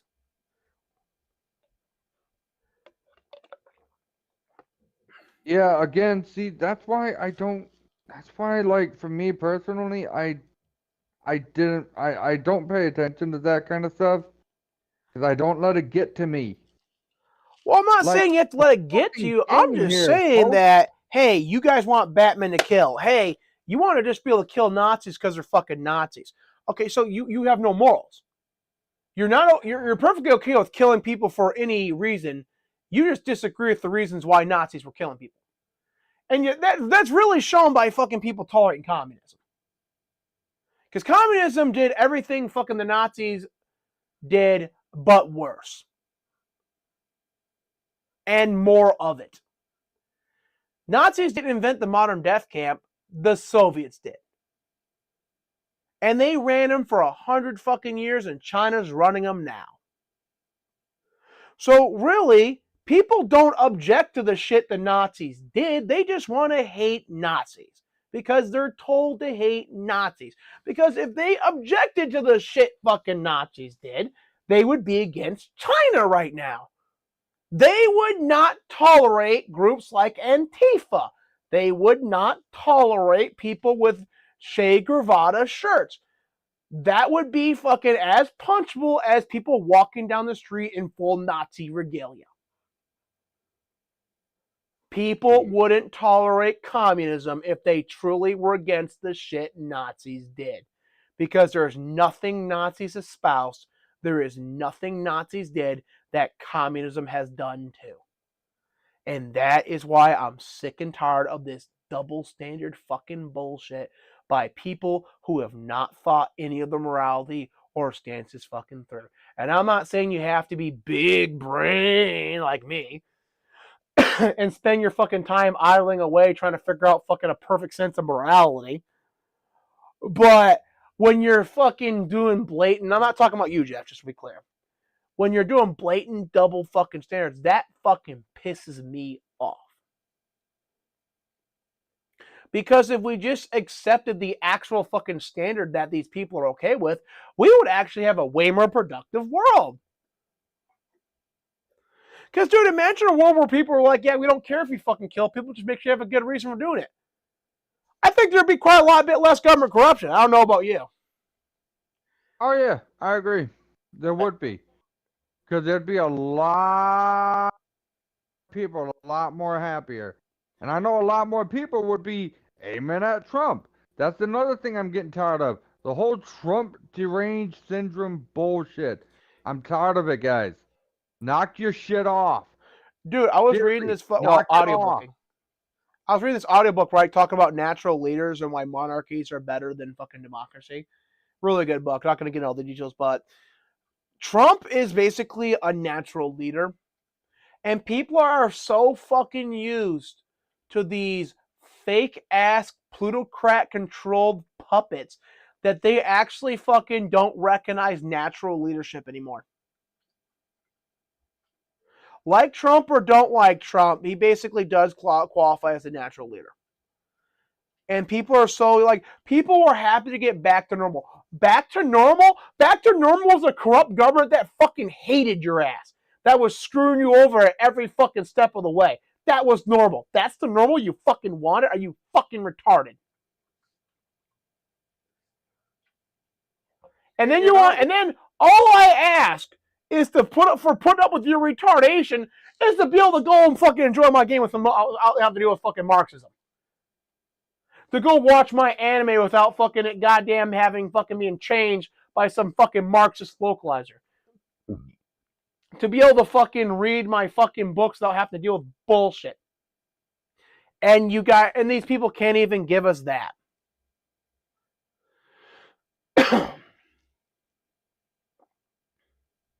You're not wrong. You're not.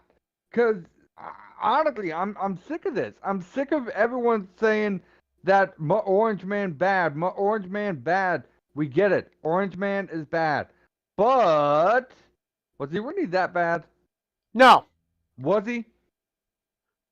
Dude, the people who fucking say Orange Man is bad are okay with a fucking pedophile as president.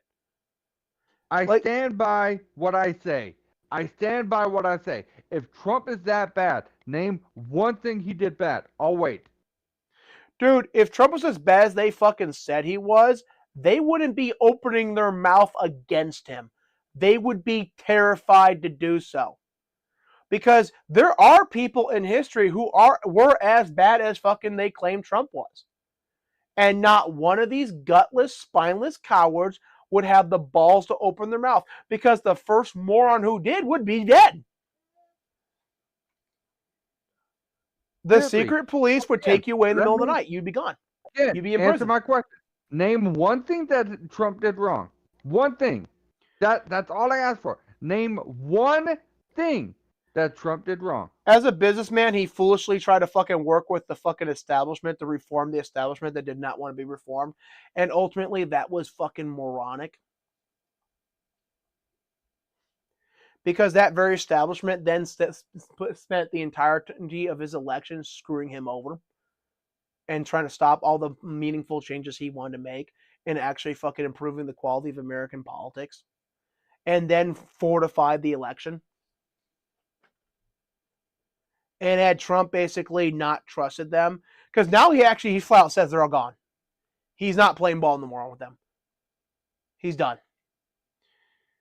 But had he not fucking played ball with them in the first place to try to be reasonable, we wouldn't be in the situation we're in right now. That's where I can, like, look, man, I get it. You don't want Trump in office. I get it. But give me something here. Don't say Orange Man bad. Just say something. Dude, these people don't Convince have me, for anything, God's man. sakes. They can't give you nothing because they don't have nothing. So why would you say that Trump is a bad person when you can't even give me anything? All right, I'm going to say something that actually I might end up regretting.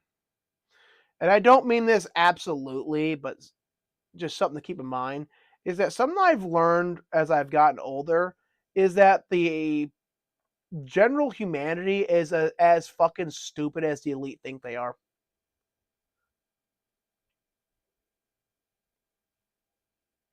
And that's the answer to your question, man. It's because people are as stupid as fucking the elite think they are. So again, I ask you, why would you pick on a man that is literally trying to save our country? When all he's trying to do, literally, is save our country.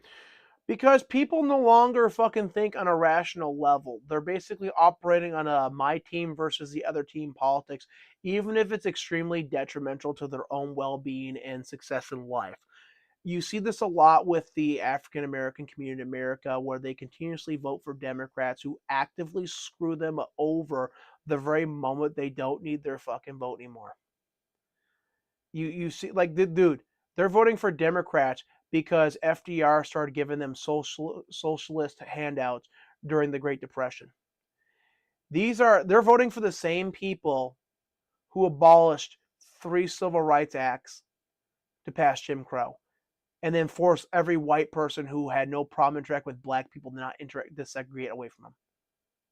I am so grateful I grew up in a school where basically I had teachers that fucking weren't racist and actually told us actual history and said, like, hey, segregation wasn't a white versus black issue. It was the people versus the government, because the government's the one that fucking mandated all that shit and will punish you if you fucking went against it.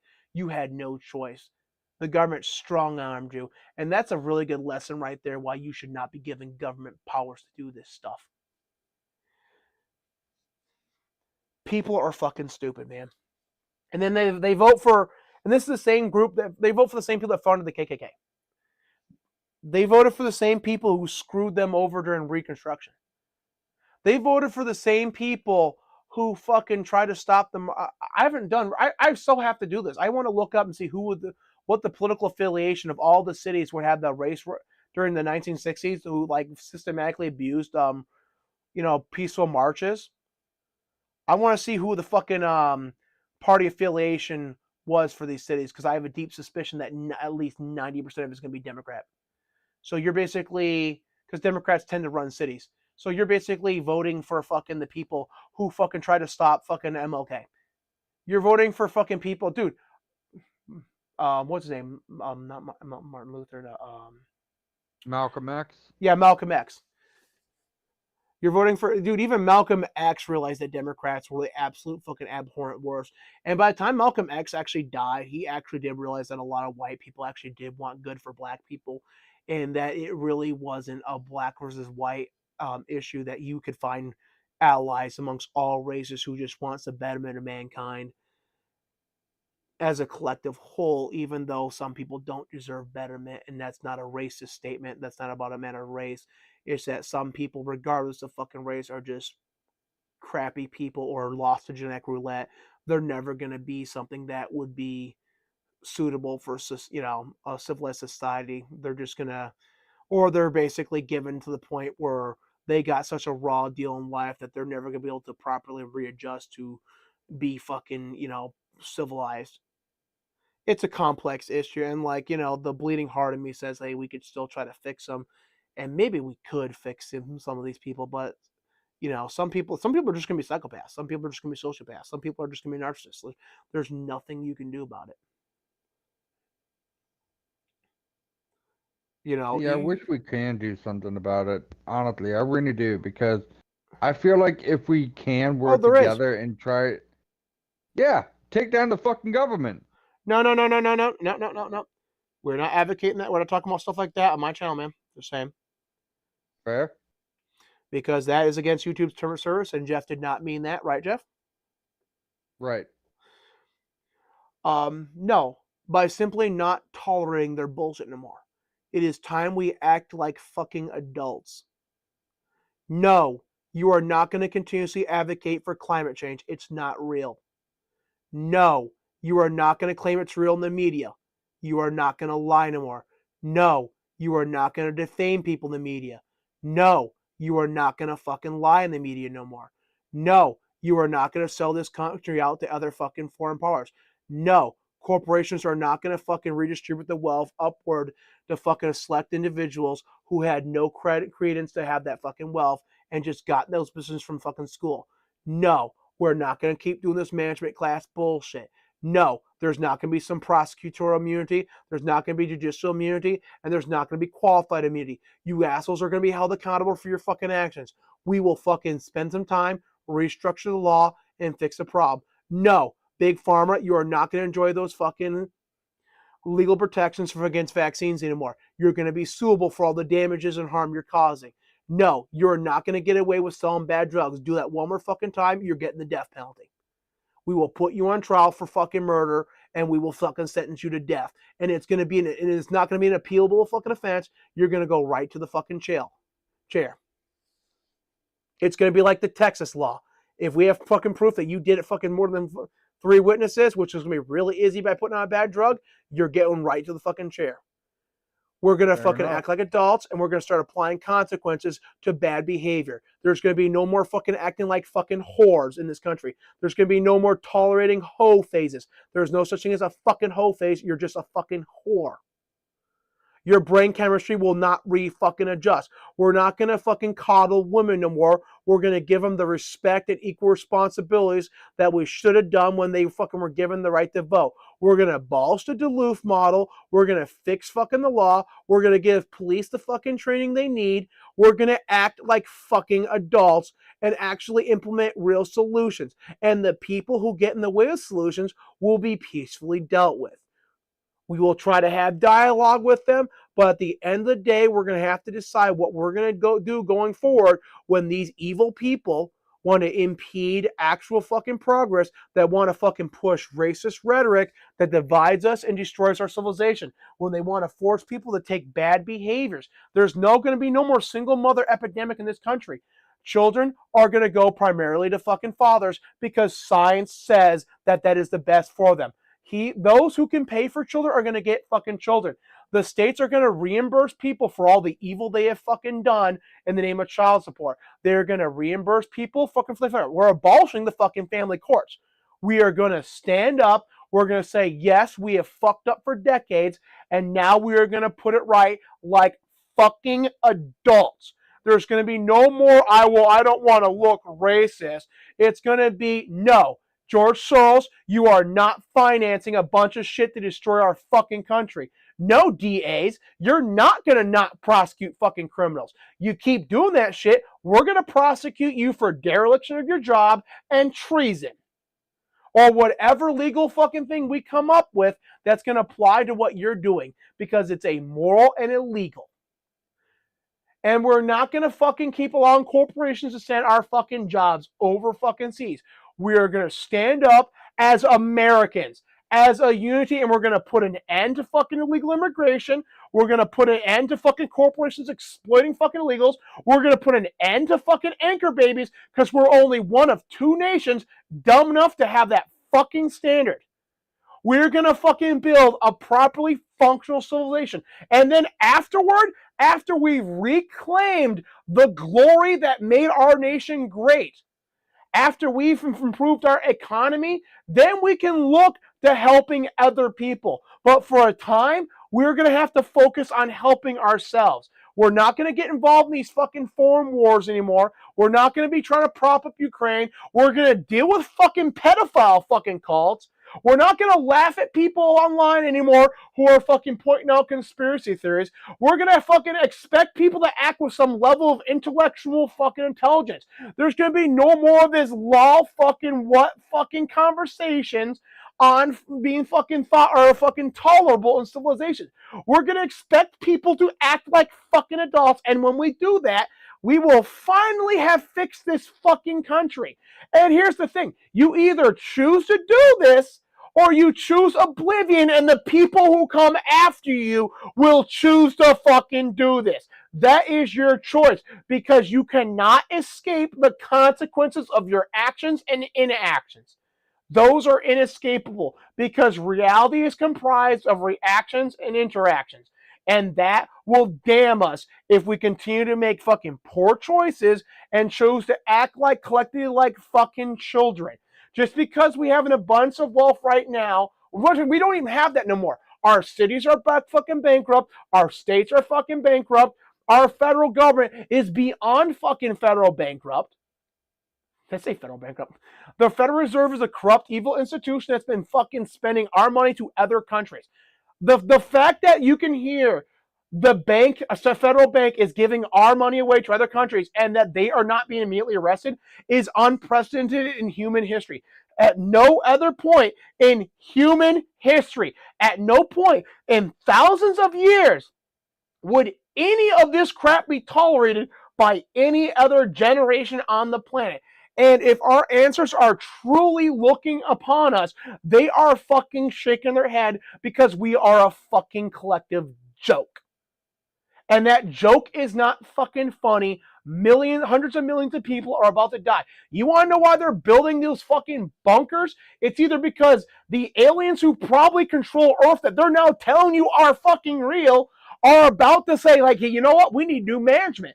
Or it's because they realize they have fucked up the world so badly with all this childish nonsense, all this corrupt legality, this fucking corrupt politicians, these banks, everything, that the system is so beyond fuck, and they recognize that the certain echelon, these like Zuckerberg, realizes that the fucking elite run the show, would rather crash and burn this entire planet, killing billions of people in the process, than ever give up any of the fucking power they have or change their mind. That the fucking people running the show are flat out evil and hate society so fucking much that they will destroy everything in their deranged fucking path, and the people will not lift a finger to stop them until it is too fucking late. That is what needs to be done to fix shit. Suffice to say, act like adults. Be responsible. And you know what? There are things we could talk about. Maybe we don't need to destroy a bunch of nature. Maybe we can, set aside some areas to basically, greenify stuff. Maybe we can talk about moving away from fossil fuels. It's a shit technology. And hey, you know what? When we act like adults and we get access to all that free fucking energy tech that they've been suppressing for fucking decades, that we know they've been doing, no, unquestionably know they've been doing, but no one cares because, like, law conspiracy theorists, huh, guys? Then we can use that shit to achieve an actual fucking fossil fuel free society. We can start tackling some concerns like that because there's valid concerns. Maybe we don't want our city smelling like fucking smog. Maybe we don't want our air being fucking polluted. Maybe we want clean drinking water. Maybe I want my great-grandchildren to fucking have clean rivers. That's not a bad idea. But the way fucking people are going about it is so fucking childish. It's not even about fixing the problem. It's about attention. And it's about time that we end this attention culture. It's about time we start shaming people who are like, lol, you think TikTok is fucking manipulating people? Yes, because objectively we have empirical fucking proof that it is. Empirical fucking proof.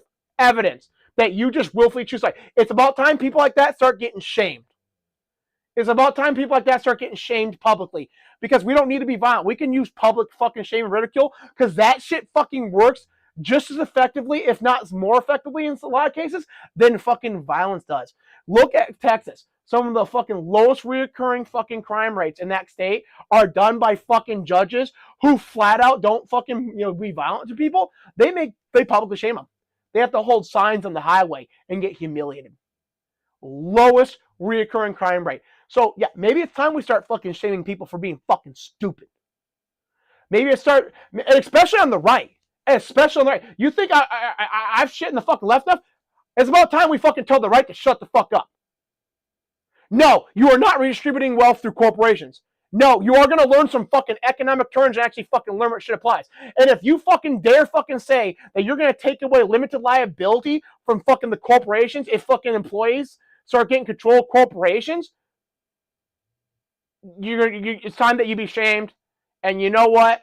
Maybe fucking Elon Musk is right in this sense that maybe we should have freedom of speech, but not freedom of reach, because people like that probably shouldn't have the capacity to fucking spread their fucking ideology. And the only reason I'll be against that is because I know goddamn well fucking whoever controls the freedom of reach is going to fuck up society further.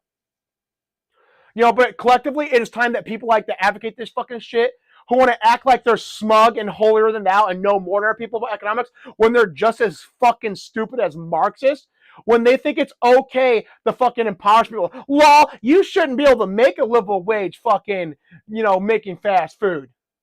Oh, I don't care that McDonald's fucking makes billions in profit. And the CEOs get paid out millions of dollars when they literally would not be able to fucking successfully work 1 week doing what you do.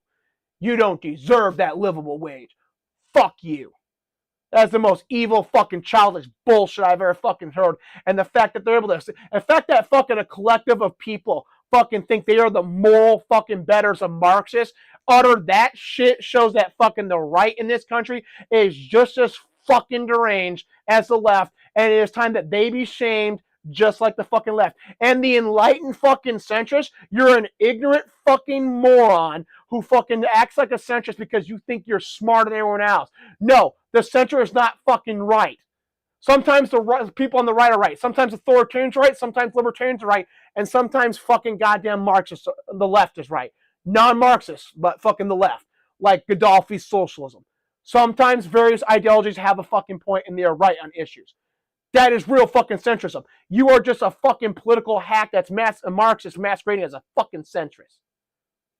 Who was too much of a fucking coward to even fucking call it wokeness until South Park made you feel comfortable. Now you're just a fucking disingenuous hacks fucking putting a mask on to fucking make it act like, oh no, I was always against wokeness. Bullshit, assholes.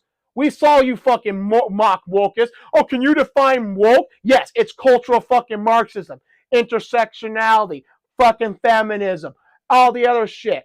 Time to start shaming this shit. Time to start shaming these fucking people. Because these people are as fucking stupid as the fucking skeptic community was back then. This is childish fucking shit. People are acting like fucking children, and we're reaping the consequences of acting like fucking children across the entire political fucking spectrum. And people think this shit's a game. You ain't gonna be thinking this is a fucking game when you can't feed your fucking children. You ain't gonna be thinking this is a fucking game when fucking you have to kill your fucking neighbor for fucking food. You're not gonna be thinking this is a game when we're fucking being invaded by a foreign fucking nation. Or we go full Weimar Germany. You ain't gonna think this is a game when the consequences fucking hit. And they're coming. Just go follow economics and you will see the start of all the consequences. And people are like, why are they building these bunkers? Because they fucking know the shit's about to hit the fan. My only question about the bunkers is, all right, is it alien shit or is it they just realize fucking human shit's that fucked? Or both. It could be both.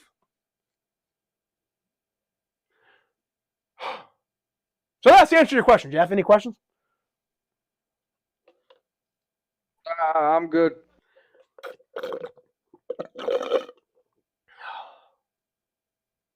I feel better.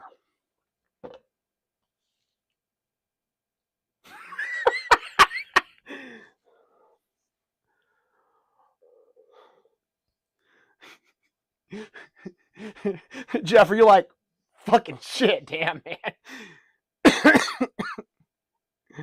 Okay, so honestly, I'm not gonna lie to you, Kev. No offense when I say this, so take no offense. But I literally was trying to open my eyes when you were talking the entire time. I was trying to keep my eyes open, and I'm like, damn, Kev and his rant. All right. I'm gonna try to stay open. I'm gonna try to keep my eyes open.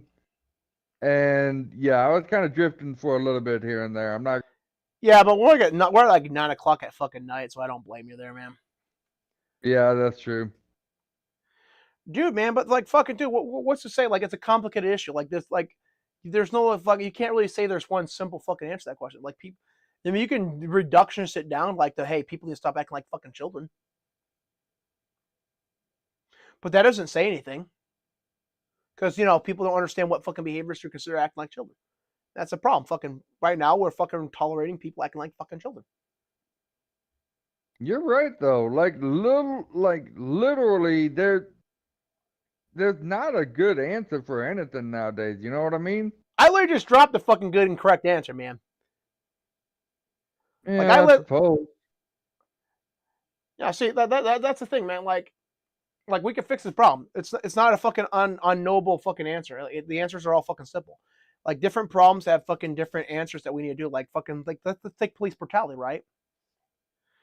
First of all, qualified immunity needs to be abolished. Fucking judicial immunity, judicial and prosecutorial immunity needs to be abolished. We need to fucking establish new guidelines for when and how you can sue prosecutors and judges because we will be abolishing those two things, and that way people can't use lawsuits to tie up fucking shit in court.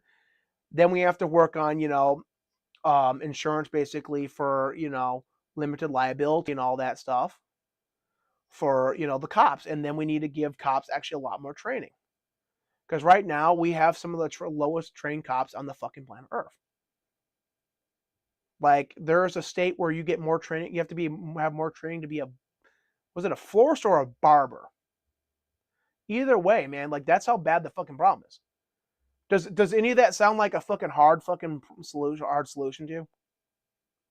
No. It's just time to fucking. It's time, and keep in mind it's time to tell the people who are fucking anti-cop to shut the fuck up. It's time to tell people who say black to blue to shut the fuck up.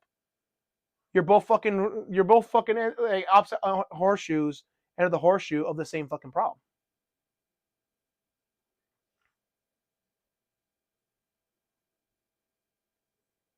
You know, Yeah.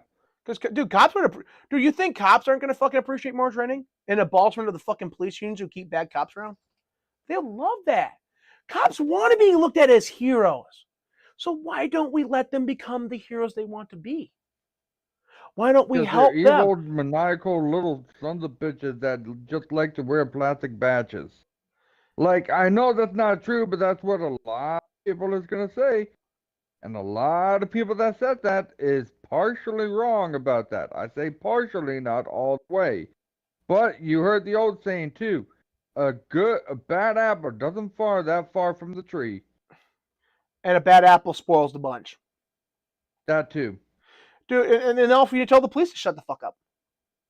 We're tired of people saying we're bad. You fucking act like a fucking organized crime syndicate and fucking shield your own members from any consequences from any of their actions. And you don't speak up against when fucking this shit's happening, even though you claim they're good fucking cops. You have shielded rape, murder. Like right now in I think it's what fucking say that there's a fucking prison in America right now. They're finding there's a mass grave behind it. One of the people in the mass grave was a kid some cops hit on the car.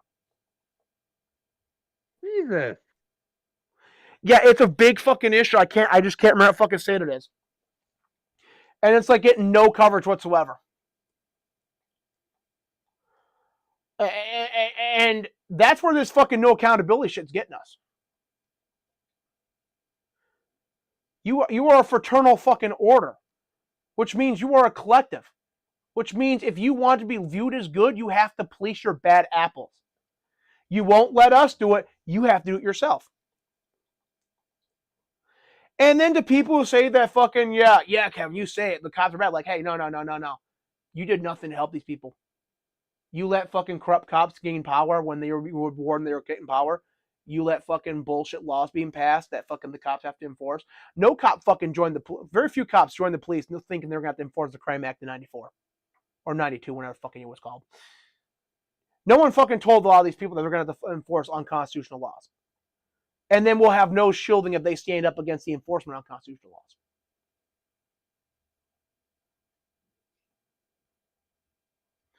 You know, you want the problem, but no one wants to put fucking problem with police fixed.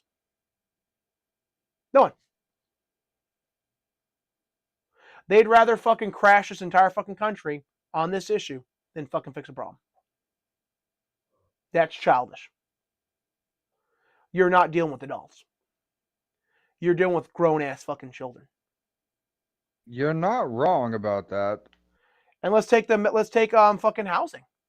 People keep bitching about fucking housing. How about you stop trying to live in fucking some of the most expensive areas in the fucking planet? You're not entitled to fucking a house in downtown New York. Deal with it. You're not entitled to a house downtown. Build up your fucking wealth, then buy it. And on the flip side, how about we fucking get institutional investors out of fucking owning houses? Why the hell are we fucking letting institutional, like 67% of houses last year were bought by institutional investors. That needs to be made illegal. They should not be allowed to buy that. And right now, there actually are laws trying to get passed right now that are going to force them to sell those houses.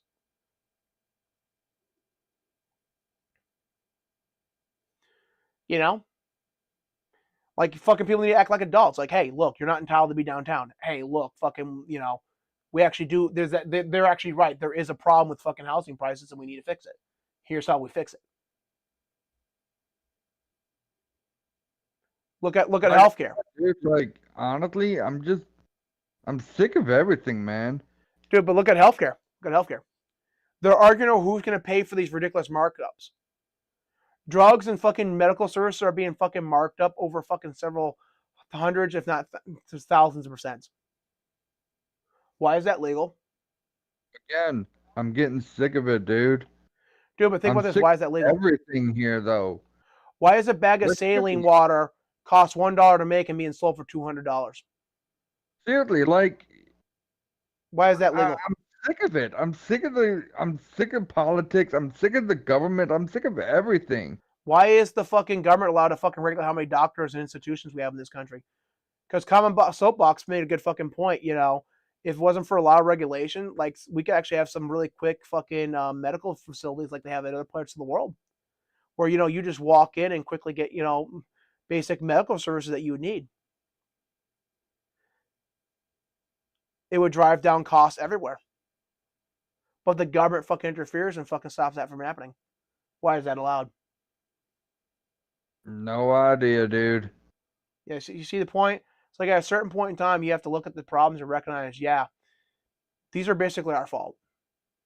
These aren't like problems that, you know, we inherited it in a sense, but we're perpetuating them. On an individual level, can we truly blame anyone? Maybe not, except for the people directly responsible. But on a collective level, yeah, it's our fault. It's 100% our fault.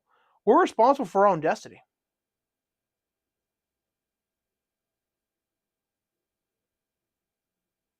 It's not fun to hear. It's not amusing to hear. It's not like, you know, real radical. It's not like me slamming my hands down like they're turning the fucking frogs gay. No dissing on Alex Jones. He's cool. But, you know, it's not exciting like that. Because these are adult issues, and adult issues aren't fucking exciting. It's going to be a grueling fix. It's going to be hard to fix these issues. It's going to take time to fix these issues. And there's going to be an adjustment to the new way of life that's going to be born of having these issues fixed. That's not going to be fun. It's not going to be fun to talk about. It's like basically having to talk about fucking balancing your fucking budget a month. Or eating healthy, even. Yeah, there's another fucking thing. You know, why are food fucking companies allowed to fucking sell us flat out poison? You want to talk about healthcare costs? How come fucking food companies are allowed to make us sick?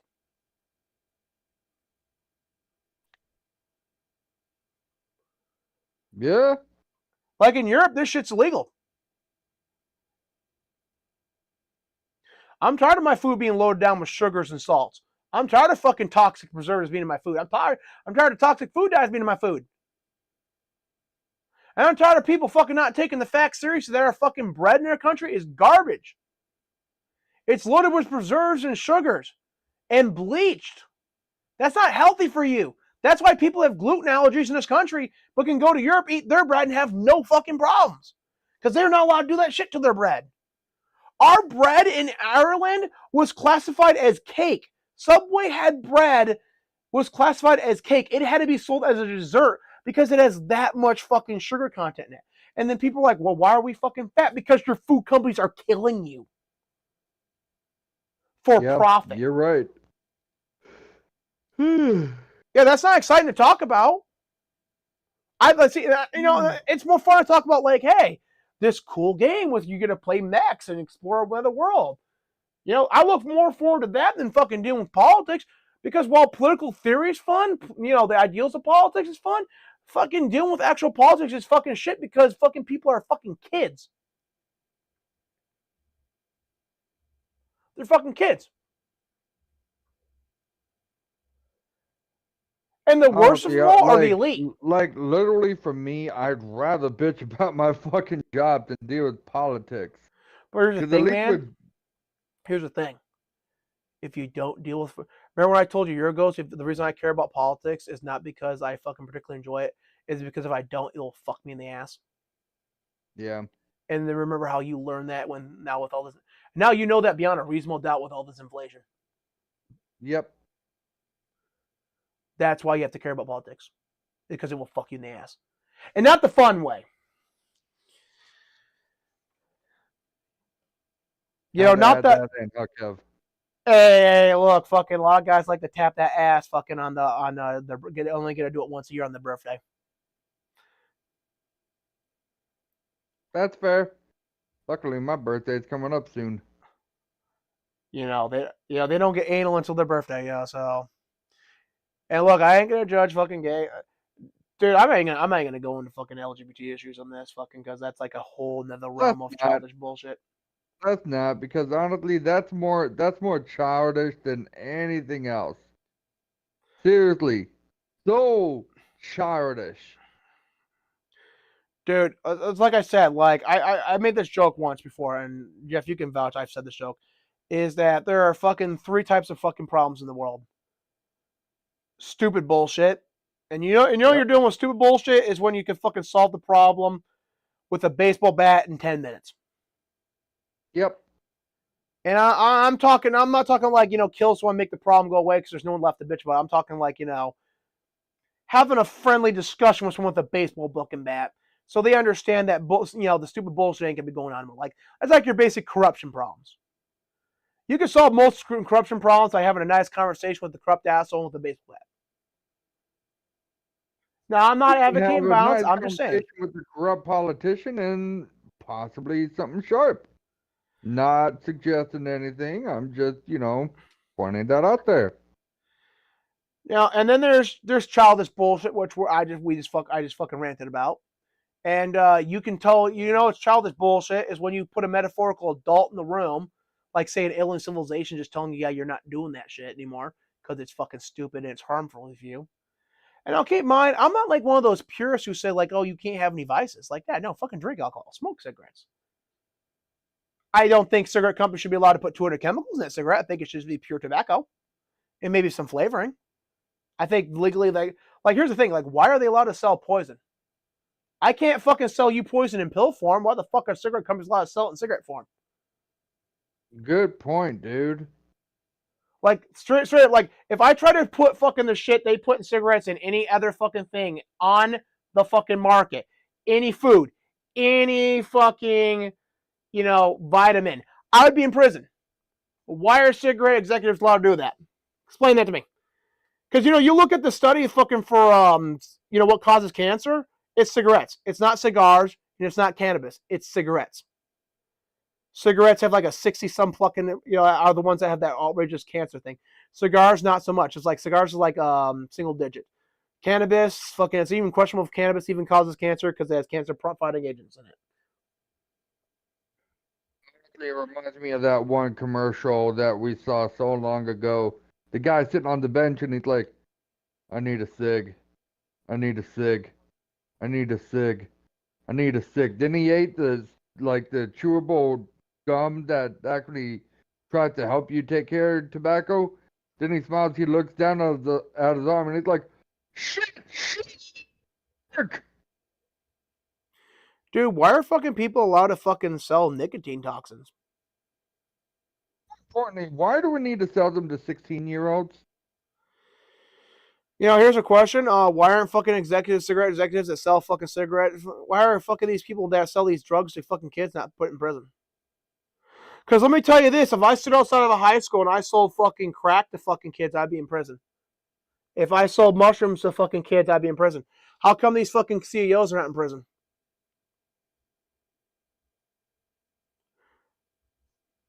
I mean, you bring up a good point. You really do, because I don't have the answer for that. If I did, believe me, I'd have an answer, but I don't have shit. You know, like, see, like, and that's like a lot of, and then no one wants to fix the issue. It's like, oh, we just won't let fucking people smoke cigarettes. We will just ban smoking. Why don't you fucking make them stop putting poison in the fucking food and fucking cigarettes? Well, like, because that doesn't make me feel good. That actually would be hard work. And then people wonder why I'm authoritarian. Not totalitarian, but authoritarian.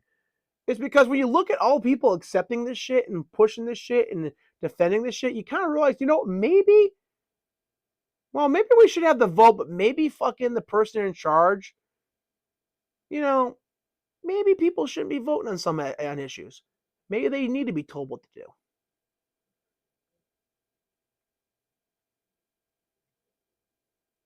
Maybe not everyone should be voting. Yeah. And then people You're wonder, right, like, well, dude. Kevin, like, you often advocate for like libertarian ideals. Like, why is that? It's like, well, I'm an authoritarian, but I also fucking realize that I only trust myself with this power, and I absolutely fucking think no one else beside myself fucking really should have this power because they're just going to abuse it or not intelligently dismantle it when they're about to die, and then it will be abused by the next people up who are quietly waiting and have done their best to make sure that they get obscured to fucking take over. Like, I'll be honest, like, the only fucking people I'd really fucking trust myself after I'm gone is AIs. And even then, there's a short story called "The Machine Stopped," and it really shows you that fucking even then, fucking humans will figure a way to fuck that up too.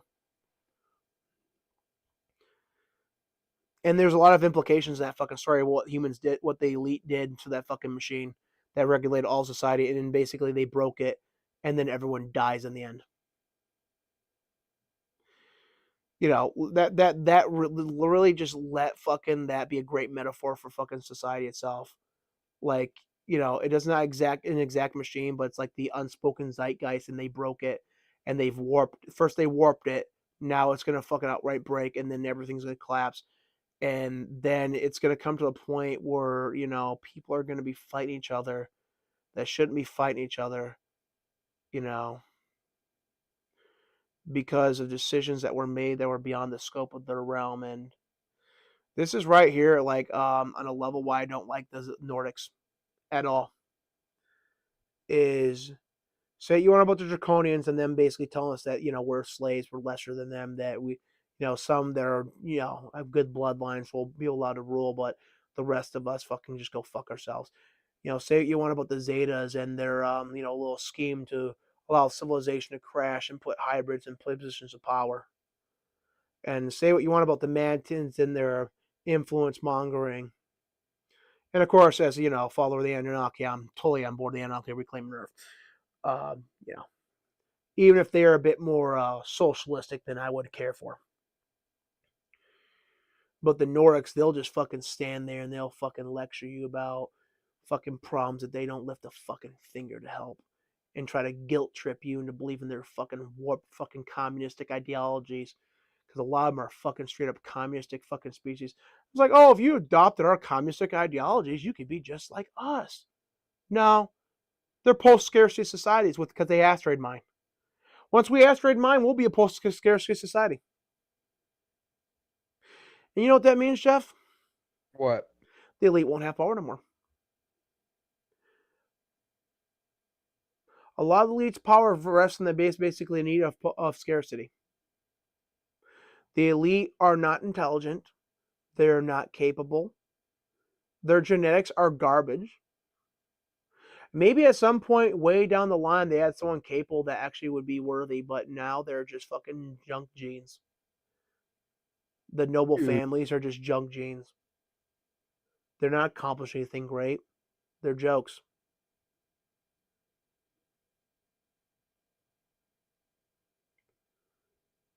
Look at the UK. Tell me the royal Yeah, family's you're not a right. joke. And if you believe the UK, if you actually believe the royal family still owns Canada and fucking Australia, look at those countries. Tell me the royal family ain't a joke. Look at the fucking vile shit going on in those countries. The instability, the lack of prosperity. Better genetics, my fucking ass.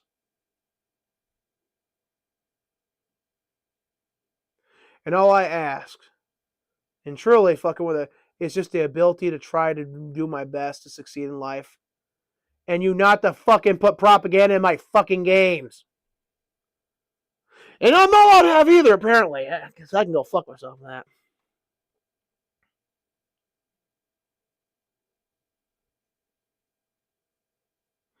What say you, Jeff? I'm right there with you, dude. Like, all I ask for, like I said, I don't care for the politics. I don't care about what's going to happen. I don't care about the politics when it comes down to the game. I don't. All I care about is one thing. Let me play a game that doesn't have politics. Let me play a game that doesn't have anything to do with politics at all. Anything to do with the left, anything to do with the right, anything that does anything with anything that is in this life that we live in right now. Let me play a game. Let me play a game that I can actually sit down, enjoy, and smile and say, this is my type of game right here. But no, instead, I have to deal with politics.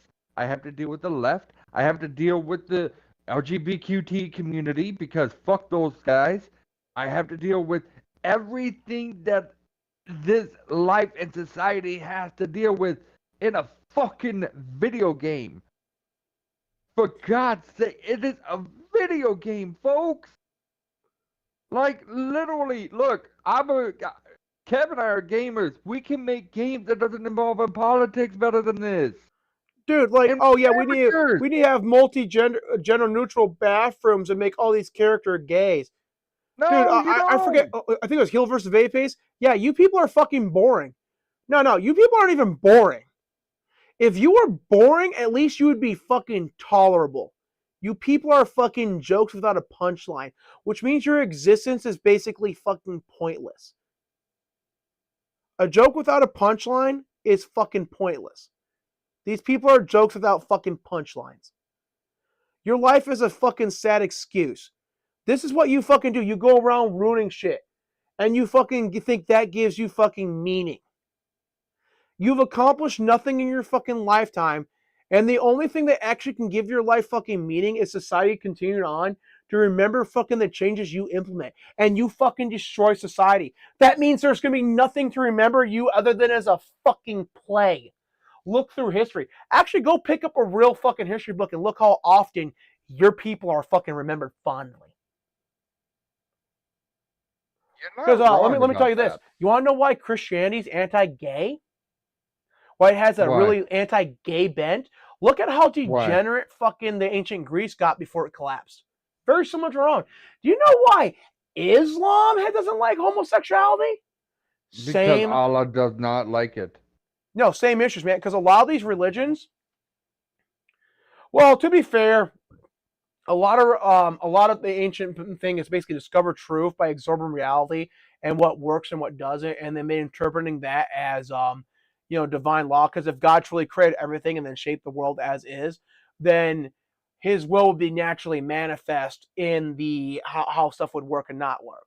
So, and that was actually the point of ancient kings, was to figure out with the discover law, not invent law. And the problem was that's what actually ruins monarchies. You start having kings who started inventing laws and consolidating power around themselves and creating monopolies of force, and that really ran shit in the ground. So in a way, these religions weren't fucking wrong in saying that, hey, this stuff doesn't work. It leads to complete dissolution of civilization, destruction, and morale, and all this stuff. So we're just going to say it's against God's will. Because they went through periods like our own that were just like that. So if you want to know what's going to come next, that whatever major ideology takes the place of emerges after this epoch is going to hate LGBT. It's going to hate homosexuality. Because every epoch that gets to the point where it's this degenerate, this grooming of children, this pushing,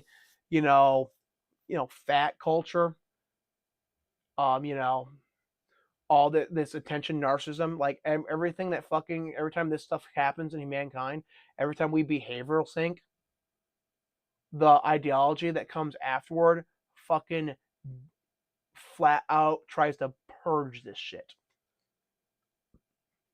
And then we live long enough that we forget the lessons that were the reason why this shit was bad in the first place. Or, and here's the thing, right? Like, the problem with humans is like we can't really do nuance. And that's really sad because some things aren't that bad, and if people actually just acted decently, there wouldn't be a fucking problem. Like, look at LGBT shit, right? Like around us, Jeff, like I'm gonna tell people this, my sister told me this, right? There's two gay communities. There's the older gay community who you would not know are gay unless they invited you over to their house or you were good friends with them. They're just normal people. They're good people. And then there's the younger crowd who are flat out fucking degenerates who the older gay community fucking flat out hate. Because they push all this shit. They, dance nude in front of fucking children. They fucking, try to groom children in school. It's just... See, that's the bullshit that we have to deal with nowadays. Like, at least when you're classic gay, you don't know they're gay until and the you sad find thing out is, man, about it. And the sad thing is, the really sad thing is that those good people who just happen to be gay, they're gonna get persecuted just because these fucking assholes who were just bad people who fucking probably aren't even gay, right? They're just being gay right now because they think that gives their life meaning. Like it's a phase for them. Honestly, it is really sad. It's honestly real sad when it comes to find out that almost every gay person, and look, to be fair, I'm not against gays. I'm not. If you're gay, good for you, man. Good job for getting out of the closet. Good for you. Awesome. I hope you find happiness. I truly, honestly do. I'm not against gays. For the record, and I'm saying this live right now, I'm not against gays. I just don't care for the trans people. Okay? Here's a few reasons why. And this is, I hate this because Kevin and I has bitched about this so many times, and he's heard me rant about this. One, they think they're a woman. Two, they think they're a man. Three, they think every person needs a trans fucking bathroom, or at least the same bathroom that the men and women use. Look, let me tell you guys something, okay? This is I don't care. This is off the record, on the record. I don't care. But look, I've already did a long political rant, so go ahead, man. If you are a woman and you got a vagina and you want to be a man, but you don't have a penis, you still have a vagina, guess what? You're still a fucking woman. You are not a man. Get the fuck over it. I don't care how many pills you got or how many things you did or whatever the case may be. I don't care. Sit your ass down. Shut the fuck up. See, here's where me and Jeff disagree a bit, right? You do not care. I don't care about that. If you are a man and you still got a penis, and guess what? You're a woman, but you're going into women's sports, you're going into women's bathroom that doesn't fit your criteria. Aside from the women's bathroom, man, I am not fucking gonna can beat you in every other sport that is out there. Guess what, motherfucker? You aren't a actual fucking woman. I don't care if you're non-binary. You are not non-binary. In my civilization, in my time, it is two different genders, man and woman. Okay? That means that you have a choice. God, look. When you were born, God didn't tell you, you're a man, you're a woman, get over it. God literally gave you the sex that you came out of. It doesn't matter. I wanted to be a woman. Do you think I'm going to be a woman? No, fuck that. I am a full aged adult. I have my priorities. I have a penis. I am a man. I don't care what other person will say about that. I am a man. I am not non-binary. I am not transgender. I don't care about the transgender people. I don't care. Sit your ass down, shut the fuck up, and let us live our lives. Leave your fucking social justice bullshit on fucking TikTok or wherever you are. I don't care. Blue ain't on or not. Sit your ass down, shut the fuck up, and let me do my job the right fucking way. Not without you. See, here's where me and Jeff disagree in a few points. Like, one, I'm not going to fucking demand trans men be removed from women's sports. Because I've been told that women are just as capable as fucking men, but even better because you can do everything we can do in high heels and fucking while pregnant. So, I mean, until you want to, like, admit that there are differences between men and women and that women might not be as capable in many areas or some areas as men, no, suck it up, buttercup. You're just as good as men. So you can compete against men. There's no issue. Right? Wrong. See, because I'm not coddling these people. Because right now the problem with when people have against trans men being in women's sports is they want their cake and eat it too. They want to act like fucking women are just as good as men in every regard. That there's no real fucking different. That we're not built for different roles, and that because we're built for different roles, genetics gave us different capacities. No, we're just as fucking good as each other. And then there's that misandry. We're just as good as you, but even better, and we deserve fucking more money. You know, when we don't even make money for women's sports, when the male sports subsidize us. But you know, we can compete equally with men. We deserve to have all these roles men have, all these perks men have. Like, yeah, okay, fine then. Then you get to compete against men and when they want to claim to be women. Unless you want to admit everything you were saying is bullshit and we can actually go back to a standard where we recognize that, you know, we shouldn't discriminate, but, you know, live in a reality where there are differences. We could do that, or you can suck it up at women's sports. And also, the second thing we disagree with, I'm a transhumanist. And that does not mean I'm pro-trans, Jeff, just so you know. Fair. Transhumanism basically means I don't really care fucking if you know, people decide to augment their genetics, change their fucking body or stuff like that. Now, I don't believe everyone has to be forced to accept that because I don't believe in, you know, controlling other people's minds. Hence why I'm not not totalitarian. I don't care what the fuck you think. Point I've made before. So the problem is with you know, switching genders is we don't have the technology for that. Maybe in a couple hundred years, you know, you could become, if you fucking wanted to become a man and you were a woman, you could go to a clinic and that you could undergo gene therapy and like you'd be like put in like some kind of substance and that you'd pop out and you would have the body of a woman or you'd have the body of a man or, you know, you could be a cat girl or whatever. But right now that technology doesn't exist and we have to accept that. And also keep in mind, I believe in the fucking ideal of transhumanism as the ideal of like, you know, you could advance and augment yourself and, you know, change yourself based on, you know, determinism, not as a coping mechanism for some kind of mental illness. Transhumanism is not the solution to gender dysphoria. It's not. So on that, me and Jeff agree. And the final thing is that I don't agree with the ideal that God gave us this stuff. Genetics gave us genetics. But I've said this before, and Jeff, you can vouch for me, I said this before. If I wanted to incarnate as a woman, I would have done so. I've did it before, and I can do it again. I'm here as a man because I chose to be a man. Because I've done past life hypnosis regression, and in one of my lifetimes, I was a woman, and my husband was hot as fuck. I guarantee you, most of you chicks, you wouldn't be able to fucking get the quality of man I had in that lifespan, and you guys all can suck that.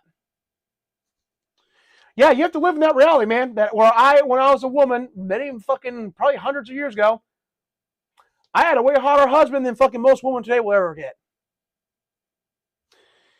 Yeah, Damn. I had female Riz, man. I had Riz, which is a lot better than when I've been a man. Because a lot of times when I've been a man, I've died fucking of disease alone and sad. I die alive, dude. When I ended my life ended when I was a woman. What? I had 2 kids, and then I got sick and I fucking died. Damn. I was surrounded by family and loved ones. My husband was there holding my hand and all that because they knew I was dying. And the thing was, I was going through this because I always choose when I have the option to relive my death. Maybe these are just like imagination. I can't really say, but whatever. I believe it to be true. So, I thought, like, hey, my kids aren't here. I really want to see my kids before I die. But then I kind of understand though, like, kids shouldn't see their mother die. Yeah. Not like that. Not like that. That's fair. Shoot, I don't remember much about my past, but apparently I have some Spartan warrior blood in me. I've had a few Vikinger blood in me, and if I remember correctly, my fortune teller said I had a very beautiful wife as a Spartan. I mean, fuck, man. Dude, a lot of my lives have just been basically real fucking plain average lives. Nothing real special. I was not special as a woman. I just fucking managed to get a good man. I had to fucking when I was at one time I died on a fucking dock, just like like a building on a dock, and I got sick and I fucking died, and I died fucking pretty. Often I die fucking the couple times I've seen my death. I've died fucking pretty early in life, not like childhood, but like fucking 30s, late 20s. But yeah, I'm gonna say my 30s. So being 34 right now, I'm fucking doing pretty good for this lifespan, and my health fucking sucks in this life too. So apparently, I fucking have a thing where I like to have different bodies, but I really like being fucking sick. I don't know why. Apparently, I just really like being sick in life and dying of disease. I guess it's like my signature in incarnation. I don't fucking know. I guess I need to talk to my fucking greater self about what the fuck. By the way, I call the higher self greater self for anyone who has a question on that. Fair. Because when I was in That's hypnosis, fair. like we're going to deal with this problem. We're going to bring your higher self in, and then we did so, and then my higher self explained to me why I will never fucking use the term higher self ever fucking again. And I literally got a lecture from myself to myself about how that concept is wrong and how fucking the shit actually fucking works. And how you will never use the concept higher self again. Good Lord, Kev. Dude, it was actually pretty fucking like basically explain this like not as like there's a theory that everyone's the same soul. That's not correct. But basically from the higher perspective and the lower perspective, different perspectives of the self, right? So there is no higher or lower self. There's only the self, as in there's only one whole you, right? So the Right. higher self that people believe they're going to ascend, it doesn't exist because you've already ascended, and that part of you exists there, and then part of you exists here. You're both existing at 2 different spots, right? Because that's the power of consciousness. That's like not quantum science is trying to explore with non-locality. And basically, as it was put it, like there is no higher, there's no lower self. There's only the self observing the self from multiple different perspectives. So there's dude, because one time I was actually talking, I forget what we were doing this meditation, hypnosis, and I literally started talking this shadow version of myself, and I'm like, and it's like my subconscious, and I'm like, wait, are you a separate person? And it's like, no, like I'm a manifestation subconscious. Essentially, we're having a conversation with ourselves. I'm like, oh, okay, because I don't lie to myself. I may not like the truth I have to accept, but I don't lie to myself. Yeah. Look, me personally, this is where my like honestly, I can see myself become a Vikinger, especially a berserker, because Well, actually, I here's the thing, man. believe The problem with what your psychic told you is a lot of that stuff is based on misconception. There wasn't a lot of berserkers back in Viking age, and raiding was not a very common thing to do. Like, yeah, there were raids from Viking pirates because that's what most commonly know as Vikings is by the pirates. Because the Vikings also meant the Norse people, and the Norse people, most of them just lived normal lives. Like there that's was true. nothing special about their lives, just like ours nowadays, but fucking with less technology. Yeah.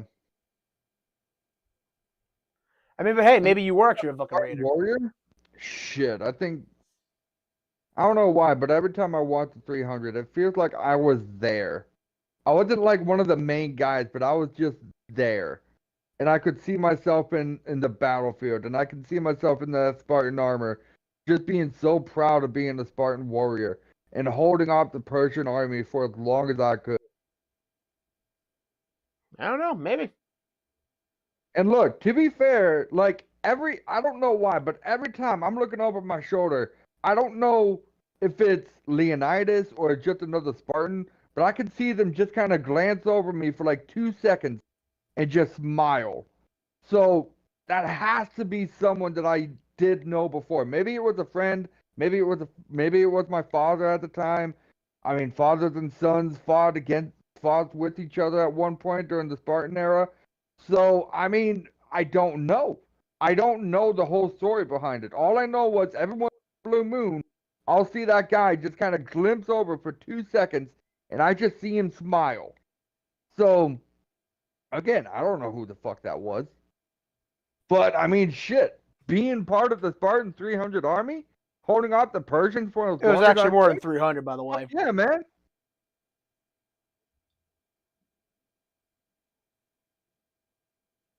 Yeah, the 300 actually wasn't 300. It was actually a larger force that actually mobilized by Leonidas to march that way to hold off the Persians. And ultimately, it failed. The Persians actually won the war. I know. Then it See, was you have to Spartan be careful when versus you talk to Athena. psychics, man, because a lot of them are just straight up fucking frauds. Then it was Spartans versus Athenians, and yeah, that whole shit happened. Oh, there's a really good book on that, man. Fucking, I have it. I don't fucking know what the fuck it's sitting at though. I think it might be digital.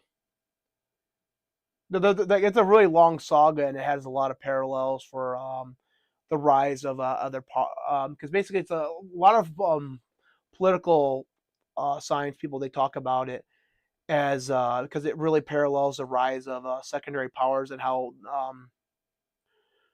they were dealt with back then Uh-oh. really mirrors how America is dealing with the rise of the BRICS and other powers and how ultimately that destroyed fucking Athens and led to war. I forget most of it because it's been like fucking 4 fucking 5 years since I fucking heard someone talk about this, but it's pretty cool stuff. Yeah, it's kind of surprising that the Greek people that was way back in the day still has some building to this day that still stands. Kind of. Well, when you build, well, keep in mind, nowadays we don't build stuff to last. Here's an easy point, right? So people ask, like, okay, if there was actually a super ancient civilization, like well, let's just set aside Atlantis because I can't put up on the screen right now like a map of like what land was 50,000 years ago. Because by the way, there actually was a continent in the middle fucking of the Atlantic Ocean that was above water 50,000 years ago. I Uh, believe it. so, but people ask like, if there were super advanced civilizations before, why don't we find the ruins of skyscrapers and stuff? And do you want to know what the fucked up answer for that is? What? Do you know how long a skyscraper will last if our civilization collapses?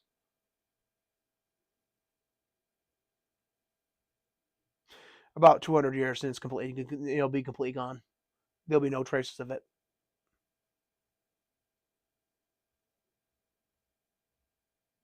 Seriously, that long?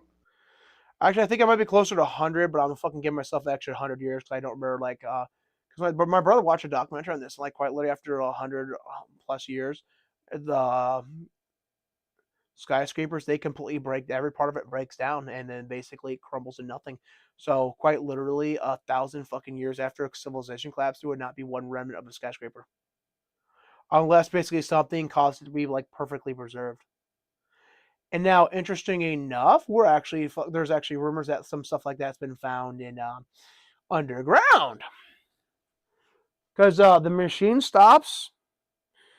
Let's just put it this way: the elite like to reveal fucking shit happens in the past by fucking telling it into fiction, and you just kind of have to fucking guess whether or not fucking it happened or not.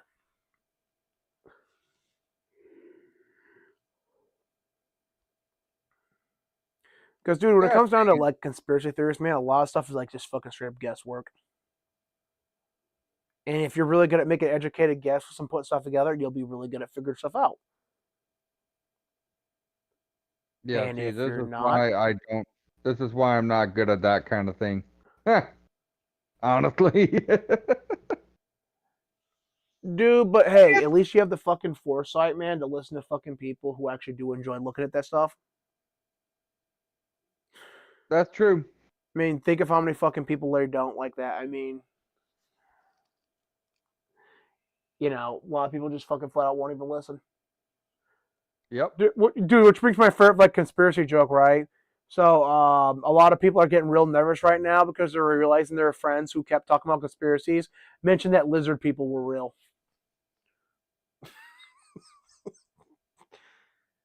Speaking of lizard people, um, I still believe Mark Zuckerberg is a lizard person.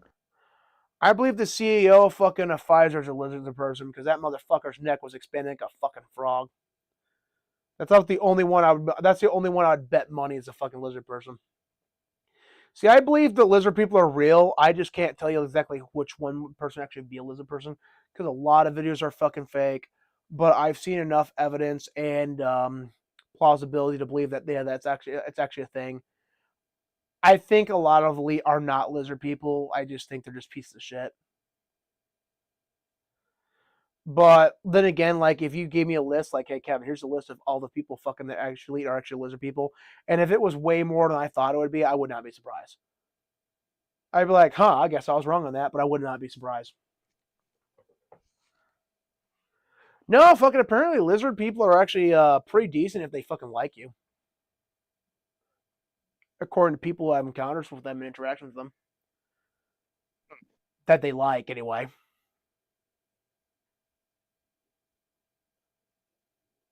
So I'm trying to get into a cave in Ancestors right now, and I can't escape because I got two Black Panthers trying to get me. Man, I really wish we One, could switch one over to down. your fucking gameplay right now.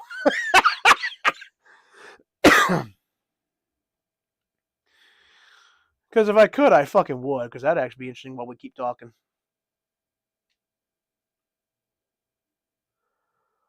I'm not doing anything special. I'm just trying to make a sharp stick right now. Yeah, but I think it'd be better than fucking just people listening to us fucking rant and just talk in general. I mean, hey, if you notice we have any comments, I'm guessing no. No, Because my phone had to general shut off. discussion, like if I actually had some decent viewers, this would be the point where I would legitimately just interact and talk with the audience. Take care of super chats and stuff like that. Dude, I Yep. don't even know if I ever want to get super chats and stuff like that. I mean, obviously I'm gonna have to because I'm a content creator, so I'm gonna need to suck it up, Buttercup. Um, but I don't know. It just feels like kind of weird getting money directly from people. I don't think I'm ever gonna do memberships though. Well, let's see here. Hang on. Because I like to be able to upload stuff when I want to upload stuff. So I don't think I don't want to do like exclusive content and stuff like that. I just don't. I think I'm pretty Yeah, I competent and I don't can give some see. good I don't opinions. see anyone commenting. But look, don't let your look. Honestly, don't let your hopes down. Okay, that's all I'm really gonna say. Because look, you can say, yeah, this isn't a good thing for me, but guess what? At least you tried, man. No, I mean, sorry about the barking, guys. Let me mute my mic real quick. In the meantime, guys, yeah, I'm just kind of exploring. My vision's a little blurry, but that's because I got into a fight with a centipede. And How big are these centipedes and spiders? Because I got the game on your recommendation, but I've not fucking started playing it yet. huh? How big are these centipedes and spiders? Spiders aren't that big. Centipedes, they're massive. Yeah, dude, there used to be fucking massive centipedes. Like, holy crap! Like, especially Australia. Dude, you know Australia used to be all one rainforest, and for some reason, fucking some ancient people burned the fucking entire continent to the ground. Yeah, I wonder why.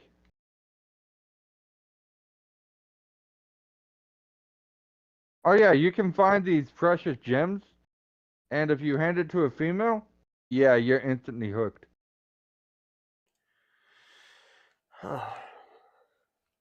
See, now if a female wanted to hook me, I mean a ribeye roast would do it. Ah, giggity. Anyways, I ain't fucking lying, man. Fucking dude, chick fucking walked up, fucking couple ribeye roasts, and be like, man, she might be the hey, look, one. I'm gonna stand by with what I said. If you really want to hook me up, buy me a bowl of spaghetti. Not the noodles, ladies. Not the noodles. I'm talking straight up. Make me the damn spaghetti because a man's stomach leads to a man's heart. Remember that. Dude, because I'm not gonna lie, man. Yeah, dude, I'm kind of the same way. Fucking, except I like meat. Like, so, like, you got me some good cuts of fucking meat. Yeah, that'd Look, you do it. really Like wanna that, you that really that'd be like wanna so. get on Like, my I'd be good so side? easy to fucking appease. Look, you really wanna get on my good side? Make me some fucking ribs. Oh yeah, Preferably dude, smoked ribs. dude. I'm not gonna fucking lie. I'd be like, I don't want to say. I definitely wouldn't be a pushover, but like jokingly so.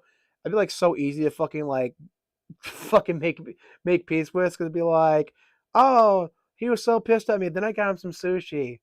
He can't be mad when he has sushi. Fuck, she got me sushi. I can't be mad when I got sushi. Damn it. I'm I'm eating enjoying this, meat. but I want you to know I'm Yes, still very pissed at you. Or I'm ribeye eating raw roast. meat right now from a centipede that I killed earlier, and now tummy is hurting. Dude, Not bad though. Oh, dude, there it is again. Oh no, that I this would is fucking the like that wrong. joke is like, it, like, I've thought about writing this like serious, like, right, there's like aliens and chicks complain talking about how easy it is to get men, and it's like versus human women bitching about it. Like human women like, oh, why is it so hard to get a man? And some alien chick's like, I don't know, I got my man I got him one a cheese well. He's been like pretty keen on being my man since then. Because like flat dude, you ever had a good cheese roll, man? Fucking they're delicious. I have never had a cheese roll before. It's basically like, you get those block cheese, but it's like way more moist and better. That's what I was hearing at one point. I'm like, man, those cheese rolls sounds good. Too bad I never got them, but still good. Dude, you got me a super expensive fucking cheddar cheese wheel, because like, dude, like the cheese wheel I really like, I get from like local store, local butchery, and like, oh fuck, it's delicious. I don't want that cheese wheel right now. Fuck, thanks, Jeff. Ooh, that's right. I was supposed to go down there. But how am I gonna get down there? Oh, okay, I need to go up here. Duh. So and be like, oh yeah, I just got mine sushi. It's so eat like, and he fucking it's totally good.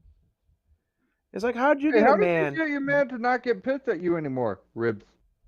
How'd you get your man fucking how'd you manage to get a man and keep him? Blowjobs. I Man, I really didn't want to mean, marry her, but I mean, she cooked good and she kept giving blowjobs. I mean, what was I supposed to do? No, no, look, no, no. if it weren't, I see where you're coming from there, man. You had no choice in the matter. Exactly. Am I right? I don't even believe in marriage, but she can cook and I got blowjobs. Fuck. look, if a woman can give you a good head, that's a good woman. Keep her. If a woman's fucking dude, I am so tired of these fucking conservatives online, fucking who married narcissists, tell me I have to act like a fucking sociopath because fucking their wives suck ass. Because their Not wives gonna have call no your wife empathy, success, bro. Just saying. dude. Because I know you isn't you're like like you're the your soldier girl chick you're with isn't like doesn't she has empathy for you, right? Yeah, she does. Yeah, dude, She's fuck, the I'm one so that's tired of these actually assholes. Like, trying oh, to you help can't me show a lose woman fucking emotion. weight It's like, right no, now, you can't bro. show a narcissist emotion. A natural woman is supposed to be empathetic. You can't show fucking emotion to your woman. Now, don't get me wrong. There's a difference between being vulnerable and emotional, and being a weak ass bitch. Like, there's a line between those two. Like, look, my girl right now, she is currently trying to help me lose weight. So yeah, that's a good woman right there. Yeah, hands down, good woman. Like, dude, people fucking think, all the like, because I'm MGTOW, like, people think, oh, you hate women. It's like, no, I just fucking hate narcissistic and personality disordered real women and fucking hoes. Because hoes can't pair bond. Fucking the science proves that. It's not pseudoscience. You guys need to just fucking accept it. You're. Now, to be fair, I have a theory that I do wonder if a woman abstained from having sex for a couple of years, if her ability to pair bond would return. Because kind of like you remove the chemicals, cause of the chemical imbalance in the brain, right? So basically, you wean the brain off of the bonding chemical. Yeah. So after a couple years, I wonder if the brain would actually restore its natural functions. I don't know. I would like to see that tested. So you're But talking about a woman that doesn't have sex then? yeah, for like maybe 2 years. Ooh, hang on. I do wonder, like 2-3 years, if that would restore pair bonding.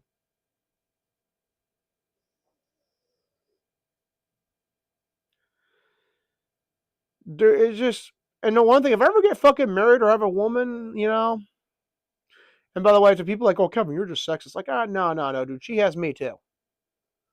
Like, I'm her man. She can say I'm her man, and she's my woman. That's how it works. If you guys don't like fucking having the responsibility of being in a relationship like that, then don't fucking get in a relationship like that. That's simple. Some people want that. Like, although I've said this before to Jeff before, like, if an alien civilization came down and offered me the same option women had in the fucking 50s of being a stay at home, while, and, she went about, doing all the stuff that I would have to do here, and all I have to do is give up some of my autonomy, I'm like, yeah, fuck yeah, I'll take that deal. Then again, I'm disabled, so that'd actually be a really kick-ass deal for me, but, I know history, so it wasn't actually fucking as bad as a lot of people fucking. Dude, it's so funny listening to a woman now. Is like, why did fucking women destroy our fucking ability to stay at home? They ruined it for us. Dude, it's just so ridiculous because it's like, hey, all right, here's all you have to do: be pleasant, dude. All right, so there was a marriage coach, and she quit because fucking women were just fucking insufferable. Like, all they had to do, like, the standard was so low, is like, all you have to do is be pleasant to be around, and fucking her clients couldn't even manage that to get a rich man. Just be pleasant to be around. Couldn't manage it. Couldn't manage it.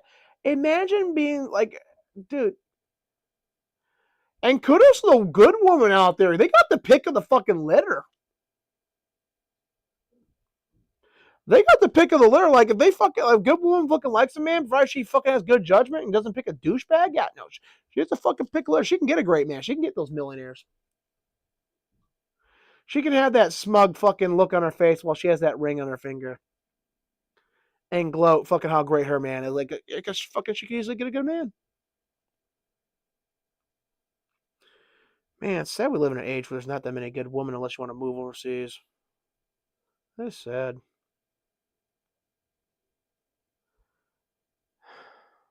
But hey, that's what you get when you live in a childish society where people don't want to do responsibilities. Like, hey, we should be hedonistic. Like, okay, but here's the thing, right? I wouldn't have an issue with all this shit if basically you let people have the natural consequences of their fucking actions. And people don't, man. That's the fucking problem. We live in a society where we want to shield people from the consequences of their actions, so they fucking keep making shitty fucking decisions.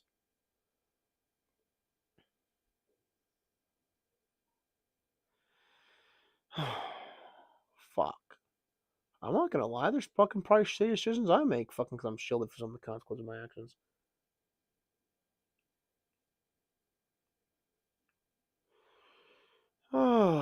life, people. And then all you ask for is a bit of escape. Dude, like back to the issue of politics, all you ask for is a bit of escapism. And, you're not even allowed to have that. And that, like, dude, the people like Jeff, they're getting sick of this shit. Like, Jeff's like that's why I like having Jeff on here. Like, sometimes, he doesn't really make a very coherent point, but he's like the average, consumer. He's the common man, and offers a really good, counterpoint to, some of my other ideas that really, help people like him. I like him because they're like people, friends like that help keep you grounded. I just want to help people. I just want to save people from themselves. What's so wrong with that? That whole fucking sentence. That's what's wrong with it. But no, you're like I was not. saying, Jeff, like, people like you were getting fucking fed up.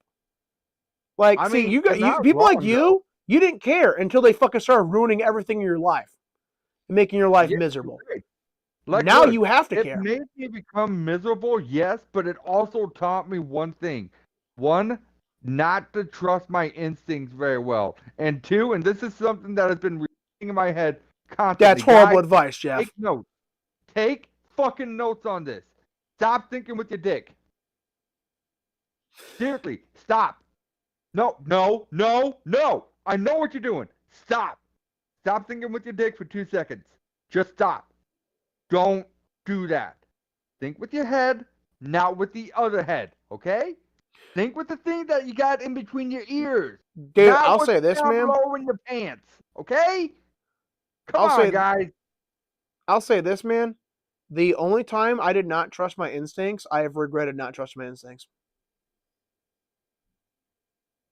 Yeah. Like straight up, my instincts are damn good. And fucking when they're actually being vocal, right? When they actually have an opinion on a matter, and the times I have fucking ignored my intuition and my instincts, I have regretted it. To the fucking point where I will flat out not fucking ignore my instincts or intuition anymore. Okay, fair enough. Like the best advice I can give to people is fucking take opportunities when they come up. Like even if you're terrified of it. So Look, Jeff's not honestly, wrong. that's probably one of the best ways for anyone. Look, guys, take it from someone like me, okay? I've had opportunities. I let them go to waste a lot of times. Kevin vouch. I have had a lot of opportunities given to me. I've lost some because I didn't take that leap. But when I did take that leap, I fucking plunged. And I'm not talking like in a bad way. Like I went to California, I went to Washington, I went to Canada at one point, I went to Texas, I went to Tennessee, I went to New Hampshire, I went to Nevada. I went almost everywhere that I want to be in.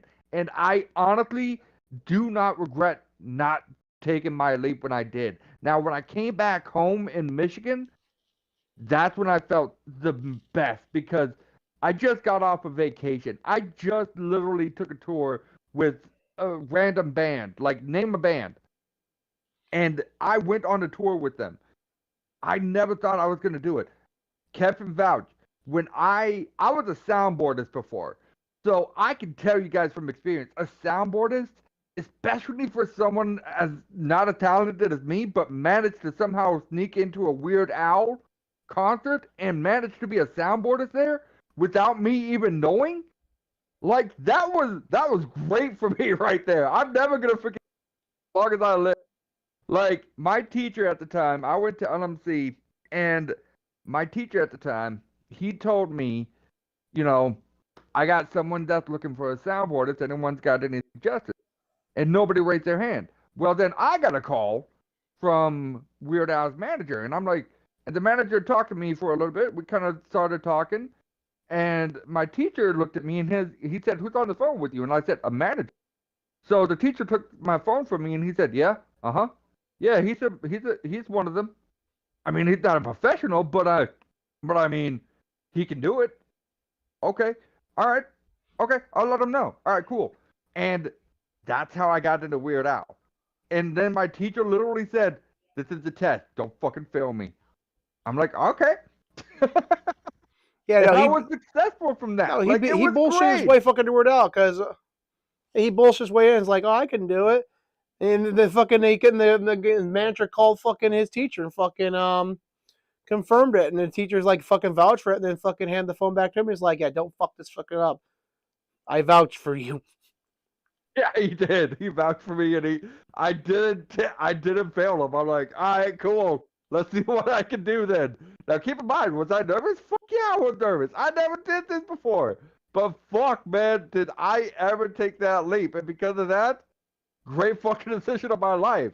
The point of the matter is, guys, is never be afraid to take that leap. Never afraid to take that chance because that chance could easily lead you to something that you would be so good at in like 2 seconds, maybe. Maybe. There's a big maybe on this one. So keep in mind. Yeah, I mean, that's how I end up fucking writing for One Inger Gamers. Like, I'm like, oh man, I probably won't do this. I'm too nervous. Well, I'm like, no, fuck it. I'm just gonna do it. Dude, like the amount of times Billy actually was surprised that I did not blow up at how people were acting. He was like, hey, I'm surprised you didn't, like get upset at this. Like, I don't give a shit. Fucking hate me. Like, like, dude, there's so many good stories in that. And like, dude, I fucking like people actually thought I was a Jew, and they fucking flat out hate me. I don't give a fuck. Like they flat out hate me because they thought I was Jewish, because I pointed out fucking that one of my ancestors potentially could have been Jewish, and probably not, but you know, fucking, it's like one of those things, that's convenient when people want to fucking whine and bitch. All my ancestors I've looked back are fucking Germanic. Dude, I actually was trying to do my family tree and fucking really showed because there's so many fucking people that have the same name as me, so I think I fucked it up. But like, yeah, I have like a lot of German in my blood, a lot of and like there's a couple like I think I like some was it Swiss? It's like a nation around Switzerland, right? Like just like for some reason like there's like a small branch of my family that's like that led to me, and it's like that was actually kind of surprising. But I learned is like when I was doing that, like yeah, I had to fucking pay someone professional to do that because I have no fucking idea how to make sure I'm getting it done right. That's a sad reality. But yeah, no, like take opportunities, like. But the only reason I don't say I won't do memberships is that like, dude, I'm a gaming channel, right? I don't have inside knowledge. I don't have inside access.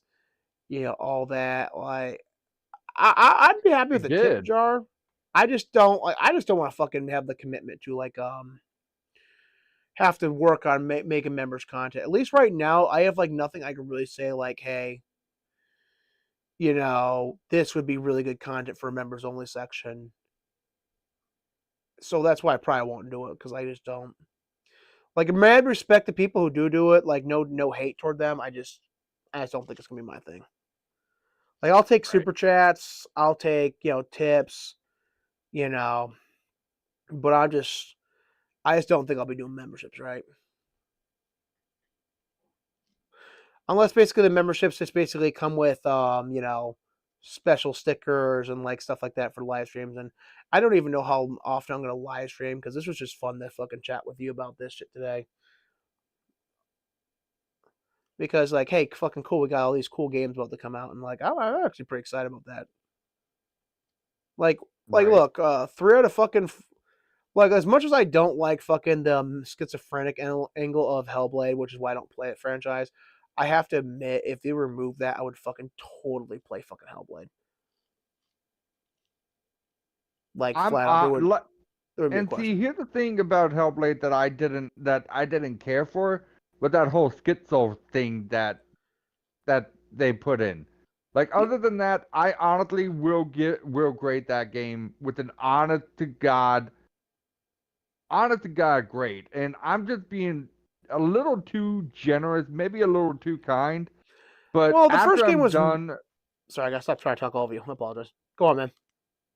after I'm done after I'm done beating the game, I try to grade it the best way I could. And I get it with three categories, okay? One of them would be graphics, the other one would be story, and the third one would be combat. Combat in the Hellblade game, for now, anyways, because that's the only Hellblade we got. And I'm not gonna lie to you, I didn't dick ride the game. To be fair, a lot of people did dick ride when it came out.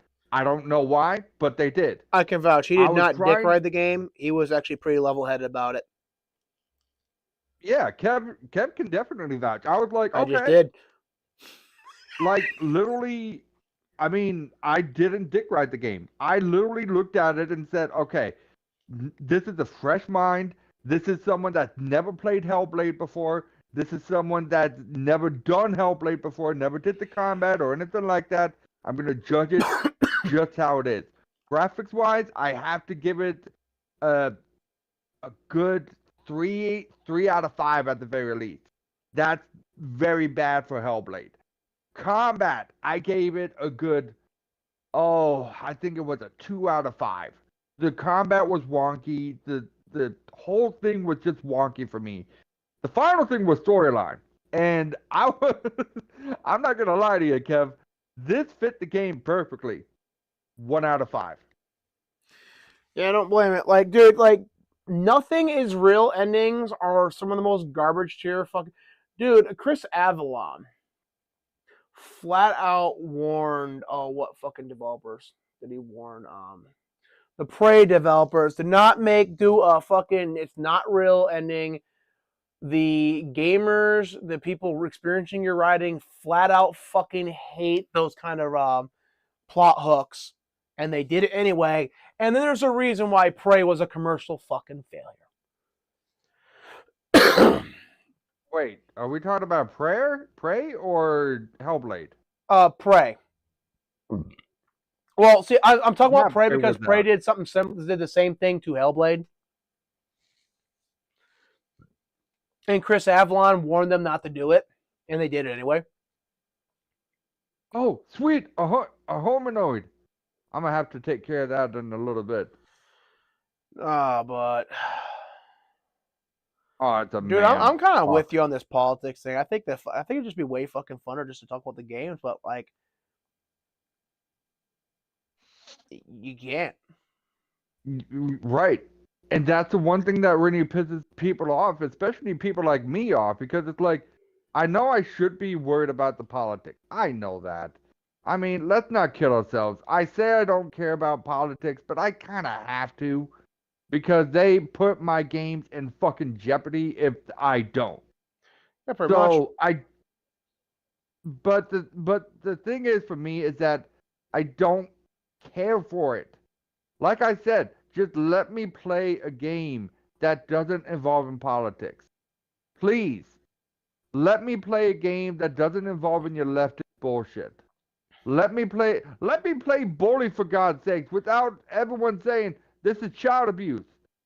Let me play GTA 5 without people saying, "Oh, you pick up a hooker, you're a man whore now." Let me play something here. Come on, guys. Let me do something that doesn't involve in that type of crap. Dude. Oh fuck, I forgot what I was gonna say. Nope, ain't coming back to me.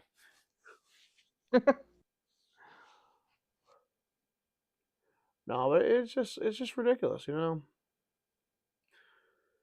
It's like, and that's for basically ignoring the like, dude. That's the see. A lot of people hate the outcome right now, but if people were to just listen to people like me, like Vox to Vox Days, and to other people back in the day when this problem was just getting started, it could have been nipped in the bud then. It could have been ended. But people didn't want to do anything about it then. Dude, you know the worst part is like someone's recently asking like, when did this all get started, right? And I'm like, well, you remember that point in time you guys were fucking mocking and laughing at us and calling us stupid when we were telling you SJWs were infiltrating all these professions and hobbies? Yeah, we were right. That's when it started.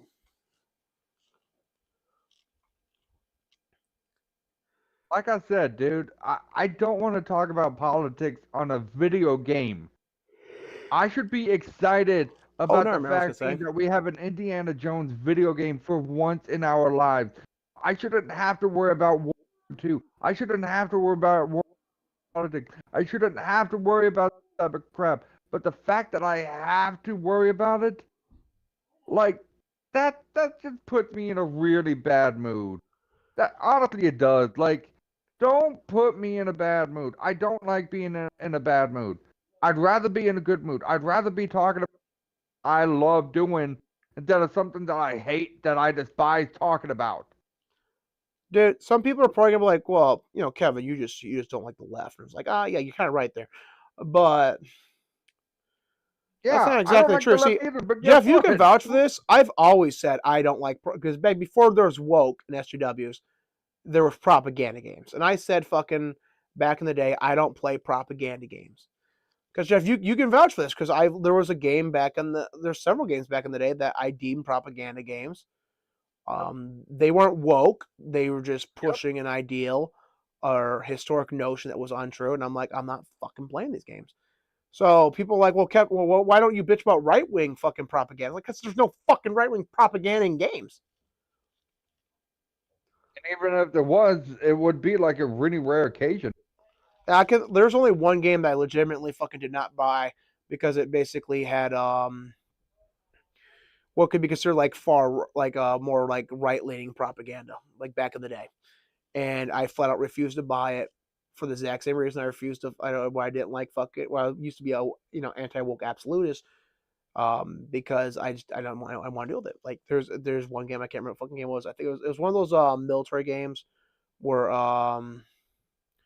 it was like glorifying this like mercenary company in real life, and that's actually a bunch of pieces of shit. And I just fucking like that was like that's a good example of the opposite side of the spectrum. Like I'm like, no, I'm not playing this game.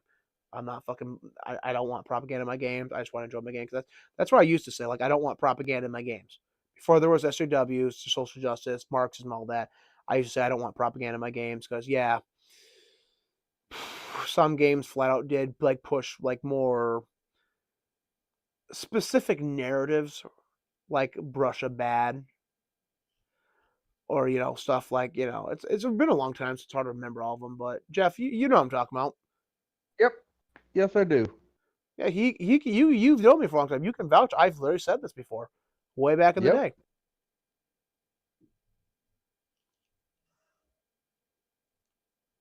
Vouch for me, Jeff. I did. I vouched for you. I said, yeah. Oh yeah, I didn't hear nothing, so I think I think your speaker dropped out there, or mic dropped out. But yeah, no, like, so I've always been against it. It's like the only thing is now is like, because I want my escapism to be escapism. It's like this is like why I don't watch a lot of movies. Is because and Jeff, you can vouch. Jeff can vouch for me on this one too. Is that I Yep. can't turn it Yep. off. I Not a, can't not see the propaganda in movies. like I remember one time I said, Kev, we should watch Shoot 'em Up, and then you're like, okay, that sounds like a good movie. Is that anything cool? I'm like, yeah, you're basically watching a movie that kills people. Oh, cool. Okay, I'm in. Kev watches the movie and he's like, oh, this is about having gun. Okay. Something Oh yeah, about gun that control movie. or some bullshit like I that. think it was Awesome. actually an anti-gun message. I'm looking at Kev. I'm like, Kev, you're kind of ruining the movie. Dude, Jeff can vouch. Like I said, man, I can't turn it off. That's why I don't watch. That's why even though I like Star Wars and I like Lord of the Rings and I like other fucking franchises, like why have I not watched the movies? Because there's so many propaganda filled movies that I cannot stand movies, and so I just don't feel like watching movies at all. Because I guess at this point in time, I'm just so stigmatized against movies. That's why I just don't pick them up. Plus, a lot of times I just don't want to sit there for fucking 2 hours to do some shit, right? If it ain't gaming, hey, gaming I'll do fucking for 2 hours, but like fucking watch a movie there, I really have to want to watch a movie. So ask me. That's also why I like anime movies, because like a lot of times anime movies would just like not have the propaganda or you can call it predictive programming, the messaging, all that in it. They would, I mean, there probably was some in it, but it wasn't as overt as these live action movies. Kev, don't lie to everyone. You only like it because you got the anime babes. Don't fucking lie to everyone. I mean, I can like it for fucking two reasons, man. Don't fucking judge me. Dude, actually, that actually might be one of the reasons why I like animated fucking chicks as much. Is, because fucking, my preferred medium was animation. Because, like, back in the day, cartoons were really good, while live action, if you really want to watch some good stuff, you had to, like, watch some older people stuff. Because, except for MacGyver, like, oh my God, I used to like MacGyver when I was growing up. And then once I got, like, to the point where I could not turn off the, like, MacGyver. not noticing the, propaganda and shit, like, holy crap, did I fucking end up hating every episode of MacGyver. MacGyver. Lord, that brings back memories. Dude, dude, like, look at it for a propaganda lens, like when you're trying to look for the shit, like I'm the not looking messaging. at it as a propaganda. Dude, No. the messaging in that shit is so fucking painful. Dude, here's another thing. I especially don't like cop shows because they fucking glorified fucking police and police misconduct, like stuff that quite literally, if they did in real life, would be fucking a violation of your rights. And everyone's like, "Oh, this is so entertaining." At the same time, where they're saying they're sick and tired of police violating their rights, like fucking hypocrites once again. And my dad used to be like, "Oh, dude, you're fucking, why do you hate these fucking cop shows so much?" And blah blah blah blah blah, that bad, blah blah blah blah blah blah. And then the cops did this shit to my sister in real life. Guess who has not fucking disagreed with me on fucking police shows since? Your mom? My Oh no, dad. not mine. Your dad. Yeah. No disrespect to your father, Jeff. None taken. Jeff's dad was a former cop. Now, I'm going to assume a good one. See, here's the funny thing too. I kind of asked my dad about this too. I asked him. I'm like, I never really discussed this with you, pops. So I'm just gonna ask you right now. Why did you quit the force? And he literally said it was ironic too because that was when the body cameras of the police was coming out, and he just conveniently quit the force right as the body cams came out. And I don't know why he did that. Maybe it's because he got tired. Because every time when he came home, he had that look of being tired all the time. And he had to yell every time. And his throat was sore. And he wasn't really seeing very well because the police at the time couldn't let him wear his glasses very well. So he had no choice but to quit. Dude, I think your dad just got to the fucking point in time where he just looked at it, and it's like morally realized that he wasn't doing what he wanted to do in life. He realized the stress wasn't worth what wasn't worth the pay he was getting, and probably the eyesight too. Like, he's just sick and tired of being mistreated by the force that would more than happily fucking shield any fucking shit cop. Like, around here, there's like literally a fucking cop that was on narcotics, and everyone knew he was dirty. Everyone knew he was dirty for fucking years. Like, dude, fucking, like, his name was known to the public, and he was known as a dirty fucking cop. I forget his name, man. But my sister told me about him several times, and like everyone, he finally got busted on some shit, but I forget how he got fucking taken down. Or he just retired. I can't remember, Found one of the two. something. But yeah, no, like, I can't blame your dad for like getting to that fucking point because it's like I said, no one, like, I like, my dad was chewing a cop out, right? And I was defending the cop. I'm like, hey, like, look, I was like, hey, like, did anyone tell you you're gonna have to enforce unconstitutional laws when you became a cop? And he's like, nope. And like, did anyone fucking tell you you'd have to enforce the Crime Act in '94? And he's like, nope. Did anyone tell you that you basically wouldn't be able to fucking do the right thing because corrupt police unions would keep the bad actors in place while punishing you if you fucking stood up for the right thing? And he's like, nope. And the cop had such a happy look on his face because he's like, finally, someone who actually fucking knows and gets it. Because, hey, look, I want fucking the problem to go away. And the problem to go away doesn't mean get rid of the cops. It means fucking make the cops able to fucking have a good day, be able to do the right fucking thing. And so until you empower them to do the right thing, a lot of them that want to do the right thing can't do the right thing because it's the choice between, do you do the right thing or do you feed your family? Yeah. And, when you put cops in a position where it's like, dude, because hey, some people are like, nah, my principles mean more to me than fucking food. But how do you say, like, dude, because there's plenty of people like, yeah, I don't fucking care if I starve for a bit and fucking have to struggle. I'll fucking find something else to do. But it's a lot harder when you have fucking kids and it's like, yeah, I have no problem starving, but I can't make my kids starve. Yeah. And then on top of that, cops, they're fucking learning trained to fucking view people as fucking terrorists, as potential aggressors everywhere. Like they're really trained to fucking be paranoid and have a us versus them mentality with the public. And no one wants to fix this. No one wants to make the cops' lives better.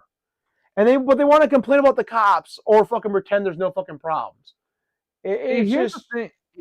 it pisses me Go off. ahead, Kevin. Then I'll have my say about this. Now you go ahead, man. I'm done. So so here's the thing that I don't. Here's the thing that I've learned about seeing as how my dad was a cop. Here's the one thing that I've learned about him. Okay, one, I respect the boys in blue.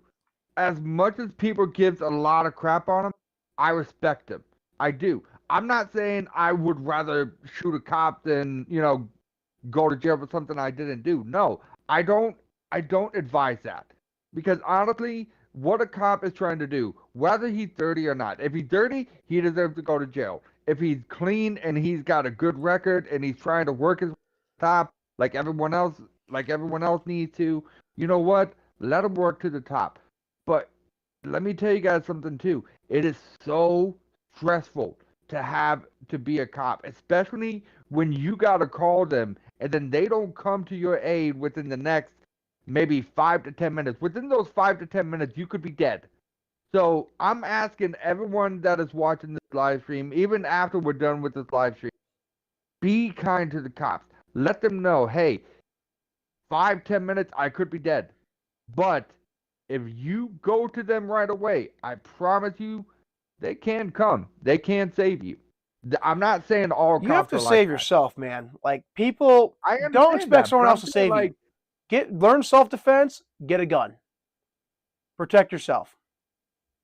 Legally get a gun, not illegally. Just want to make that clear distinction. Because I know someone's in the comments going to be like, I bought this gun on the black market. It's like, no, I told you get a gun. I didn't say do it illegally.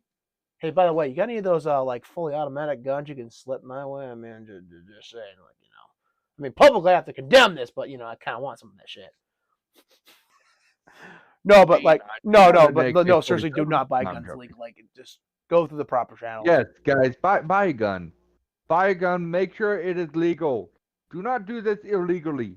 Yeah, dude, We don't you know what the saying is, Jeff? we don't want to see you on the news saying, "Oh, well, two guys said I can buy a gun." No, we did not. We did not imply that you can buy a gun like that. Don't put us on blast. Jeff, do you Especially know fucking Kev. how the saying goes? What? The average police response time is 15 fucking minutes. The average fucking Bolt's response time is 15 milliseconds. Man. Uh-oh. There's something over there that I don't know.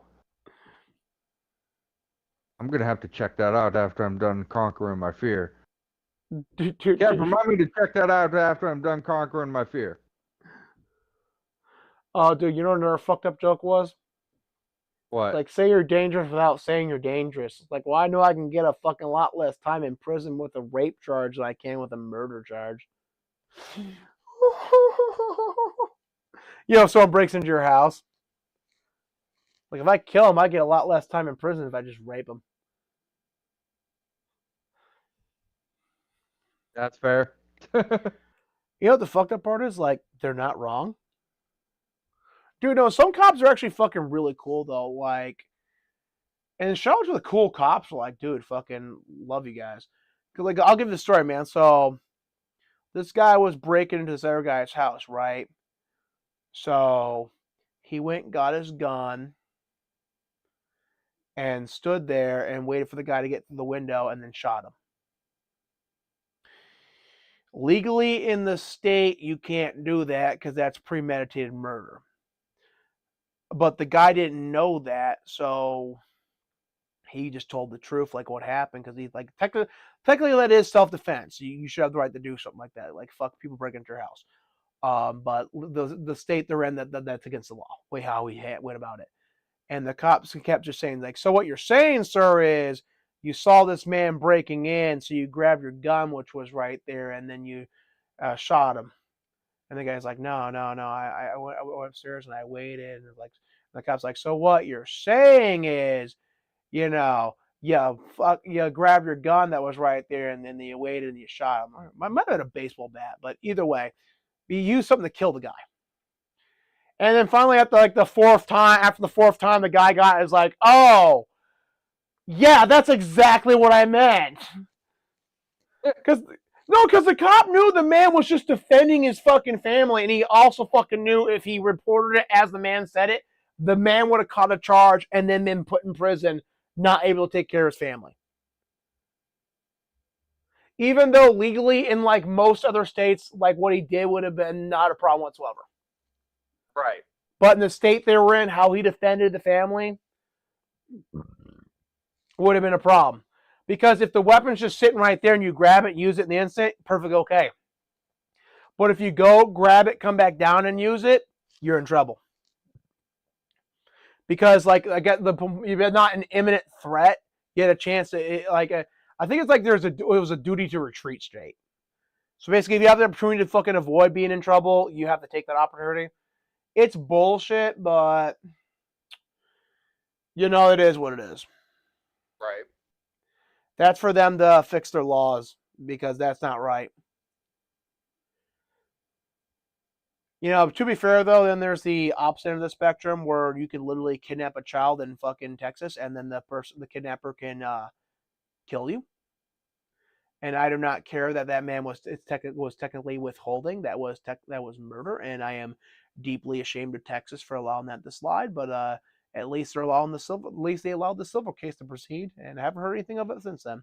So yeah, that like, cause I'm pro Jeff. Jeff can vouch. I'm pro gun Yeah, you are. and pro self defense. Yep. That was straight up fucking. So basically, this corrupt judge and her boyfriend withheld the child, and then when the altercation started, the man walked inside, grabbed a shotgun, threatened the man, and then when the man tried to defend himself against the guy with the gun, shot him.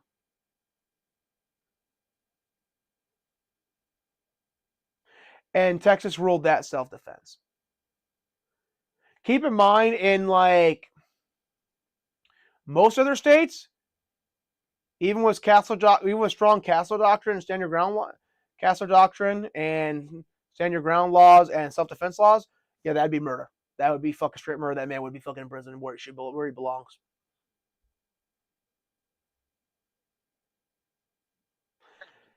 And that's like that's something I fucking should have touched on earlier. And fucking shit like that, fucking if you withhold a kid like that, you need to go to prison. You need to go to jail. Amen. No, Yes. no warning. That's kidnapping. See, because put it this way, if I did that to a kid and withheld, like say I'll work at daycare and I withheld it from the mother or father, and they're demanding, and legally it's their kid, the court says that it's their kid, they can have the kid, I'd be put in prison for kidnapping. Yep. Why the fuck is that allowed? Society is sadly very anti-male, so if you are a man, keep in mind what the fucking laws are against you. Like, it just fucking is. Sad. It's more bullshit on top of bullshit on top of bullshit. Oh, and then fucking you have all these people nowadays like, well, why don't you want to die and, help maintain our civilization? Why do you want to exploit and kill me at every fucking step of the way? Dude, the very people fucking that bitch about you not want to man up and what, dude, just anything involving the phrase manning up are the exact same fucking people who fucking help fucking enforce misandric fucking laws and screw it every step of the way. And then wonder why you don't feel too motivated to fix their civilization. Yep. Tell me I'm wrong. You're not wrong. Dude, you ever notice that when you hear the phrase man up, it always involves you doing fucking shit that would be borderline slave? Or basically borderline abusive toward you? I don't want to work harder. Man the fuck up. Look, there is times when I legitimately believe the term man up fucking should be uttered, and it's very fucking rare. It's like, oh, you need to man up and, take back your cheating wife. Yeah, I'll take back my cheating wife, sure.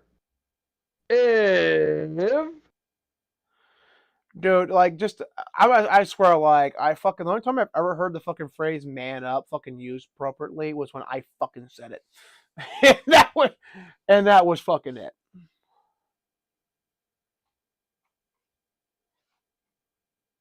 Not getting into the circumstances where I said it, but fucking. right. But like every other fucking time I've heard that phrase, it was just after some fucking bullshit.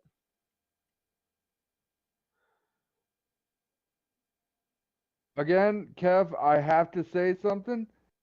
Every time when I do an evolution, I have to do this whole damn tree again. And I'm getting sick and tired of doing it. I think that was one of those criticisms that game got back in the day. How many what? Well, basically the game was not perfect, so it had some criticisms back in the day when it came out. And I think that's actually one of the criticisms I think I remember them talking about. The evolution Yeah, mechanic was kind of crap. I mean it is kind of grinding and time consuming, but I mean, all in all, I Dude, can't defend the game. dude, I like grinding, man. Fuck. See, I like delayed gratification. In my opinion, the best games I've ever fucking played delayed gratification. Because when you finally get the gratification, it feels so fucking. That's why Souls games are. Jeff, you want to know why fucking the Souls game fucking felt so good, man? Because you had to work your ass off to get that fucking gratification. It wasn't just handed to you. Yeah, yeah, I can agree with that one. That's what. By the way, that's also why Grand Strategy is fucking fun. And those strategy games that you don't really get, are like people like it because, well, aside from just the fact that Mansion Civilization is kind of fun, right? Just the mechanics and the all that stuff. Like it does have like a lot of delayed gratification in it. Like when you spend like 3 hours fucking executing a fucking strategy and it fucking really pays off, and you're doing really well, it feels really good.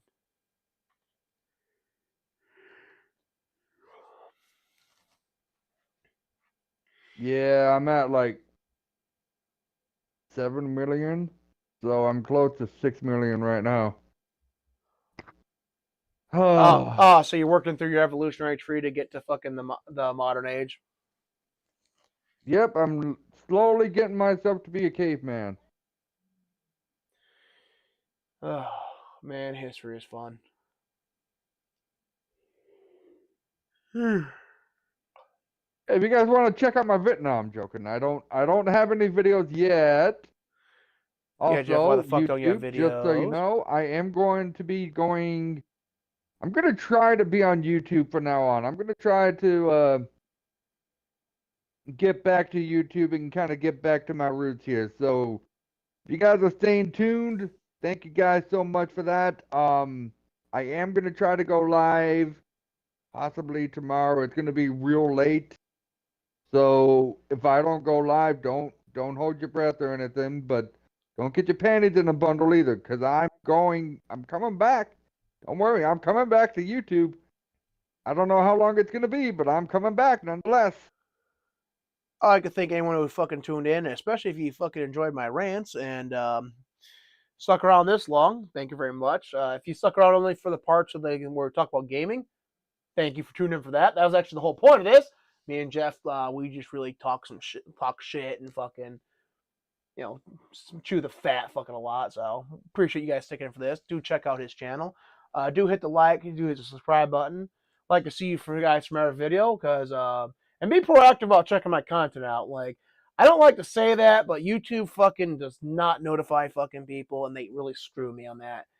And me and Jeff were talking about that beforehand, and he's like, "I'm tired of you bitching about that," and I'm like, "Well, Jeff, you bitch about your work a lot too, so." Yeah, yeah. He brings up a good point. I bitch about my work a lot, and he and I kind of we have differences, yeah, but we have one thing in common. We're gamers. Yeah, We're we do gonna bitch respect each other. about We do games. respect each other's opinion. Like we're. I get where he's coming from. Like, dude, I bitch about it a lot. But to be fair, man, this is like my main thing I do right now. I put a lot of my effort into. Not like Yeah, saying like one of like those people who, like sadly is like, oh, I'm gonna be a famous YouTuber, yay. Like, no, it's like I game. Like I said, I'm disabled, so like I have a bunch of free time. Fucking my life. So I got other things I do, but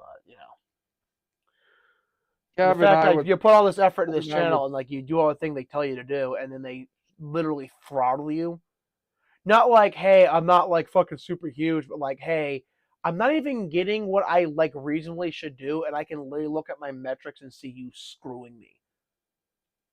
Like you're not even giving me 10% of my subscribers. That's just ridiculous. It really freaking. And I'm not alone. I've talked to other people who have the same problem. A lot of other people have the same problem. It sucks, dude. One guy I was talking to, Jeff, like for like a few days, like the system was down due to I forget the reason why. Um, some political shit, I think it was. So it was down for a couple days because they're reworking the algorithm. So he actually got the traffic he was supposed to, and then suddenly he was getting thousands upon thousands of views per video. what the hell? I wish my videos could even have that. For God's sakes. Yeah, dude, he was a niche channel, and that's kind of like I don't think I honestly suspect my content would probably cap her out like around the other channels like mine, like between a couple hundred to maybe 5,000. Like if something blows up, 10, 20,000. Now, am I aiming for like 100K, like being one of those super fucking great, larger medium channels? Yes. But I know I have to work toward that. That ain't going to happen overnight. All I ask for is the fair shake to actually be able to work to that. And what my real complaint is, I'm being denied that chance to fairly work toward that. That's not fair.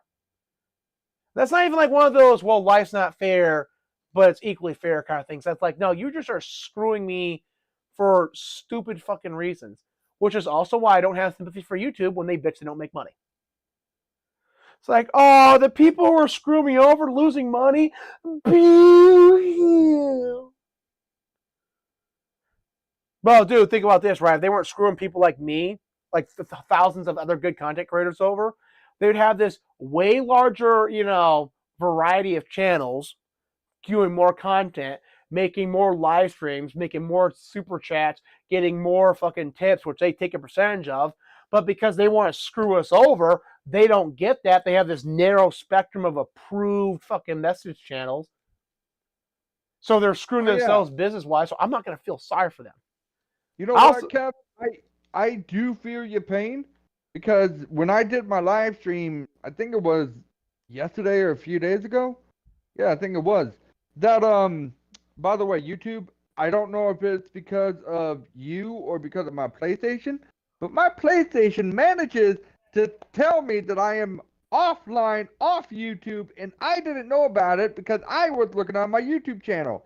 And come to find out I wasn't actually live on YouTube. So now I had to restart my live stream and just add on my extra 2 hours of me doing the live stream, playing Red Dead Redemption, telling everyone what's going on with my life, telling everyone what happened with my life. So yes, Kev, I understand where you're coming from. I do. But on the same note, that's like including my 30-minute video of Red Dead Redemption 2, and I'm just kind of being like, holy shit, I'm back. What the fuck? I got like 10 views from both of them combined. oh, nice. Now, to you, that's great, Jeff. Good job, man. But to me, that's not good enough. Well, So I dude, cause get where see, you're coming dude, from see, here's the when it thing, comes down right? to your views because you're barely getting any views, barely any. I remember that. I'm getting like I'll be lucky to even get one view sometimes.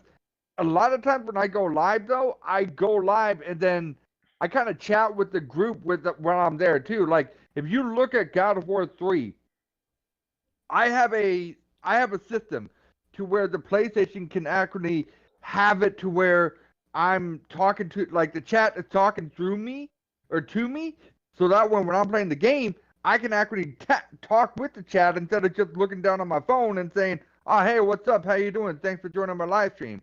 And if someone else is joining, I always say, "Hey, welcome to the live stream. Thanks for joining me. Appreciate it." Just so they feel appreciative of what I do with the live stream. And maybe, they'd like to tune in or maybe they're just trying to check out my videos, whatever the case may be. I want them to feel welcome. Now, Kev, I'm not saying you don't need to feel welcome, But anytime when someone's coming into your work or into your stream or whatever you're doing, just remember you need to kind of have that communication, that little, that little bit Oh, of I know that, happiness. man. That's gonna definitely drag your audience in. And I think that's one of the reasons why I like to go live on YouTube a lot. Is because I love the fact that I can communicate with you guys. I love the fact that I can tell you guys what's going on with my life, and I get no judgment whatsoever. I can tell you guys what's gonna happen in the next 5 minutes, what's gonna happen in the next 10 minutes. I don't know what's gonna happen, but I'm gonna keep you guys on your toes because you don't know what's gonna happen. I mean, for God's sake, I could be having a shootout in Valentine. For God's sake, you don't know what's gonna happen. That's what I love. That's why I love going live stream a lot of times on YouTube because that brings more to the audience than it does anything else. Yeah, but dude, keep in mind this, right? Why I say that's good is because like you're gonna have to start small. Like when Yeah. I was like a couple hundred subscribers, hundreds plus subscribers, before I got a bunch of subscribers thanks to shorts, that would be reasonable. Like that's where you're gonna start. And you start with that 10, and that 10 eventually will become 20, and that 20 becomes eventually 40, 50, 60, 70, Yep. 80, 90 to 100, 200, 300, 400. And that's how you grow. That's why, because like you're at the starting point. So like I was saying before we started the stream, like I could help you become fucking bigger than you are now, and because it's not hard. Good title, thumbnail, and then you also do your SEO. Like you just do, and like engaging description, like, and you just do the ADA funnel, and you will make a ton, and you will actually do pretty fucking well for yourself, man. Because YouTube doesn't hate you. They, for some reason, fucking hate me. I deeply suspect it's because my shadow profile fucking lists me as a wrong thinker. Sad, but fucking happens. But like you're at a good starting point, and at least when you're not hated, if you just like do a few things different, like you could get way bigger. And especially if you go in and you archive your old live streams, and I put some tags in those things, and especially like if you do creative thumbnails, I think you See, actually that's could grow a the thing lot for me. bigger. I don't know how to do the thumbnails or anything yet. Oh, just use Adobe. Who? Like Adobe, go to Adobe. Just look up Adobe Express. The free tier base. I use their free tier for all my thumbnails, all of them. And then you just look for pictures online and you merge it together and you add some text. You want to add text. Red arrows a lot. Fucking that really helps out. Oh my god, I don't know where the fuck I'm going in this game. I really do not. Story I of life. guess I'm going to this question mark over here.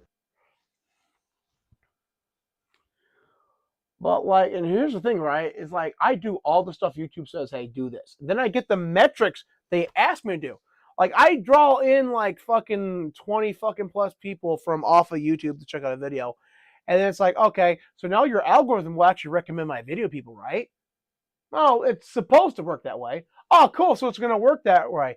Man, I wonder what I'm going to top out at this one. I'm feeling pretty good about this one. Probably 100, 200. It's a good start from where I'm at right now. Maybe it might blow up to 1,000. That'd be so cool. Oh, it's supposed to work that way, but we're not going to have it work that way for you. Oh, fuck you, YouTube. Like that's the fucking frustrating part. You put the fucking effort in, and then like you just get screwed.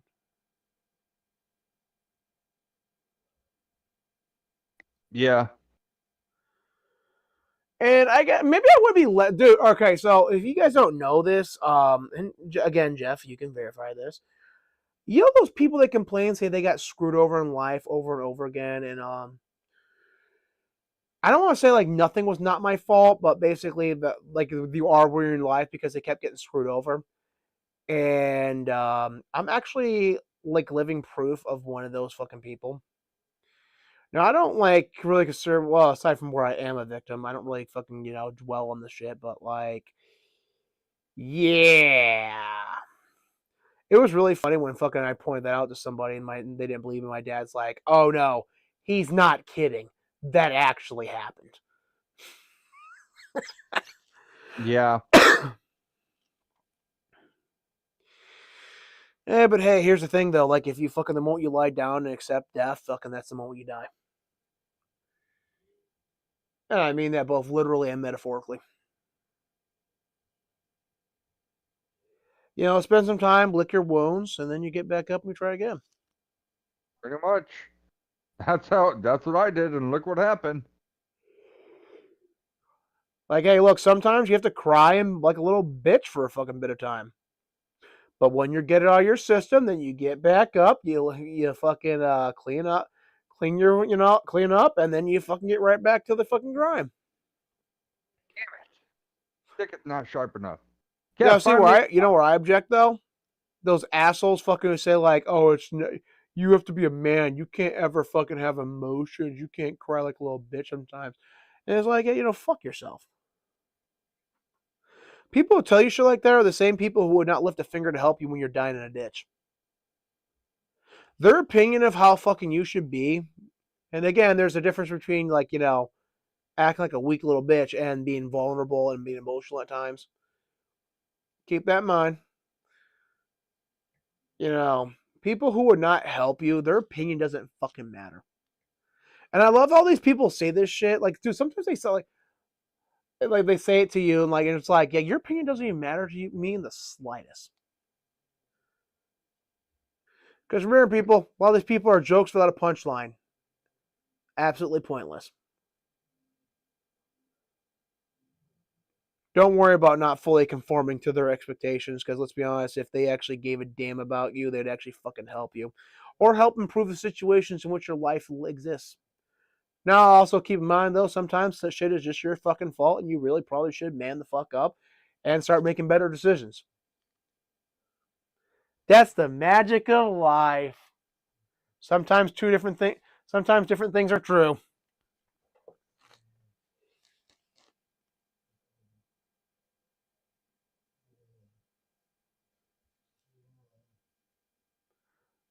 Well, at least the dog isn't here making noise by snoring next to me. No, as fun as it is, as fun as this has been, Jeff, I'd like to thank you for, hopping on with me, man, and ranting for Appreciate 6 fucking hours. Hey, I always like talking to you, Kev. Thanks for having me, as always. Hey, your mic dropped out there, man. Ah, damn it. Damn you, Xbox!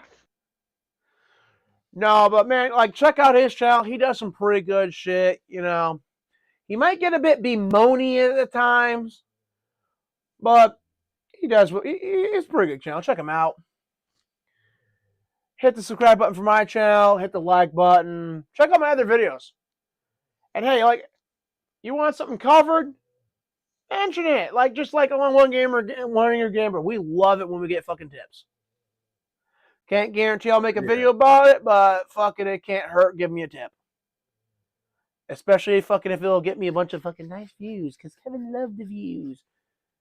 Because you happy, me get views, me get money from views.